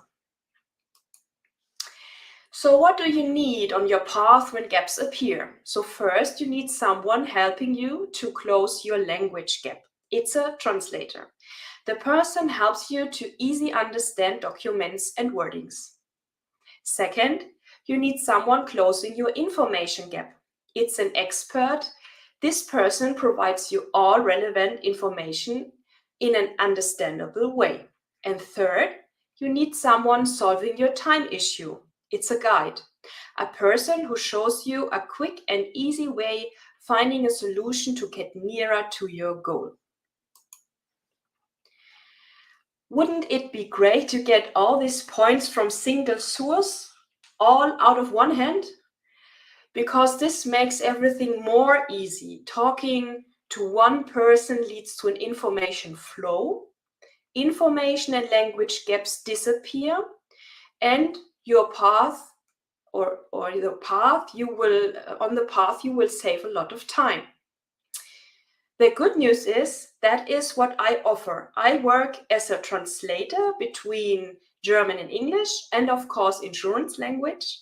I am an expert in fields like finance, insurances, loan, properties, official documents, and I save time because I provide all relevant information to make it easy to find a solution and make a decision. How does it work? First of all, I need to know the current life situation of my client. How does it look like in private life and in professional life? In a second step, we talk about the future plans and define goals and work packages. I call it a unique roadmap, and for me, this is a perfect picture. It is like traveling to a city you've never been. You will check your path via internet or map. I like the picture of the path, and mostly it is easier to find the way with a map, right? In the next step, we then clarify questions and I provide all relevant information. And with all this preparation work, my clients are able to make suitable decisions which fit to their current life situation and their future plans. I want to give you an overview in which topics I can support you. So topics like health insurance, pension, employer benefit. I provide an insurance check, support my clients while purchasing a property, give support with reading official documents. I do have a network of experts who are working with internationals in fields I do not provide, so I can make a recommendation and I support my clients in every change of their living conditions. You learned some facts about me and my offer, and before we start with these 3 examples, you need to know that every client situation is unique. It depends on different things like your family status. Are you a single person living with a partner, or are you a family with kids? Your profession status. Are you an employee or self-employed? And your future plans regarding retirement time, where do you want to live, how do you want to live, and many more. Please keep this in mind. So let's have a look at the 3 client cases. So the first case is how to read official documents. What can you expect from this topic? You learn to understand official documents and what kind of information they provide. You learn to ask the right questions. I love this because in one of my first lectures at university studying computer science, my prof told us, you need to ask the right questions to get the right answers.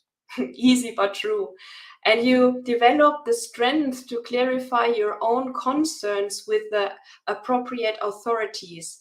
This is very important because in many cases, I am not allowed to talk to the authorities directly. How do my service reading official documents look like? You get to know about social payment for pension and health insurance, and you learn how to read a payslip.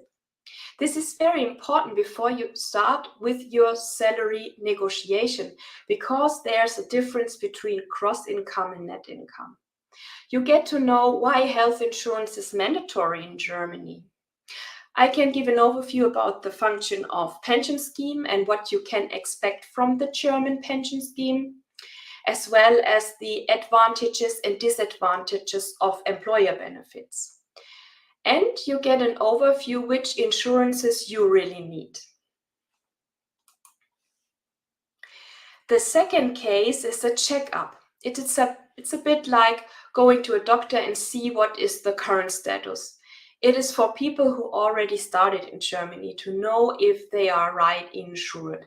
We will have a look at the profession and private status and if something changed in near past.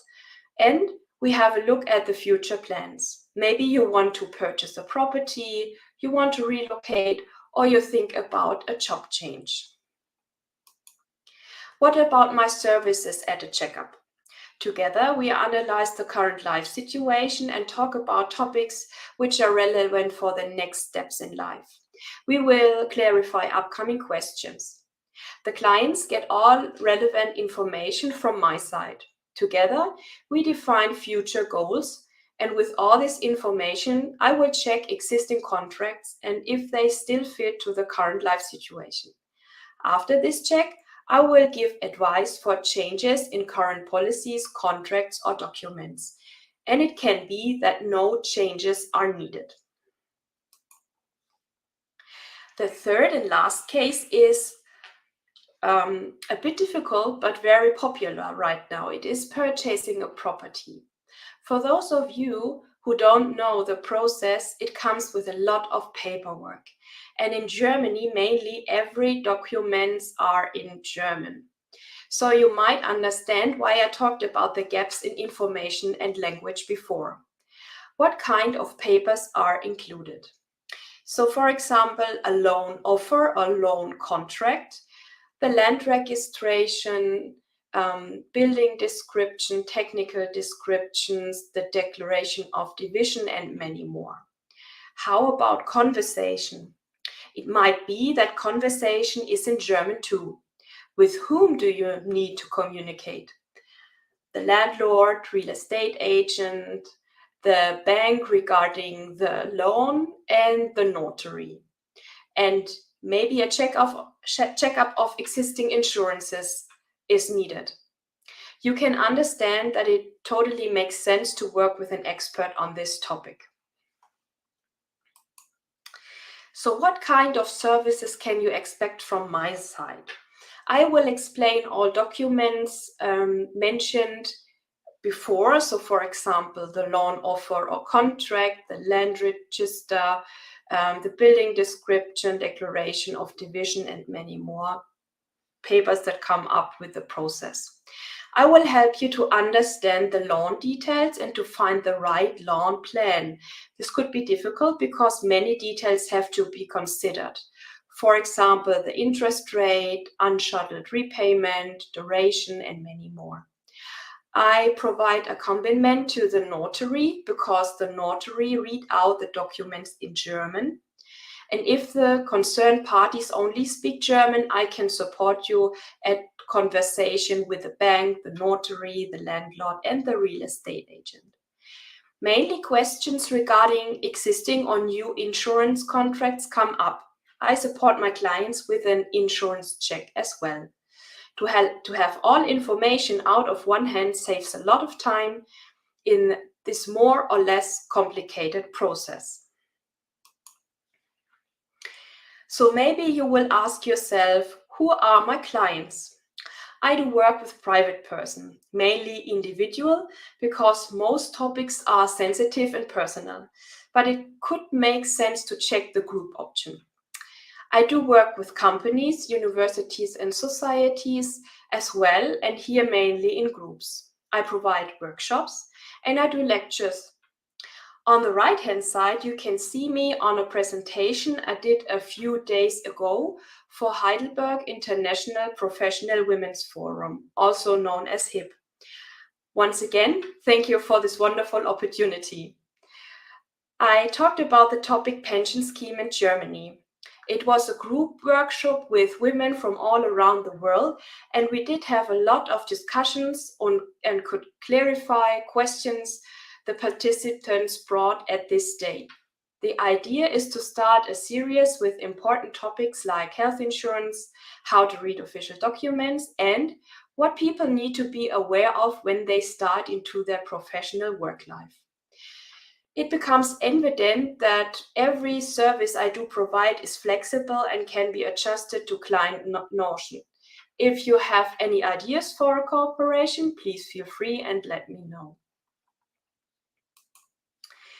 So if you want to learn more about me and my services, please visit my LinkedIn profile. For easy access, you can use the QR code. You also can search by my name, Kerstin Brunner, Finance Ambassador, and I'm very happy about your connection requests.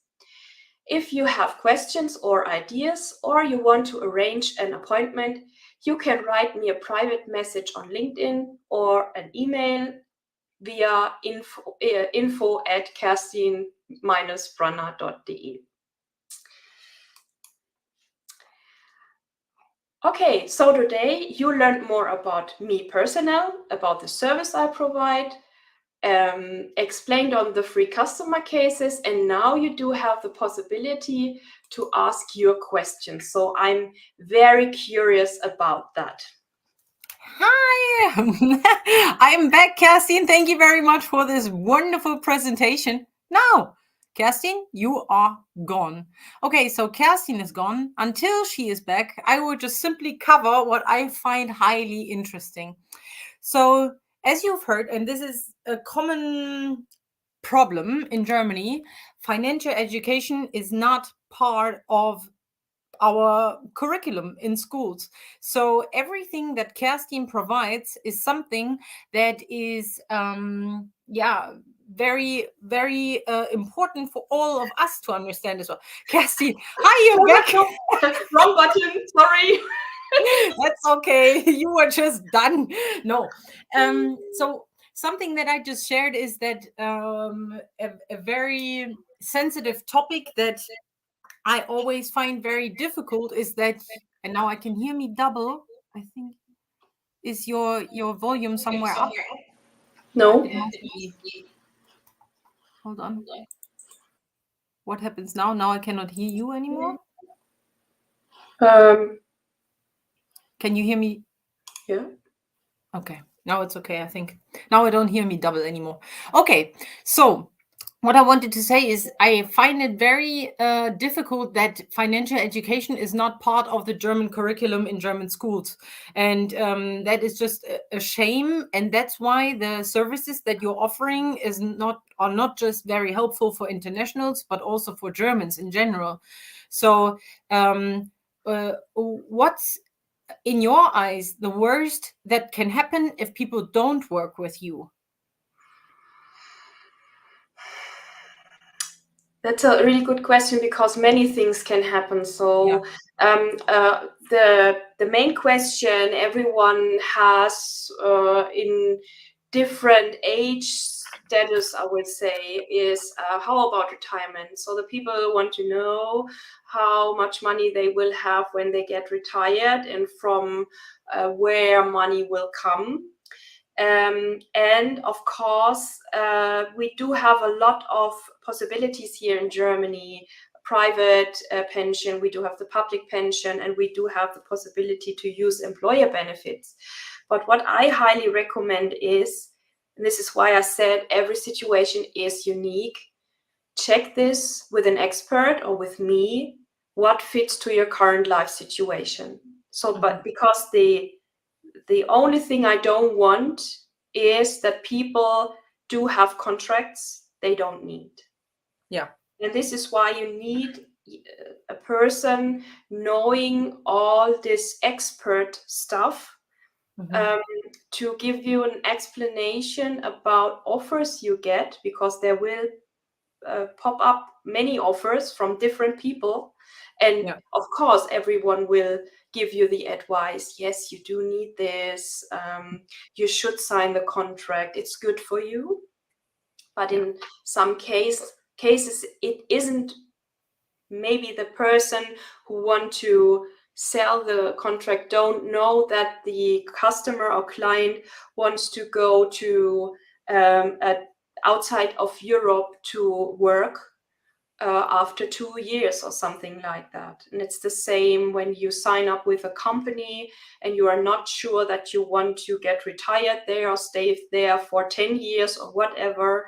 You need to check some things for you. If it makes sense to put money in a contract, you maybe need to leave in the contract when you leave a company or Germany or Europe or what else. Yeah. So this is the difficulty. Yeah. And I especially like the roadmap that you're drawing with your clients, and that every person has their idea of how long they want to stay in Germany, whether they want to settle here for good, whether they just want to stay here for a couple of years. It's basically just in their heads, and this roadmap that they are drawing with you is aligned to their individual needs. And that's what I find so important, especially from my side. What I've seen when I was working in HR, it's that are a lot of things that are offered, but you don't ever get the choice. The people that are out there coming from outside of Germany don't even know that they have a choice. For example, with regards to health insurance and all of these things. Right. So this is a topic that you need to be aware of. And that's why it's great that we have Kerstin here so that you can talk to her. And one question that came up was that a person wanted to know when they have to acquire a health insurance. Still when they are abroad, when they have to apply for a visa, or when they are here in Germany? When do they have to get in touch with you? So when you apply for a visa, you need to show that you are health insured, because it's mandatory here in Germany. And it is a part of the documents you need to have everything ready to get the visa. And this is why you need to take care of this topic when you are abroad. Yeah. So you need to already check that you have the, but this is something, I mean, for me, it's normal when I go abroad for a certain amount of time that I check beforehand my health insurance status. But I always find it very difficult due to the fact that Germany is a very bureaucratic country and we have so many rules and so many regulations. Like all of these people and these parties that are involved in this process along this roadmap, when you were talking about the landlords, the notary, the real estate agent, all of these people, and you're just simply overwhelmed when you get here and you just think, what? Why do I have to talk to so many people? So I find it highly helpful that you said that you can help them along the entire roadmap, along their path, and that you can also help with regards to explaining the German documents, because most of the documents are not in English, and understanding these contracts that you are signing is very difficult and can bind you for life. Right. And it is that we do have a lot of information, so you can Google everything, but then the opinions are different, and you are totally struggling what is the right answer to your question. And this is why I mentioned you need an expert. So I do have a lot of certificates in this field. So if your neighbor wants to help you, it's kind from him or her. But you need to check. This is why I mentioned we don't have this financial education in Germany, and I do provide my service in German too. And many Germans come in to my consultation, and they do have sometimes strange opinions and information, and then we clarify everything and I explain how it is, and most of them say, okay, that makes sense, others don't. So that's normal, but it is very important to double check to be safe. To be on the safe side, especially when it comes to a sensitive topic as financials. So thank you very much, Kerstin, for this wonderful talk. And I'll see you later at the recap session. And I'll get the next speaker on stage. Thank you, Kerstin. And thanks, everyone, for your questions. Okay. And hello, Katie. Hello, everyone. Hi, Katie Rössler. So let me just first introduce you a little bit. As you can see, I'm not here on my own. I have Katie with me, who's a transformative grief guide, a book author, and also a licensed professional counselor. And Katie, what's the topic that you will be talking about today? Yeah, today we're going to be addressing expat grief and how to be aware of it, because it's actually a very normal part of being an expat. And 3 steps you can start to do when you notice that grief is starting to come up as you're adjusting to being in Germany. Wonderful. Is there anything else that you need from my side for now? No, I'm good. Okay. Then the stage is all yours. I'll be back for the Q&A part. Wonderful. Hello, everyone, and thank you for having me. I'm excited to be speaking on a topic that's near and dear to my heart, because I've been an expat for 6 years, and my husband has been a repat for 6 years. So as a counselor and also as a woman who has lived this topic really, I think, is important for us to start to address more often when we talk about adjusting, especially to a new country. So let me share my screen so you can see my slides today.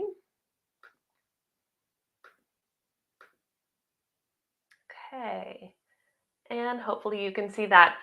So we're going to be talking about the emotional journey of the expat, how to recognize when grief hits and what to do about it. Okay, so it's very easy for us to think about the emotional journey of the expat and think of all the positives, right? We're so excited about moving. Maybe we're looking forward to, a little bit nervous and anxious. But often we don't talk about the fact that there are some other emotions that can come up a little bit later on down the road. So we have particular periods that we go through as an expat. And the first one is usually the honeymoon period. Again, if you're moving to Germany, you probably are making the choice to do so. I married a German, so we decided to raise our family here. It was a mutual choice to come here. So if you're coming for work or want to start looking for work, or maybe you're in a relationship and that's moving you here, the honeymoon period is that period where everything's so wonderful. You've got Schloss Neuschwanstein, you want to go and see everything. Everything's just new and exciting. And it really creates this sort of honeymoon feel, right? Like, oh, this is so wonderful. Look at that. Look at that. We want to go see the sights and take pictures in front of them. And then we want to share that with our family and friends, whether it be online or be a text message. We want them to see, look at all the things I get to see, these sites that I've only seen online or I've seen in textbooks, I now get to see in person.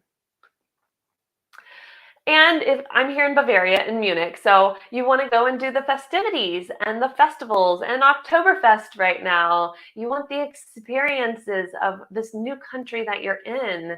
Wearing, here in Bavaria, we wear the Dirndl and Lederhosen for special events, especially Oktoberfest. And so maybe you go out and get those items. Maybe you just notice how the people around you dress differently or hold themselves differently, and you're just in awe and excitement of it. It's still that fun stage of things being different. And then, of course, you're going to go and try all the German food, right? You're going to, maybe you look at it and it's not appealing to you, or maybe you're like, let's just try everything. Let's see if I like this. Let's see if I like that. And of course, Germans love those. So you'll have lots of different types. They also love potatoes. And you're like, oh, I want to try this. I want to try that. You're not so much in a phase of, maybe you say like, oh, I didn't like that, but it's not so negative. So that's that honeymoon period that we experience. And then we have the comparison period, which, let's be honest, is apples and oranges. We can't truly compare two countries alike because they are going to be different. There's going to be different cultural backgrounds, different historical backgrounds. Whether you're in a city that's more metropolitan, you've got more people from different cultures in there, that's going to create a new culture there. So even though it's both fruit, we think we should compare the old country that it came from, or our home country, to our new country. And we're often getting into a place where we're maybe starting to get kind of annoyed with how things are in our new place. And we start to wonder, do I want to go back home, or do I want to be in Germany? As we're talking about expats in Germany. So where do I want to be? Do I really like, I don't really like that they do these things here, but I don't really like that they do these things here. But we can start to become a little more critical. And again, it's apples and oranges. So if you're new to Germany and you're in this phase of comparison, or you're going to move to Germany, you hope to, and if you get to this stage where the comparison starts to happen, remember this picture. Just one big apple and one big orange. Structurally, they're different. They taste different. You have to eat them differently. So trying to compare them is a bit silly. Yes, they're both fruit, but they're very different. And it's the same with different countries. But here's something that happens in the comparison period that I want you to be aware of. We will imagine our home country, or the country we were in before, like this fairy tale. And we open our fairy tale book, and once upon a time, all of these things were so wonderful in this place I was before. Oh, I don't really like these things here because they were so wonderful here. And I'll share with you, when we moved to Germany, my husband went to comparison and this phase quite fast, whereas it took me a few years to get into the comparison. But I could ride that honeymoon period for a long time. Everything was fun and exciting and new, and the seasons were different than where I grew up. And my husband started to create this sort of fantasy world of where we lived in the United States was like. And he's like, oh, I missed this, and this was so wonderful, and this was so great. And then what happened is he started to create that fairy tale. And I said, love, I don't know if you remember, but you were complaining about some of those things that you are okay with now. And he goes, no, I don't remember that. I go, oh, yes, you have. So we often create this sort of dream vision of how things were. And we forget that those things that maybe irked us or bothered us in our home country, the country we lived in before, are actually things now that we think, oh, this is so wonderful. We forget that irkness. What is, I find really funny is that it's kind of like when we date somebody and then stay in a long-term relationship with them or a marriage, we get married to them. You know, the things that we like about a person in the beginning are usually the things later on we're really annoyed with. And for a while, I was a couples therapist here in Munich for expats. And often we had that discussion of, you know, some of the stuff that you really loved, that was that honeymoon period. Now you just can't stand, and it's completely annoying because it's very different than who you are. It's the same when moving to a new country. So remember that. Then we had the grief period. Okay, so I'm a transformative grief guide. I don't mean grief just related to death. Yes, grief and death are very interconnected, and most cultures and countries only attribute the two together. But I'm here to also change your mind on this. You know, I really believe that grief is about letting go of the way we thought life would go or should go, and learning how to accept how it is. And as an expat, some of that is the grief around us not living the life that we pictured having, even if it was 10 years ago. And that seems silly because, of course, we're changing. We're always different. But we still hold on to some of those dreams. And it gets really easy to say, well, I didn't think I would be at this place in my life, or I thought I'd be further along. If by moving to Germany, you're kind of having to start over in some ways, or shift down in your company and your job, just so you're able to do the move, there can be a point where you feel like, wow, I really thought in my career I'd be further along, or by salary having about this much, or in my relationship, I thought things would be better. And so all of this takes some grieving that things have changed. So I'm a mom of 3, and some of my grief work has been around the fact that I'm not the parent I think I would have been in the States. You know, I'm still learning the education system here. I'm still learning and understanding the healthcare system. And it's 6 years later. I knew all of that where I obviously was born and raised. I understood how it all worked. I maybe didn't always agree with it, but I understood it. And here I'm having to find myself in a new way as a woman, as a mom, as a partner. And I'm having to learn my husband in a new way too, because he's now his German version of himself, not the American version of him that I had met. So grief gets wrapped up in all of that. Again, it's just letting go of the way we thought life would or should go. And so grief is actually a very normal, natural part of our life, and actually a very typical and normal experience for expats. Again, we just don't talk about it. So how can we start to notice that you're experiencing expat grief? And here are some of the signs. So the first one, getting agitated easily at anything, big or small. You find yourself just very testy. And I find with people who didn't grow up in families where it was like okay to be emotional and cry and show sadness, this is where they go to. Super agitated, and maybe they act like everything's good on the surface, but they find themselves just really like reactive. That's a sign that something's getting kicked up for you. The second is staying in a negative mood or only seeing the negatives on a regular basis. It's like getting stuck in the comparison period and only seeing that. And it's very much like we have these glasses on that have gray lenses that look like rain clouds constantly happening, and just everything around us is just, ugh, I don't like it anymore. I don't like this. I don't want to try that. We have no desire to get out and meet people or see things. You know, that excitement of the honeymoon phase, we're over it. We don't like that the neighbors are maybe rude or not very friendly. Maybe we call them rude, but they're just not as friendly. We don't like that the paperwork doesn't make sense to us. And why do we need to keep these forms for 10 years? And all of these things start to irk us, and we stay in that negativity. And it makes us not really want to go and explore and see more things, to give this new country more of a chance. And honestly, I find the first 6 months for most people is where all of these sort of phases occur. And that second 6 months of that year is where you start to kind of find your groove, especially if you really understand that this is what's happening. You're experiencing grief. You might find that performance at work or motivation to find a job starts to decline. You just don't have that passion because you're grieving. This isn't the way things were supposed to be. I didn't want this to be this hard. It was supposed to be easy. This is an exciting opportunity, and here I am miserable. I've had many clients move to Germany in the fall and winter, like end of fall and winter time, and I remind them that this is just a tough time of year to be here. It is very winter here, and it is very dark. And so it can feel like, oh, why did I move here? What was this? And I remind them it's okay.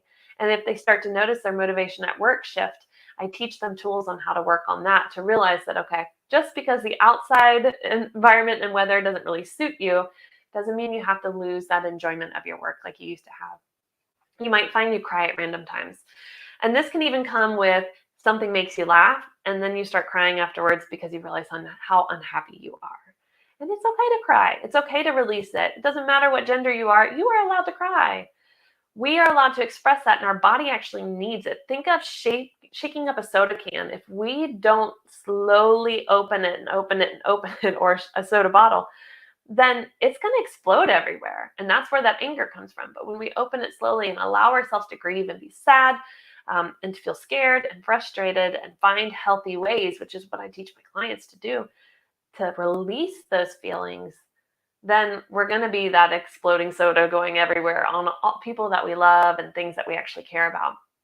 You might find that you struggle with sleep at night. This can be insomnia, to struggle falling to sleep because your brain is just racing. It's like an anxiety trap in your mind. You might have issues with eating, either eating too much, which is usually a sign that you're feeling very empty inside. So you're wanting to fill up and have that feeling go away. Or you're eating too little, and that's usually a sign that people have a lot of emotion built up inside them, maybe even anger, and they feel just like to the brim, so then they eat less because they don't feel hungry. These are all signs that something's impacting you, and it's time to really look within and say, what is it I thought life would look like right now, or should look like? Or what did I think I would be like, and how is it different? And then last is feeling guilt, shame, or embarrassment about how you feel. This is so tough because we can be our worst critics and beat ourselves up so much. And often when we make a choice to move, we think we're supposed to be positive and happy about the choice the whole time, but we actually have the right to change our minds or to go, wow, this is really much harder than I thought, or I'm having more of a struggle and how can I get support? Instead, we tend to beat ourselves up and say, like, you shouldn't feel this way. Why do you feel like, suck it up, move on, toughen up, like, nobody can see that you're going through this. We become really harsh on ourselves. So let's talk about 3 things you can start to do if you notice these signs. Okay, first one. Don't judge yourself. So we just talked about this shame and guilt. Don't judge yourself for what you're feeling. When we do that, we just stuff it down further and we start to have the physical health issues. We start to have emotional outbursts and be reactive. It's almost like we're a kid throwing a tantrum sometimes. And sometimes that's part of grief, is that we're tantruming that life didn't go the way we thought. Our goals haven't been reached. Our dreams aren't even close to being met. And so we just want to throw a tantrum. And you can in healthy, safe ways. But don't judge yourself for what you're feeling. Be aware of the fact that any reactivity is a sign that there's something that needs to be felt or expressed. And there are safe ways to do that, but you don't have to beat yourself up over it.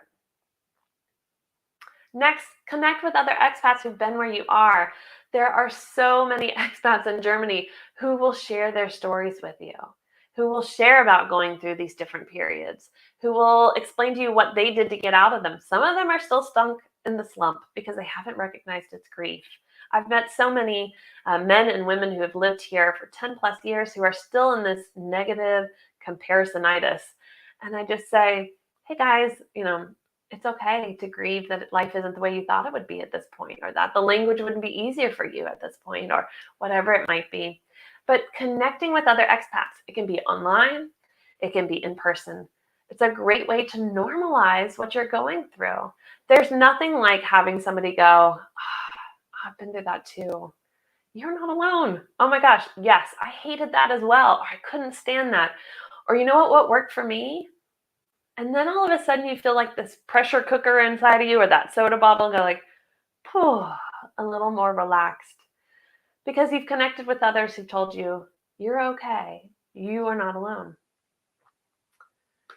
The third thing I want you to do is think about getting support.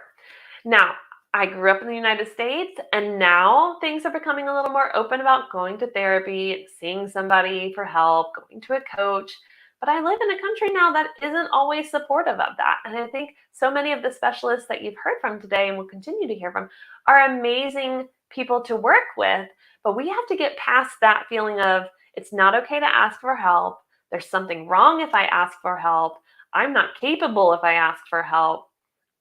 I went to school for over 6 years to be trained in how to work with people through adjustment, through life transitions, through growth.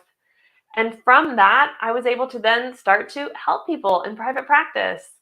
So I don't expect myself to know taxes and finances like Kerstin. I don't expect me to know, how to find a job here and be amazing like Lisa. I don't expect these things. I know that I can learn those things, but I also know I can ask for help. And that's okay, because good Lord, it would be really tough for me to learn all of this stuff. And as Kerstin shared earlier, you can Google a lot of things, but you're going to get different opinions and different thoughts. Well, when it comes to getting support through a guide, a coach, a therapist, it's important for you to sort of, it sounds like, shop around, find the one that's right for you. Just because one didn't work doesn't mean that, they're all bad. Come and really find that person who suits your personality. It's kind of like finding a friend that stays quite distant. Who's that person I feel like I can sit down and really share what I'm experiencing, where I don't walk away feeling judged. I can feel challenged in a positive way, and I receive tools and resources of how to grow. Those are essential. But getting support doesn't mean you're weak or incapable. Allow those of us who've been trained in this field to be your support so that you can walk away from it all and be able to enjoy Germany more. My job is to work myself out of a job. It's to give you the tools so you will be able to move forward. Okay. So before we get into questions, I say, here's the QR code. Get a free audio chapter of my book, The New Face of Grief. It talks about grief in relation to so many things beyond death, so that you start to understand grief as a tool for your growth. This QR code will go straight to the page where you can register for the chapter 2, which is a wonderful chapter really explaining what grief is and what it isn't, and how many rules have been put on grief that we don't need to have anymore. So take either a screenshot of that or use your phone real quick and grab that. And lastly, if you would like to connect, and if you'd like to work with me, go to katierössler.com. I work with businesses, I work with universities, and I work one-on-one with clients. And I have more openings now in the mornings. So check out what my offerings are on katierössler.com. You can find me on Instagram, of course, on LinkedIn. And if you'd like to learn more about my book, thenewfaceofgrief.com. But I also have another book that came out this week. Lisa, we didn't share that, Giving Birth to Motherhood, and it's how to write your birth story in a way that is healing. So it is still about grief, because sometimes we need to grieve how things occurred, but you can find that on my website under books. Okay, so I'm going to stop sharing, and I'd love to hear if you have any questions. Lisa, anything? Wonderful. Thank you very much. First of all, Katie, this was such a great presentation. And I always have the feeling that whenever I'm listening to you or reading your book or talking to you, that I'm getting a new idea of really understanding where grief sits. So as I just said, so a couple of weeks ago, I was talking to Katie, and she talked to me about her book. So I bought the book and I'm reading it currently. And you would not believe how hidden grief is actually in our everyday lives, that it's present everywhere. And that I really liked what you just said in your presentation about the different things that can pop up, like reactions of our body, and the ways what activities we can do in order to cope with that, if we can say or name it coping. So that we should first of all accept it, that we can cry because it is it's okay, it's normal, that we should connect with other people, and also obviously ask for help. And there are so many stories that you're telling me where I always think to myself, oh my Lord, I have been abroad for several times in various countries, and I've gone through this process and seen so many overeating, crying, not eating at all, and all of these things. Is just, oh, I wish I had Katie in my life before. Thank you, Lisa. Yeah, when I started to really uncover what hidden grief was, I noticed how it really is probably one of life's coolest tools for our growth, but we've been conditioned to believe that it's really something bad, so we avoid it. And that's my goal with the book, is to teach different skills. And so the second book, we have never talked about that. What was the book that just came out this week? Yeah, it's Giving Birth to Motherhood. It's how to write your birth story in a therapeutic way. Yeah. Because it also sounds to me that this is something that I encounter all the time. I mean, I'm in the time of my life when a lot of my friends and just give birth, and it's they always say that there are aspects of grief connected with that, not just with regards to giving birth, but also like who you become as a person when you are a mother, then all of a sudden. Yeah. So there was one question beforehand that you covered already. So people that have signed up through the website said major problems facing during the stay in Germany. So you've covered that all. But I wanted to share a couple of things that the audience is asking. So I asked them, how do they feel when you think about moving to Germany? And Jen said, excited, with a sense of homecoming. I loved my time living in Germany before, but I'm realistic, knowing that things will be different. Yes. So now that they've listened to you, they are more aware. And if you, I mean, you have this checklist or this overview that Katie has given you. So feel free to reach out and work with Katie if you need help, if you need support, because this is a topic that is very, very important. Now, another comment was from Whitney. I'm grieving loss of career. I was offered a teaching position before leaving the US. In Germany, it would take 6 to 8 years to get a similar position. I feel irresponsible for letting that chance go. So maybe what's that? This is hidden grief? Feeling irresponsible for letting a chance go? Yeah, because that's the judgment then we put on ourselves. And we forget that opportunities show up in so many different ways. I closed my private practice and thought I could never work in Germany because there was a lot of rules here to be a counselor. And I ran into, at a playground, a psychologist who showed me the way to be able to still work here. Wow. And it was random and amazing. And I know so many women who have had similar experiences where they came here thinking, okay, I've left my career and lost all of this time, and maybe there's been a break in between. But opportunities show up in such interesting ways nowadays. And it's about networking and being open. And it can feel like, man, part of that is grieving what could have been. Yeah. And you have to feel that. You have to address that. So Whitney, I hear you. I mean, I grieved so much thinking I would not be able to work here. And here I am finding different ways to do this. Yeah, it's wonderful that you can relate to the people that are listening so well, because you've gone through that process, and you would not imagine what kind of situations we are in, like you being on the playground and then finding out, hey, this is the way how I can actually work here. Yeah, and totally. And so Ria is just, I think, agreeing to what Whitney just said. Another chance for a better job will pop up soon. Keep the faith and don't give up searching for a new opportunity. All the best. Yeah. And also, I find that very important, that it's great to keep your head up, but if you don't know how to get out of that grief, that's when you need to talk to someone like Katie. Yeah, no, I agree. And it's good to be hopeful. That's our natural response when someone's grieving. It's like, you'll get through this, everything will be good. And that's positive, but we also can grieve and have hope that things will change. Yeah, that's very important to know. Yeah, so being hopeful, but still acknowledging the fact that we are grieving, because that is something I think that is not taught to us, which leads me to my final question that somebody asked before, so through the sign-up sheet, and that is integrating into the culture with kids. So how can we help our kids with this hidden grief? Yeah, so it depends on their ages. If you have not moved yet, then it's talking about it, watching videos together, looking at pictures, and just sharing, like, things will be different and we are going to compare. And we're going to think this is better or not. And it will be uncomfortable. It will be hard, because for kids, people always think, oh, they are resilient, they adjust really easily. Well, they tend to then act out and struggle with language and different things when they're grieving.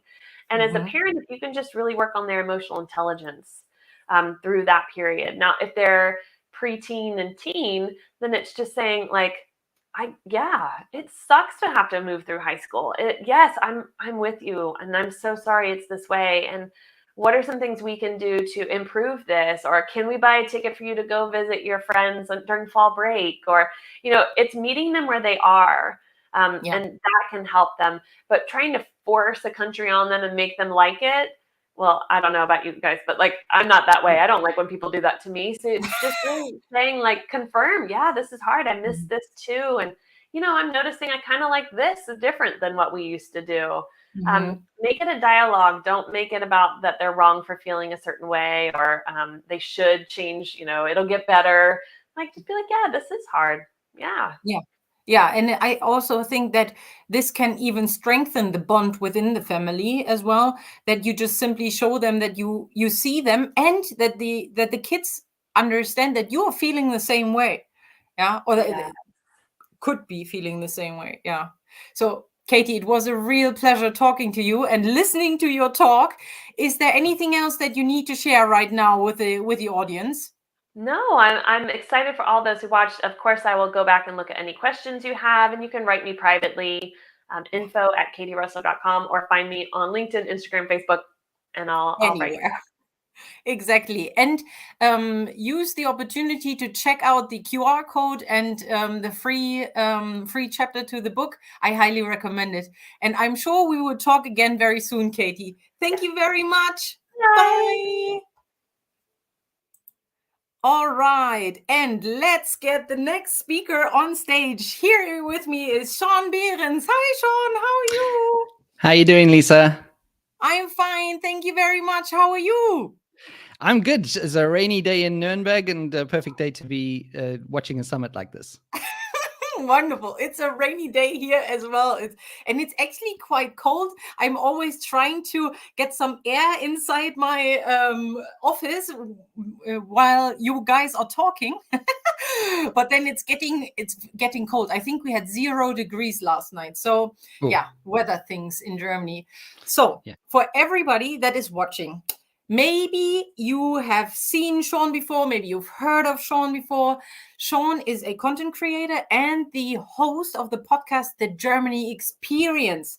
And I was a major fan even before we got in touch of your podcast. You have so many guests on your podcast that are sharing their stories, and that's what you will be talking about tonight, right? What's the topic again? Let me just share. Advice for adapting and integrating in Germany from discussions with 100 plus foreigners.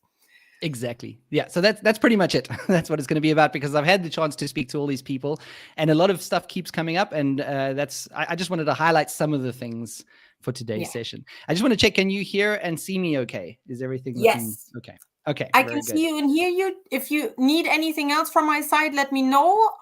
Otherwise, I will be back for the Q&A. I think we're good to go. Perfect. Have fun. Speak to you soon. Thanks so much, Lisa. So as Lisa said, I'm Shaun Behrens, and and first of all, before I even start, I just want to say thank you so much to Lisa and Kerstin behind the scenes, working so hard on this. It's a really amazing summit, and something that I feel like should have happened a long time ago. It provides a lot of value to foreigners, and I'm very honored to be a part of it. So also thank you for the invitation. So I host the Germany Experience, which is a podcast about life in Germany for foreigners. I actually have a new podcast starting out sometime in October as well, called Everyday Germany. So apparently I can't stop making podcasts. And I've been living in Germany now for way too long, for 15 years now. I'm originally from South Africa, and South Africa is a land of warm people, happy people, and they're the kind of people who will invite you into their culture with open arms if they know that you're new there. The kind of people, they're always smiling. And then I moved to Germany, which is pretty much the polar opposite in terms of that kind of culture. So I had a lot of the same kind of culture shock as many of you, and also as many of the guests that I've had on my podcast. So one of the great things about my podcast is that I've gotten to hear these stories, and it's been around about 100 guests over the course of 3 years. And I've actually got a presentation that I'm going to try and start here, or that I'm going to share with you. If it all works, give me a second. Sorry to keep you waiting. Let's see if I can get this working. And yes, so now you should be able to see the slides that I wanted to show. And I just wanted to show you a quick picture of just some of the guests. And if you look very carefully, you'll see Lisa in there somewhere. But yeah, I've been very fortunate to have a lot of interesting people, a lot of inspiring people on the podcast. And these are just some of the topics that come up regularly. So things like learning German, finding a job, culture shock, and so on. So as I said, it's really good to hear these stories. And over time, I realized that although the stories and the personalities are different, many of the problems that are beneath them are the same. And I also found that a lot of advice that I heard from my guests was similar. So I decided to try and cover some of the most common and useless advice that I've heard from my guests, and that I've also gotten from my own experience. So obviously there's too much for a 20-minute slot, but if you want to hear more stories, you can subscribe to the podcast, The Germany Experience, for tons of stories and advice from foreigners and also from Germans occasionally.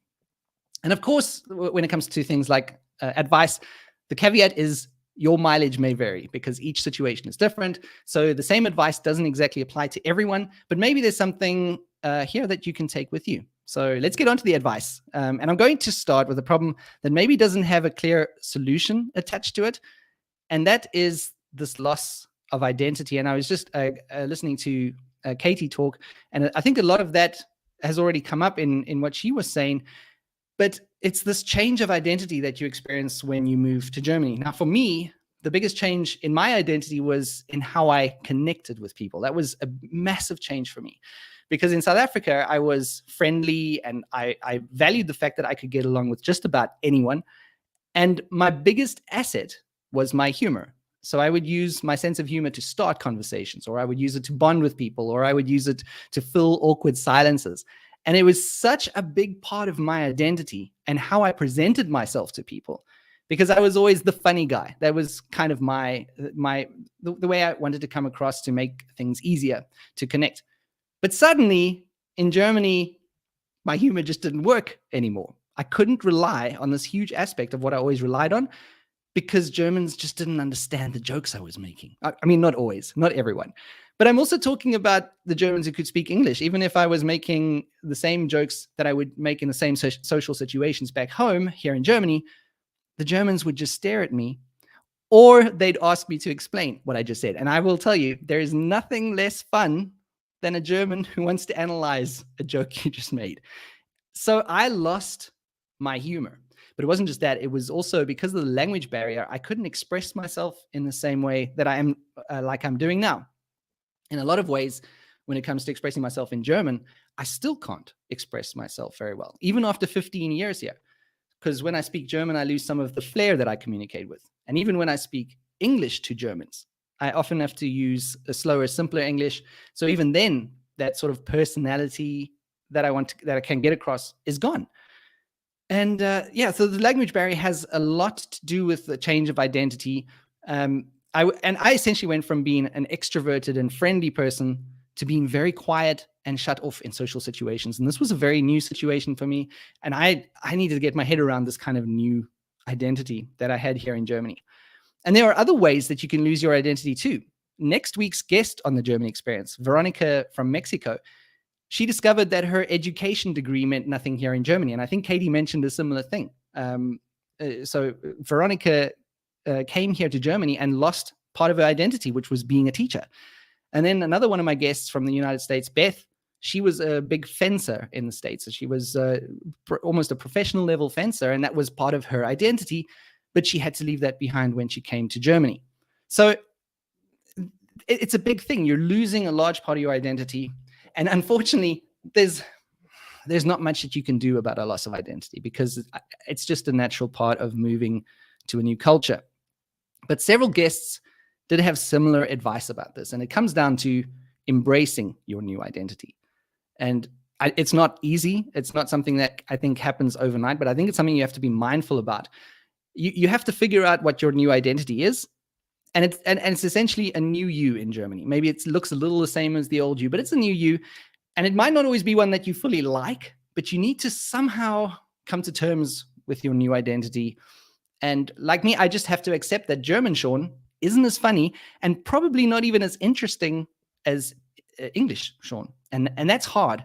And I guess this loss of an old identity is something that you have to grieve too, along the lines of what Katie was just saying in her talk about hidden grief. And by the way, that's something else that many of my podcasts have said as well, is you need to find ways to remain true to yourself. So even though you've got this loss of identity, you need to find those ways to stay true to your roots. And there's more on that coming up later. But there are certain core elements that you need to hold on to so that you don't feel like you're losing yourself completely. And one last thing that helped me cope with the loss of identity is Germany is also a great chance, or any country really, when you move to one, it's a great chance to reinvent yourself. So the next one is a big one, and this comes up with pretty much every single guest that I have on the Germany Experience podcast, and that's about making friends. Now, it's something that I had a problem with in the beginning as well. I quickly realized that Germans were different when it comes to friendship, and I'll never forget, we made friends with the young guy from my wife's office, and well, we thought we were making friends with him. And he invited us out to bars, and we went to clubs with him, and we went to the movies with him, and we'd even been to his apartment to have a drink before going out to a club. So my wife and I were thrilled. We're making friends with our first German. This is amazing. So one day, my wife extended an invitation to this guy, just as we would have done back in South Africa. You know, we're getting along. Would you like to come and have dinner at our apartment? And he just stared at my wife for a second, and then he answered, "No, we don't do that." And when my wife told me this, I was like, sorry, what? What do you mean we don't do that? Like, don't do what? Eat. Do Germans not eat? Is this like a weird cultural thing we've never realized or never known? So of course, it was only years later that we realized how intimate a dinner invitation is for Germans. And he obviously felt we weren't at that level of intimacy yet. But at the time, it hits you pretty hard. So it's these kinds of things that you have to get used to in Germany. And what advice do my guests have about making friends?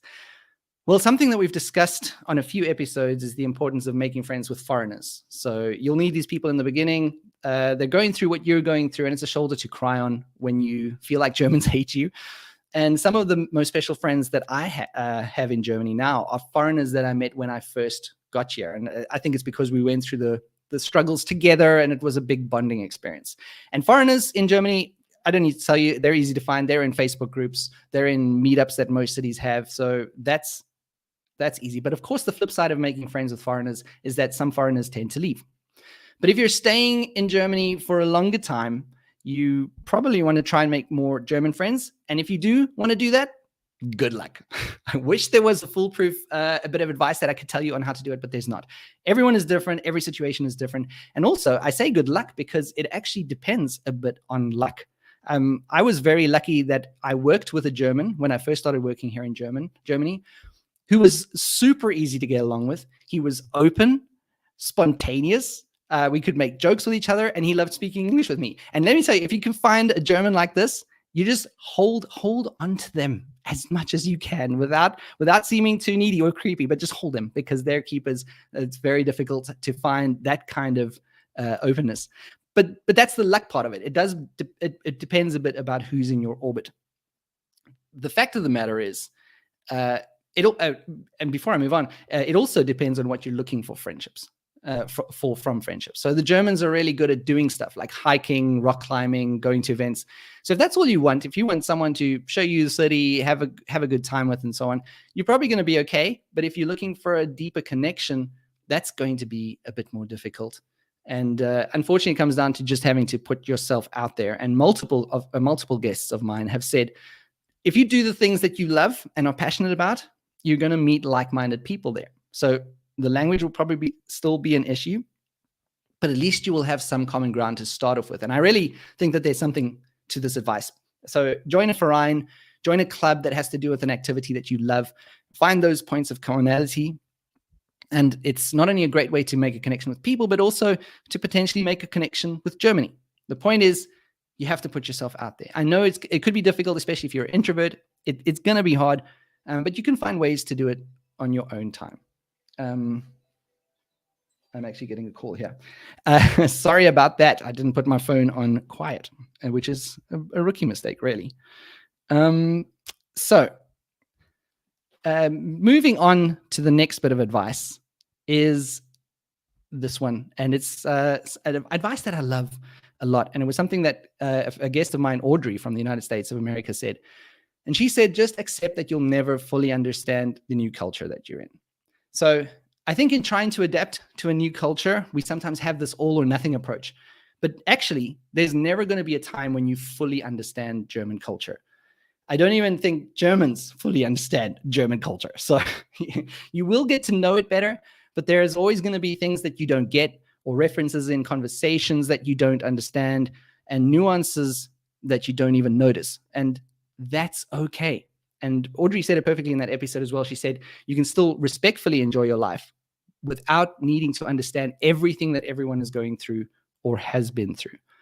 Now, that is some advice that really rings true for me, especially on days where I feel a disconnect between me and Germany. And believe it or not, there are those days. I definitely do feel a disconnect sometimes, times where I feel I just do not understand this place at all. And that's when it's important for me to remember that that's okay. So another piece of advice, and obviously this is something that's going to come up a lot in a podcast about life in Germany, but it's advice for learning German. And to me, learning German will definitely improve your experience in Germany. It's obvious. You can come to Germany with the approach that it's only temporary, and you won't probably need to spend a lot of time learning it. And you can even get by without German in the bigger cities. But if you're staying longer, or you just want to get more out of your time in Germany, you need to learn German. And there are lots of ways to do it. And I'm not going to go into them. There are German coaches who can help you. You saw Marta, who spoke earlier. And there are tons of German schools that you can go to, online courses, all kinds of things. But I will mention 2 bits of advice. And the first one was quite memorable from a guest named Laurie from the United States. She's an English teacher, and the advice that she had is valid for learning any language. But she said, in the beginning, if your pronunciation is good, people will listen to you longer than if you have good grammar, but your pronunciation is not that good. And I think that's really great advice. It gives you an idea of what you can focus on when you're first starting out, is really work on your pronunciation. And another thing that multiple guests have said about how they learn German, just speak it. Don't be afraid of making mistakes. Say things. Germans will help you out mostly, or they'll just stare at you blankly with a little frown on their face. That does happen, but you can't let it worry you. Just speak as much German to Germans as you possibly can. So the next one is find a way to connect to Germany. Now, this is a piece of advice that's also come up a lot of time on my podcast, and it goes hand in hand with making friends, goes hand in hand with the other things that we've been speaking about. But developing a connection to Germany will give you a sense of belonging, and it also gives Germany more meaning in your life. And if you have that connection, it kind of makes the negative stuff, the bureaucracy, the lack of friends, the difficulty in finding a job, it'll make that stuff not easier necessarily, but you will push through it a little better. You will have maybe more determination to get through. And the way you get this connection is going to be different for everyone. For some, it's going to be traveling around Germany, like some of my guests. They got to know the country better. They liked it more. For others, it was joining a club where they could enjoy their hobby or passion in their new country. Other guests did a lot of charity work, and that helped them. And it could even mean, like in one of my guests' case, moving to a different city in Germany because they didn't feel at home enough where they were. And it turned out it was just the city that was the problem. So whatever that is, you just need to find that connection. But also, very important to somehow stay connected to home. So Alicia from the United States, she said in her episode that for her, remaining connected to home is what gives her the strength to keep going. So embrace your new life, but find inspiration in your roots. Watch your favorite shows from home, eat the food that you know. And one of the best examples that I've come across of this is someone named Sei, who is a Korean American. And she found a way to use her own culture to not only stay connected to her roots, but it was also a way for her to connect to Germany. So like many of us, she had very difficult times in the beginning, but she decided on focusing on what she loves, which is cooking and her Korean culture. And so she started a business selling kimchi, making and selling kimchi. And then she started providing services around Korean cooking and culture and education. And she also then started cooking for charities. So by embracing her culture and this passion for cooking that she had, she was able to start connecting to local Germans, which led to more of a sense of purpose for her. And ultimately, it was one of the factors that helped her move through her dark times. So I thought that was a very good example of just how to make that connection to home work on a larger level. And then finally, I think the most important thing I would like to say today is that it's not you, it's Germany. Now, this bit of advice is probably closest to my heart, like I said. So moving to Germany can take its toll on your self-confidence. For me, it started when I started looking for a job in Germany. I sent out application after application, but nothing came back. There was no rejections, just nothing. I didn't hear anything. And I started to panic. Like, why is no one writing back? Is it because I hadn't completed my academic degree at that stage? Was there something wrong with my CV? Was there something wrong with my skills? Was there something wrong with me? I just wanted to know what was wrong, but I wasn't getting any feedback. So after months of this, I just remember this feeling of utter uselessness and worthlessness. And I felt like I wasn't good enough. And then even when I did get the job, this feeling of good enough didn't go away, which I was hoping it would. And I thought it might, because the thing is, in South African culture, I was used to being praised a lot and getting a lot of feedback when I did a good job. So my manager would come up to me after an achievement or a project or something, and they'd say, "Great job, Shaun. That was really good work that you did there." But in the German workplace, and how do I put this? Praise is a little harder to come by. Some believe it's non-existent. I think it exists. It just looks a little different in Germany than it may in other cultures. But not only is there a lack of this praise, but Germans are also far more likely than, at least in my South African culture, they're far more likely to analyze your performance and then directly criticize you on it. So for someone from a culture where there's a lot of positive feedback, this complete lack of it can be very disconcerting. And then you're also getting this criticism, direct criticism, not sugar-coated at all. And I just started feeling that the Germans hated the job I was doing. And then I believed that I was terrible at the job I was doing. And at the same time, I hadn't finished my degree. Germans highly regard education. So it got to the point where that was a point of shame for me as well. And I dreaded when conversations would turn to the words, "So what did you study?" Because I just felt so inferior. So the first few years were exceptionally difficult for my self-confidence. Learning German was going slow. My personality was different. I came across as stupid. I felt I was doing a terrible job. And of course, I wasn't making friends with Germans. And I've heard similar things from our guests. So one guest is originally from Hong Kong. She explained how after she went to parties, she would come home crying, and then she would study German until the early hours in the morning, just because she felt so alone and misunderstood, and she needed to try and change that somehow.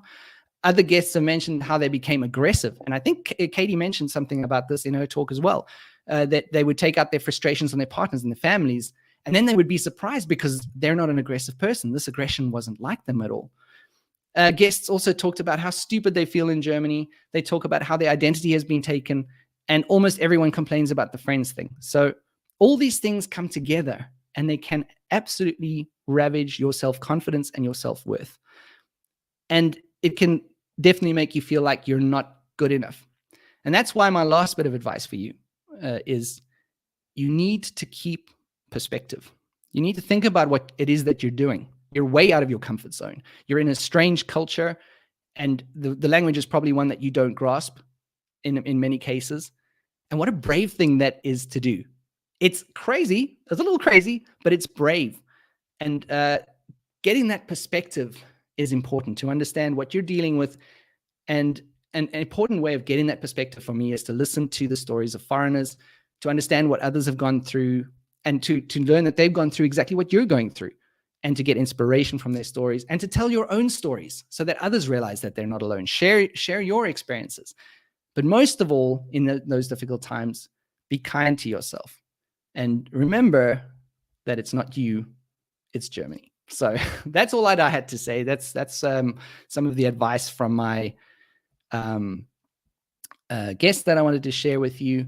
I'd like to thank everyone for listening so far. And here comes Lisa back into the call. Hi, Shaun. Thank you so much. I don't even know where to start. There are so many cool stories that you've shared. Thank you very much. Just for giving us this glimpse of all of the episodes and guests that you've had and all these experiences. I went from cracking up laughing to, I have goosebumps. And it's just really, really nice what you've shared. So before I dive into the feedback of the people, what they have shared, I just wanted to say mention the things that you told us. So first of all, you have the Germany Experience podcast, and you're launching a second one. What's the new one, and what can we expect?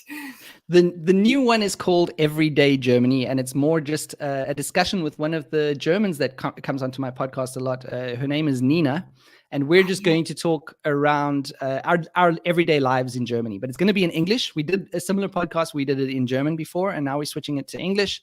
And it's just, the focus isn't necessarily on being foreigners, because she's a German. But it's about our daily experiences living in Germany, like what's going on, what we're dealing with. And obviously my perspective will be one of a foreigner. So that one is not out yet.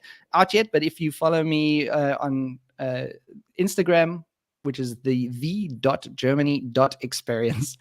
You will get to know when we release that. Yeah, wonderful. It sounds very exciting and very helpful that you get different perspectives, like your perspective and Nina's perspective as a German. So that's really, really helpful. So I'm looking forward to that. And then what I found very sad to hear is the loss of identity that you related to what Katie already mentioned, that you are not as like the funny Shaun when you are speaking German. And that is just so sad. Because I think you are really funny, but it's like this over analyzing of Germans that they are taking apart the jokes. It's just, no, we are terrible. It's a case of, in back home or in English even, I make throwaway comments that are meant to be funny, but they don't have any deeper meaning.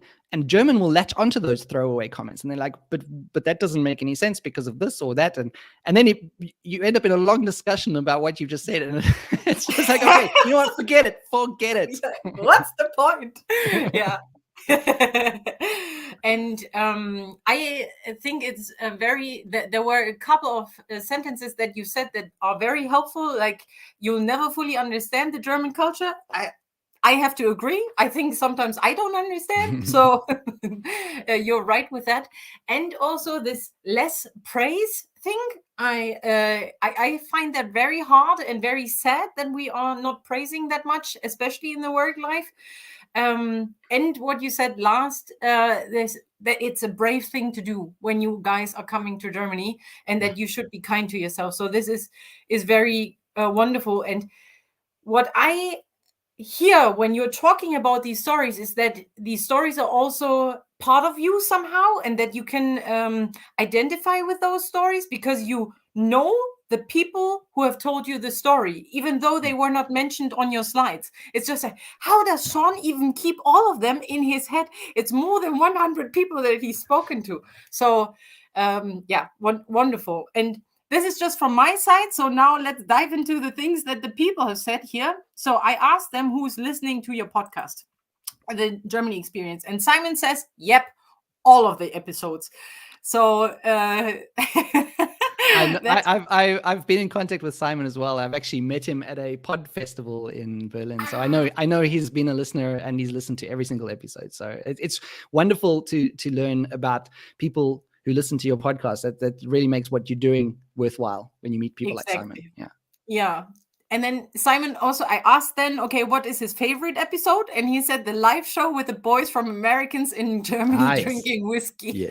Yes, we did a live show in Berlin and Simon was in the audience for that live show. So that was pretty cool. Oh, that is really cool. Yeah, wonderful. So then I have a question for you from Fav. And Fav asks, hi, Shaun, have you had a story of someone immigrating in her 50s and settling in Germany? I don't want to say yes, because if the woman was below 50, then I'm going to get into trouble. But she was over 40, at least. She was over 40. And it could have been, there's two episodes that I'm thinking of. The one is with Christy. And I think it was an episode that came out in 2020, if I'm remembering correctly. So she was a Texan. But actually, no, she moved when she was young. Yeah, I'm not sure. I don't think so. So maybe that's a topic for a potential future episode. Yeah. Okay. Really, really good. And I think this question has come up quite some time. I think I have the feeling that a couple of people are thinking of coming here to settle here for like when they're done working at some point. So this is, great. Then we have Whitney. I love the Germany experience.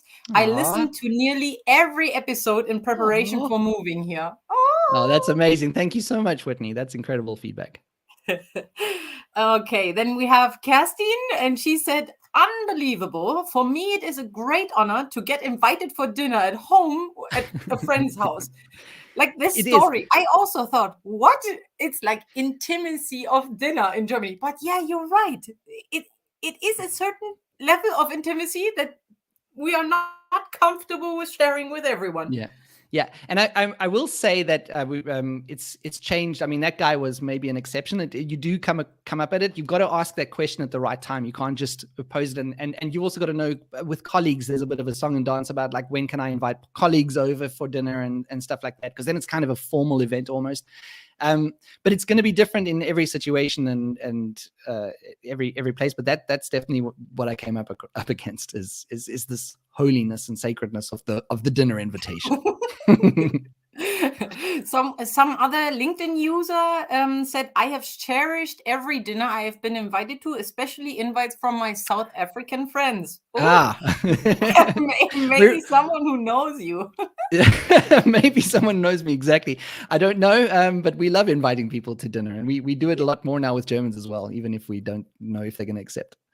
Yeah, and then another one, +1 on listening to podcasts, but especially Shaun's podcast for the eclectic guests. Ooh. Thank you very much. And last but not least, Surya said, it's not you, it's Germany. Just love this line. Can totally relate to it.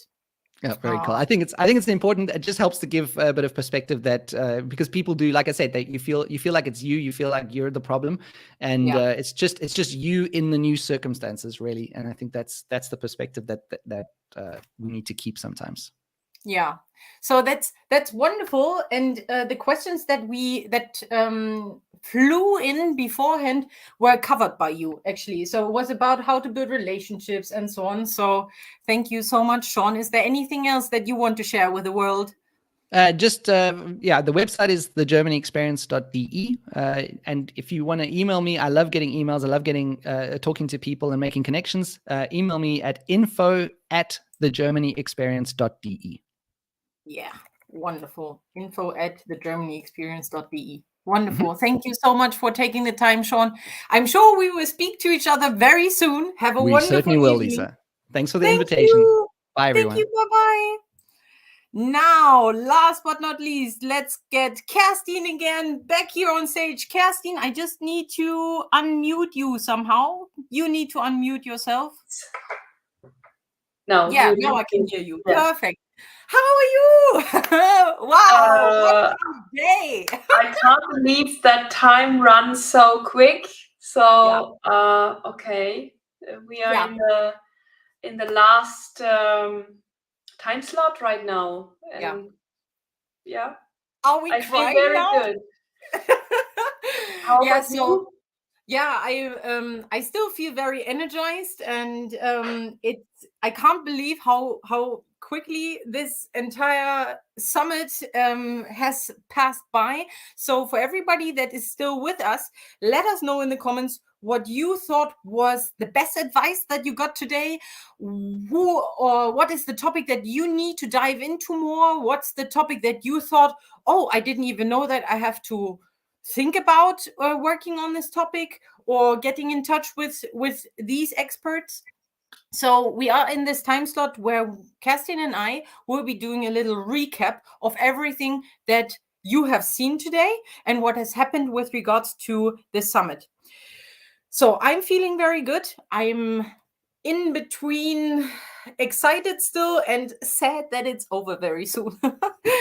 So first of all, what I want to say, thank you very much to all of our amazing speakers who have contributed to this great event. I could not be more humble and grateful for all of your support along the way. And second of all, thank you so much to everybody that has participated today and is still here and sharing your comments and letting us know what you've learned and the questions that you've had, because we did this for you. We organized this event so that you have a better start when you're coming to Germany, or that you feel more welcome if you are already here. And third of all, thank you so much, Kerstin, for organizing this event with me. It's been such a great experience to work with you, and I'm so much looking forward to everything that we will do together. So, is there anything that you have on your mind right now? What's the one word that pops in your head?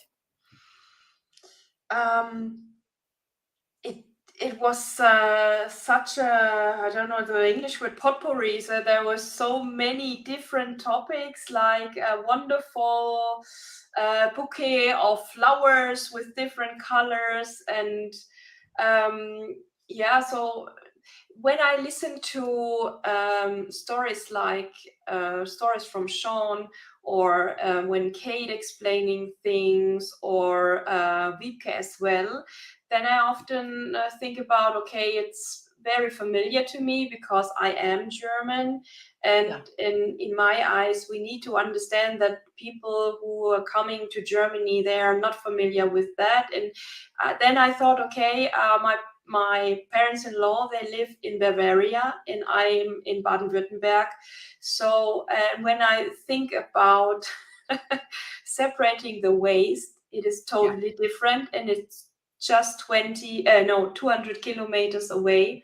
And it's the same when I think about European people. So I live nearby the border of France. And when I think about French people, they are totally different than the Germans, and it's everything so near. It's just 100 kilometers away. And this is the difficulty in my eyes in Europe. So when you choose a country and you are familiar with, for example, Germany, that doesn't mean that you are familiar with Europe. Yeah, that's right. Yeah. because there is this potpourri and influences in different cultures from all different sides. Yeah, that makes sense. And it's great that we had this opportunity to bring this all together today and we got different ideas from the speakers' points of views, from the participants. So that was very helpful.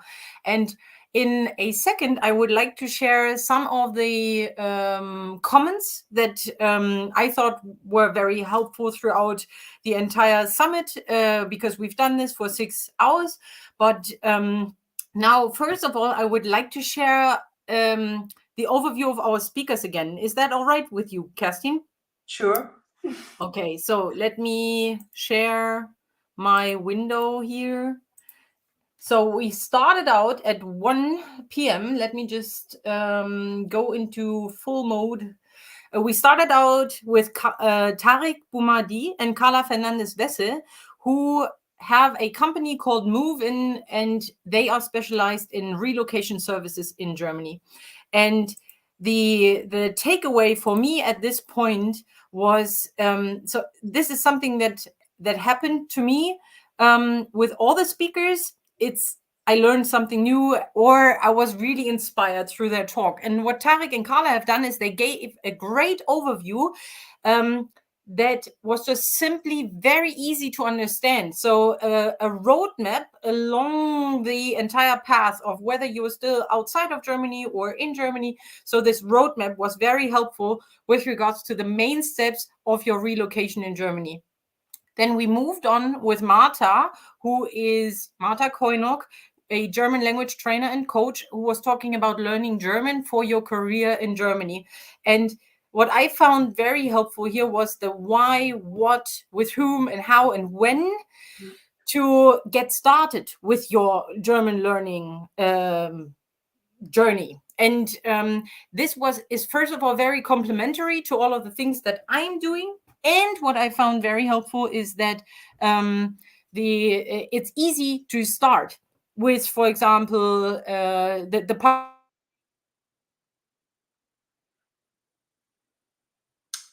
Oh, no, Lisa, she's frozen. So maybe I can give some ideas popped up in my head. So what I really like is that Marta says German is not that difficult because there are clear rules.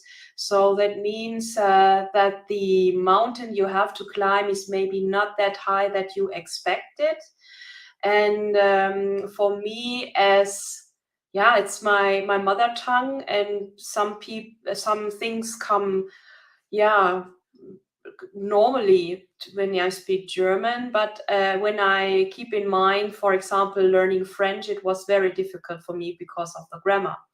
And these are things we need to keep in mind when we talk to people from different countries, that we have been by ourselves in situation where it was difficult to find a new or to learn a new language, and that we are very thankful when we talk in a different language than our mother tongue, that people respect us and that they leave space for doing mistakes. So this is something that happens every day. So when you speak a different language, that you make mistakes when you are not so familiar with it. So I don't know where Lisa is gone. I hope she will come back very soon.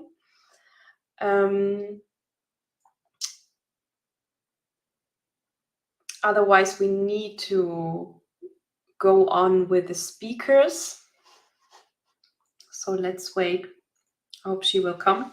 I am here. Oh, hi, Lisa. Kicked out again, totally. So I'm sorry. What did I miss? I shared my ideas regarding learning a different language, and when you are in the situation that you learn a different language, and that you are happy when people leave space for doing mistakes, and that is totally normal. So I can share a short story with someone I talked to this week, and she told me that for her it is not acceptable doing mistakes in German, and this is why she won't speak German. And I said, okay, I understand this, but you are never in your life, you're never 100%. Me neither. I am native German, and I do mistakes in German as well. It's normal. We are human beings. So yeah, and especially some Germans just either don't know it better how to speak the German language, and some are speaking like colloquial language, yeah, and that's just very difficult. So so there was one comment from Whitney who said, I'm starting an intensive German course next week. I'm a beginner. I plan to study for 1 year in preparation for an Ausbildung training that requires C1 level to enroll. I hope I can make it. So this is something that's just very helpful when you know, okay, this is the goal that I have. And now I'm enrolling for an intensive course. And I have come across one of my, I think she was my first client. And she learned German several hours a day. And within 3 months, she was up to speed, I think, until like B1 level. And that's just crazy. I didn't even know that this would work. Yeah, but it's also, if you have a goal and if it's fun, I think that's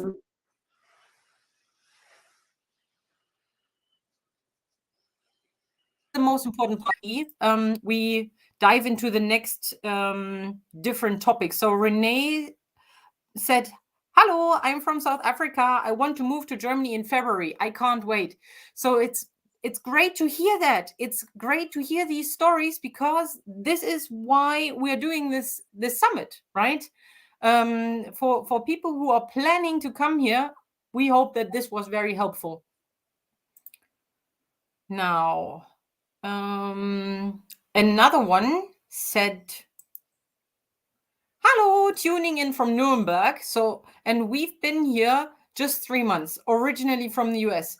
And this is totally the thing why we're doing this summit, so that if you've been here for 3 months, you've probably come across a couple of cultural obstacles. And now this is the place where you can learn more about how to deal with these things.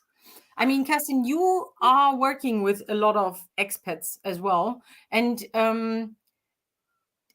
do they normally contact you before they come to Germany, or when they are already here? no, they normally contact me when they are already here. So the more or less the second client case. They have been here for, I will say, 6 months, 2 years in this range.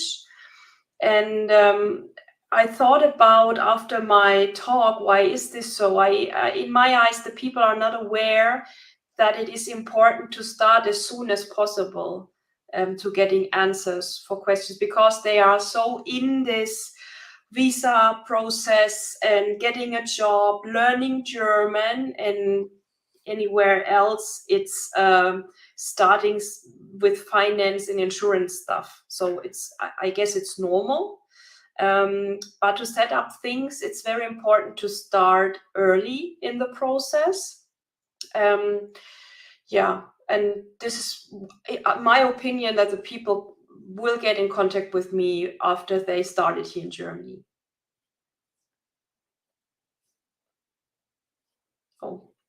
Oh, Lisa, she's frozen again.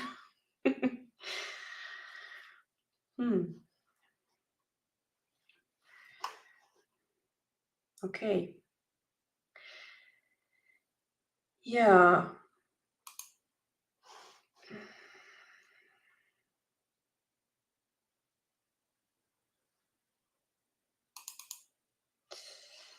Okay, we lost her again. So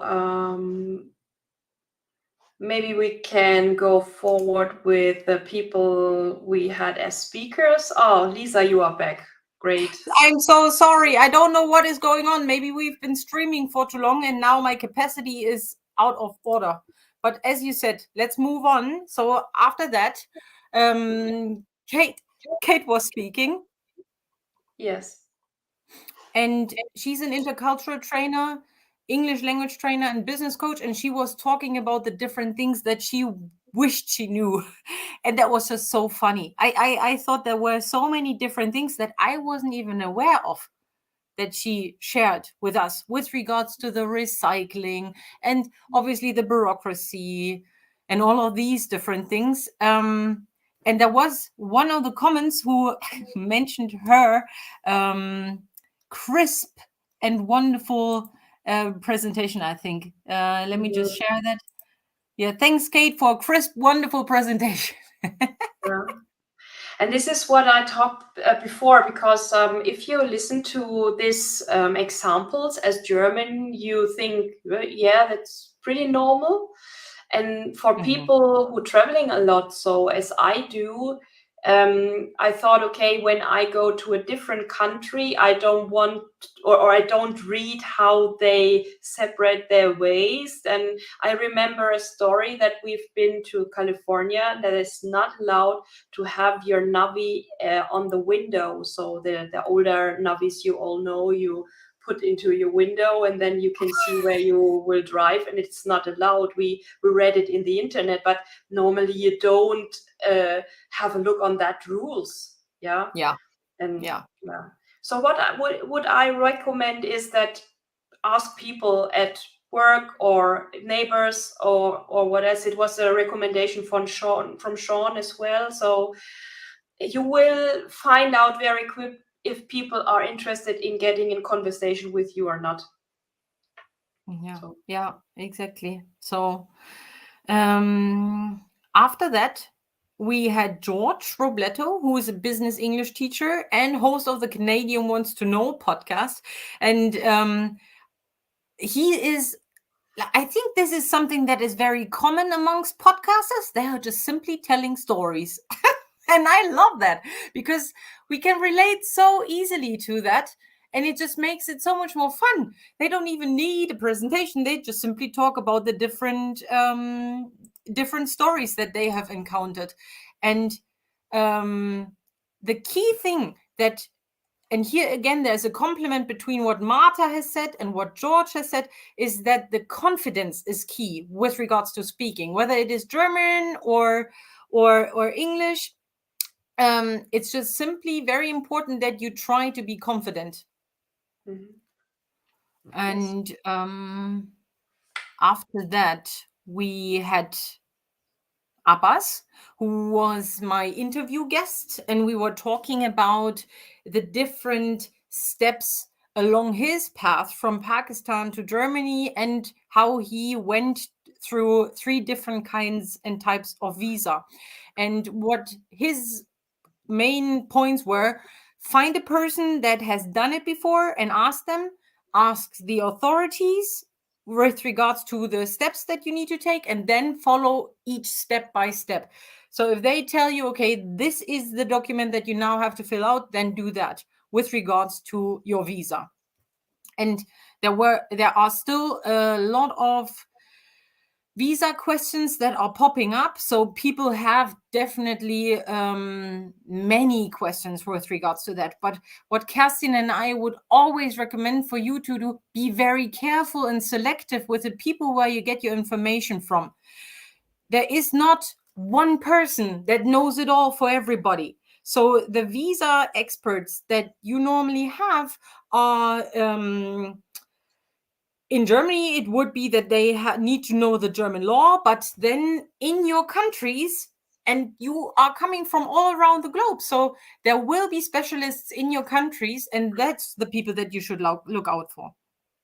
Yeah, and what I really liked is the recommendation that you have to be aware of when you fill out forms for any kind of authority, that you need to be aware of that everything is right, because you can't say in afterwards, oh, I didn't know this and that, and it could make a lot of trouble. So it's better to double check. Yeah, definitely double check, especially when it comes to visa processing, because you want to make sure that you are doing everything on time, and how it's supposed to be.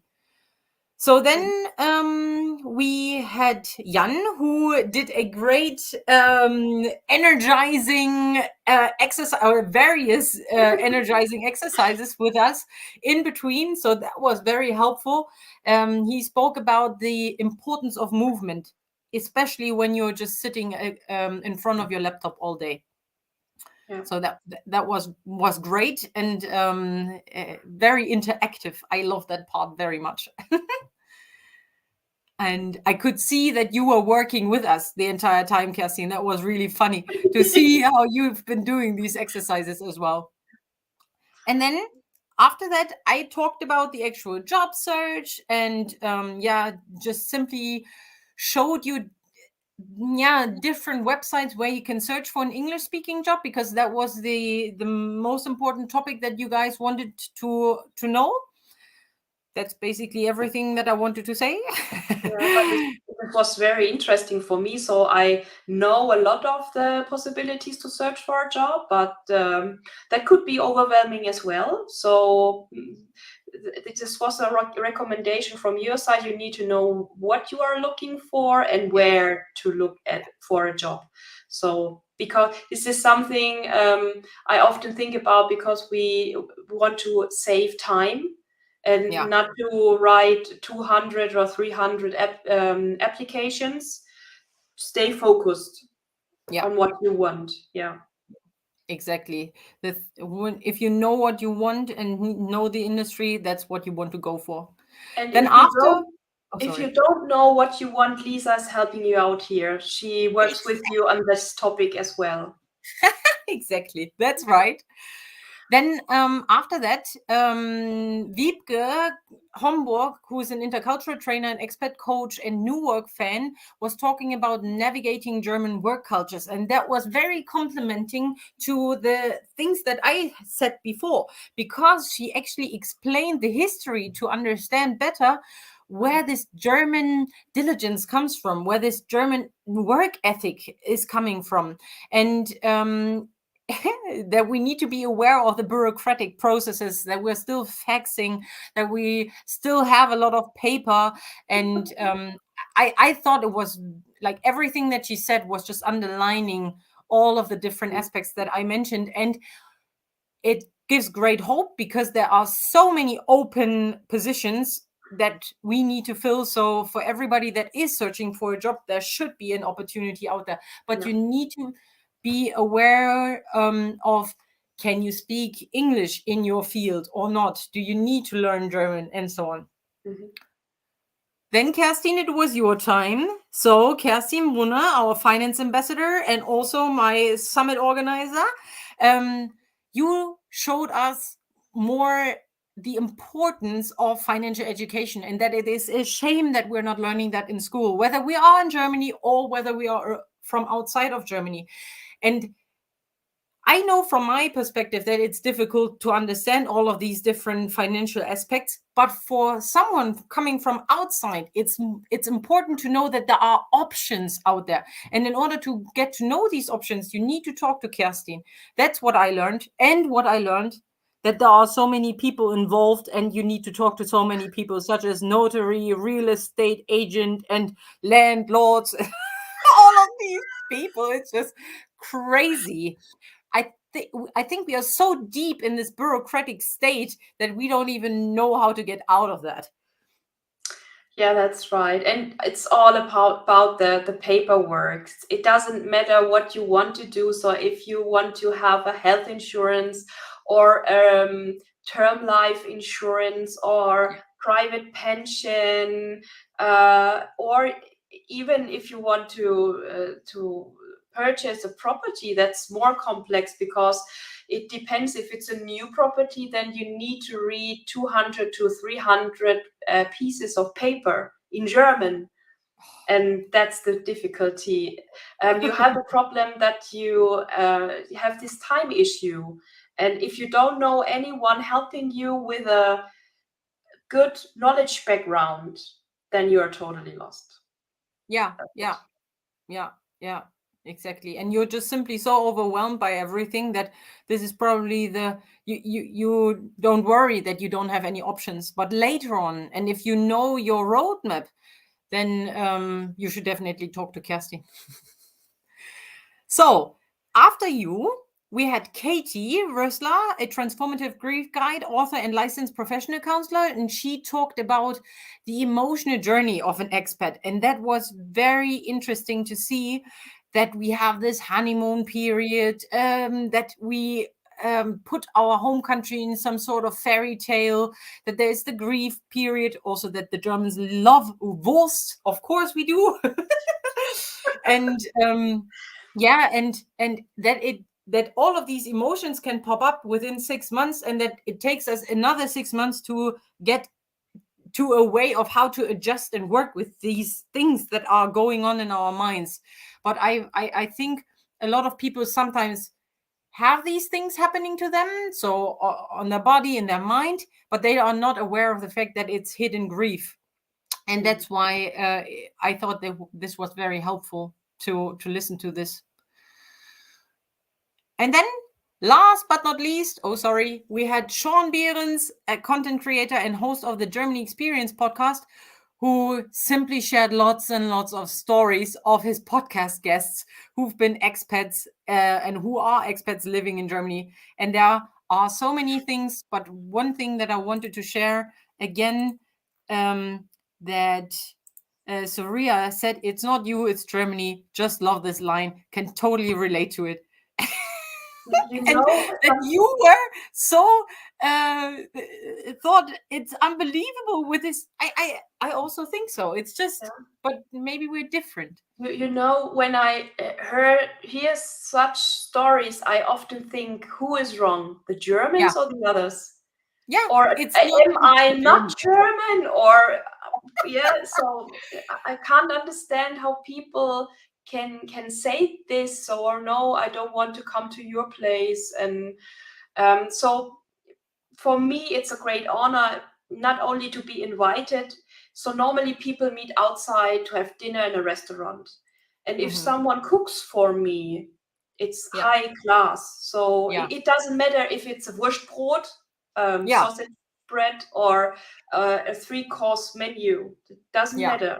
And it doesn't matter if it's a 1-bedroom or a house or a castle. It's because of we meet people we like, and we want to have a great time together and eat something.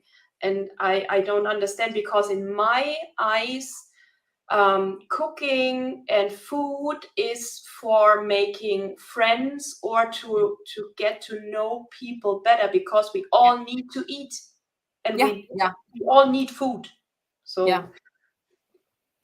that's true. That's true. I understand, and I agree. But there are this intimacy of the German dinner is just a new term that I would choose for the future. So again, at this point, I would like to give a big thanks and say a big thanks to all of our speakers who have invested the time in promoting this event, sharing their expertise today with wonderful presentations and stories. It was a great pleasure. Kerstin, any final words from your side? Yes, I want to say thank you as well to all the speakers, to the participants, and to you, Lisa, because when I go back in time, as we had the idea having this summit and the stage for all the experts working with internationals, it just was a dream and a lot of work to do. And I think about this morning, and as we started, and right now it's over, and it feels so good that we have done this, and I'm very proud of all people who joined us, and the speakers, and us both. And so I guess this is there's nothing else to say from my side. Thank you very much.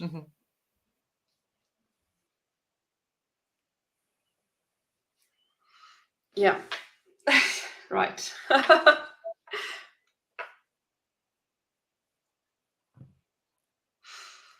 Okay. Yeah, and it's just wonderful final words from your side. So thank you very much. We will make sure for all the participants that you can still watch the recording and that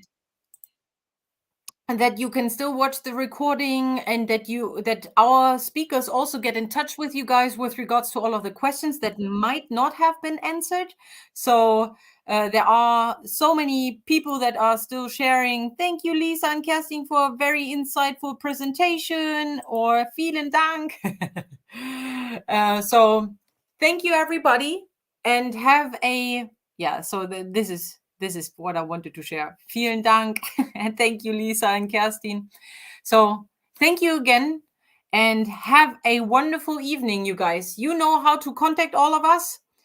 Thanks, and bye-bye. We are out, and speak to you guys very soon.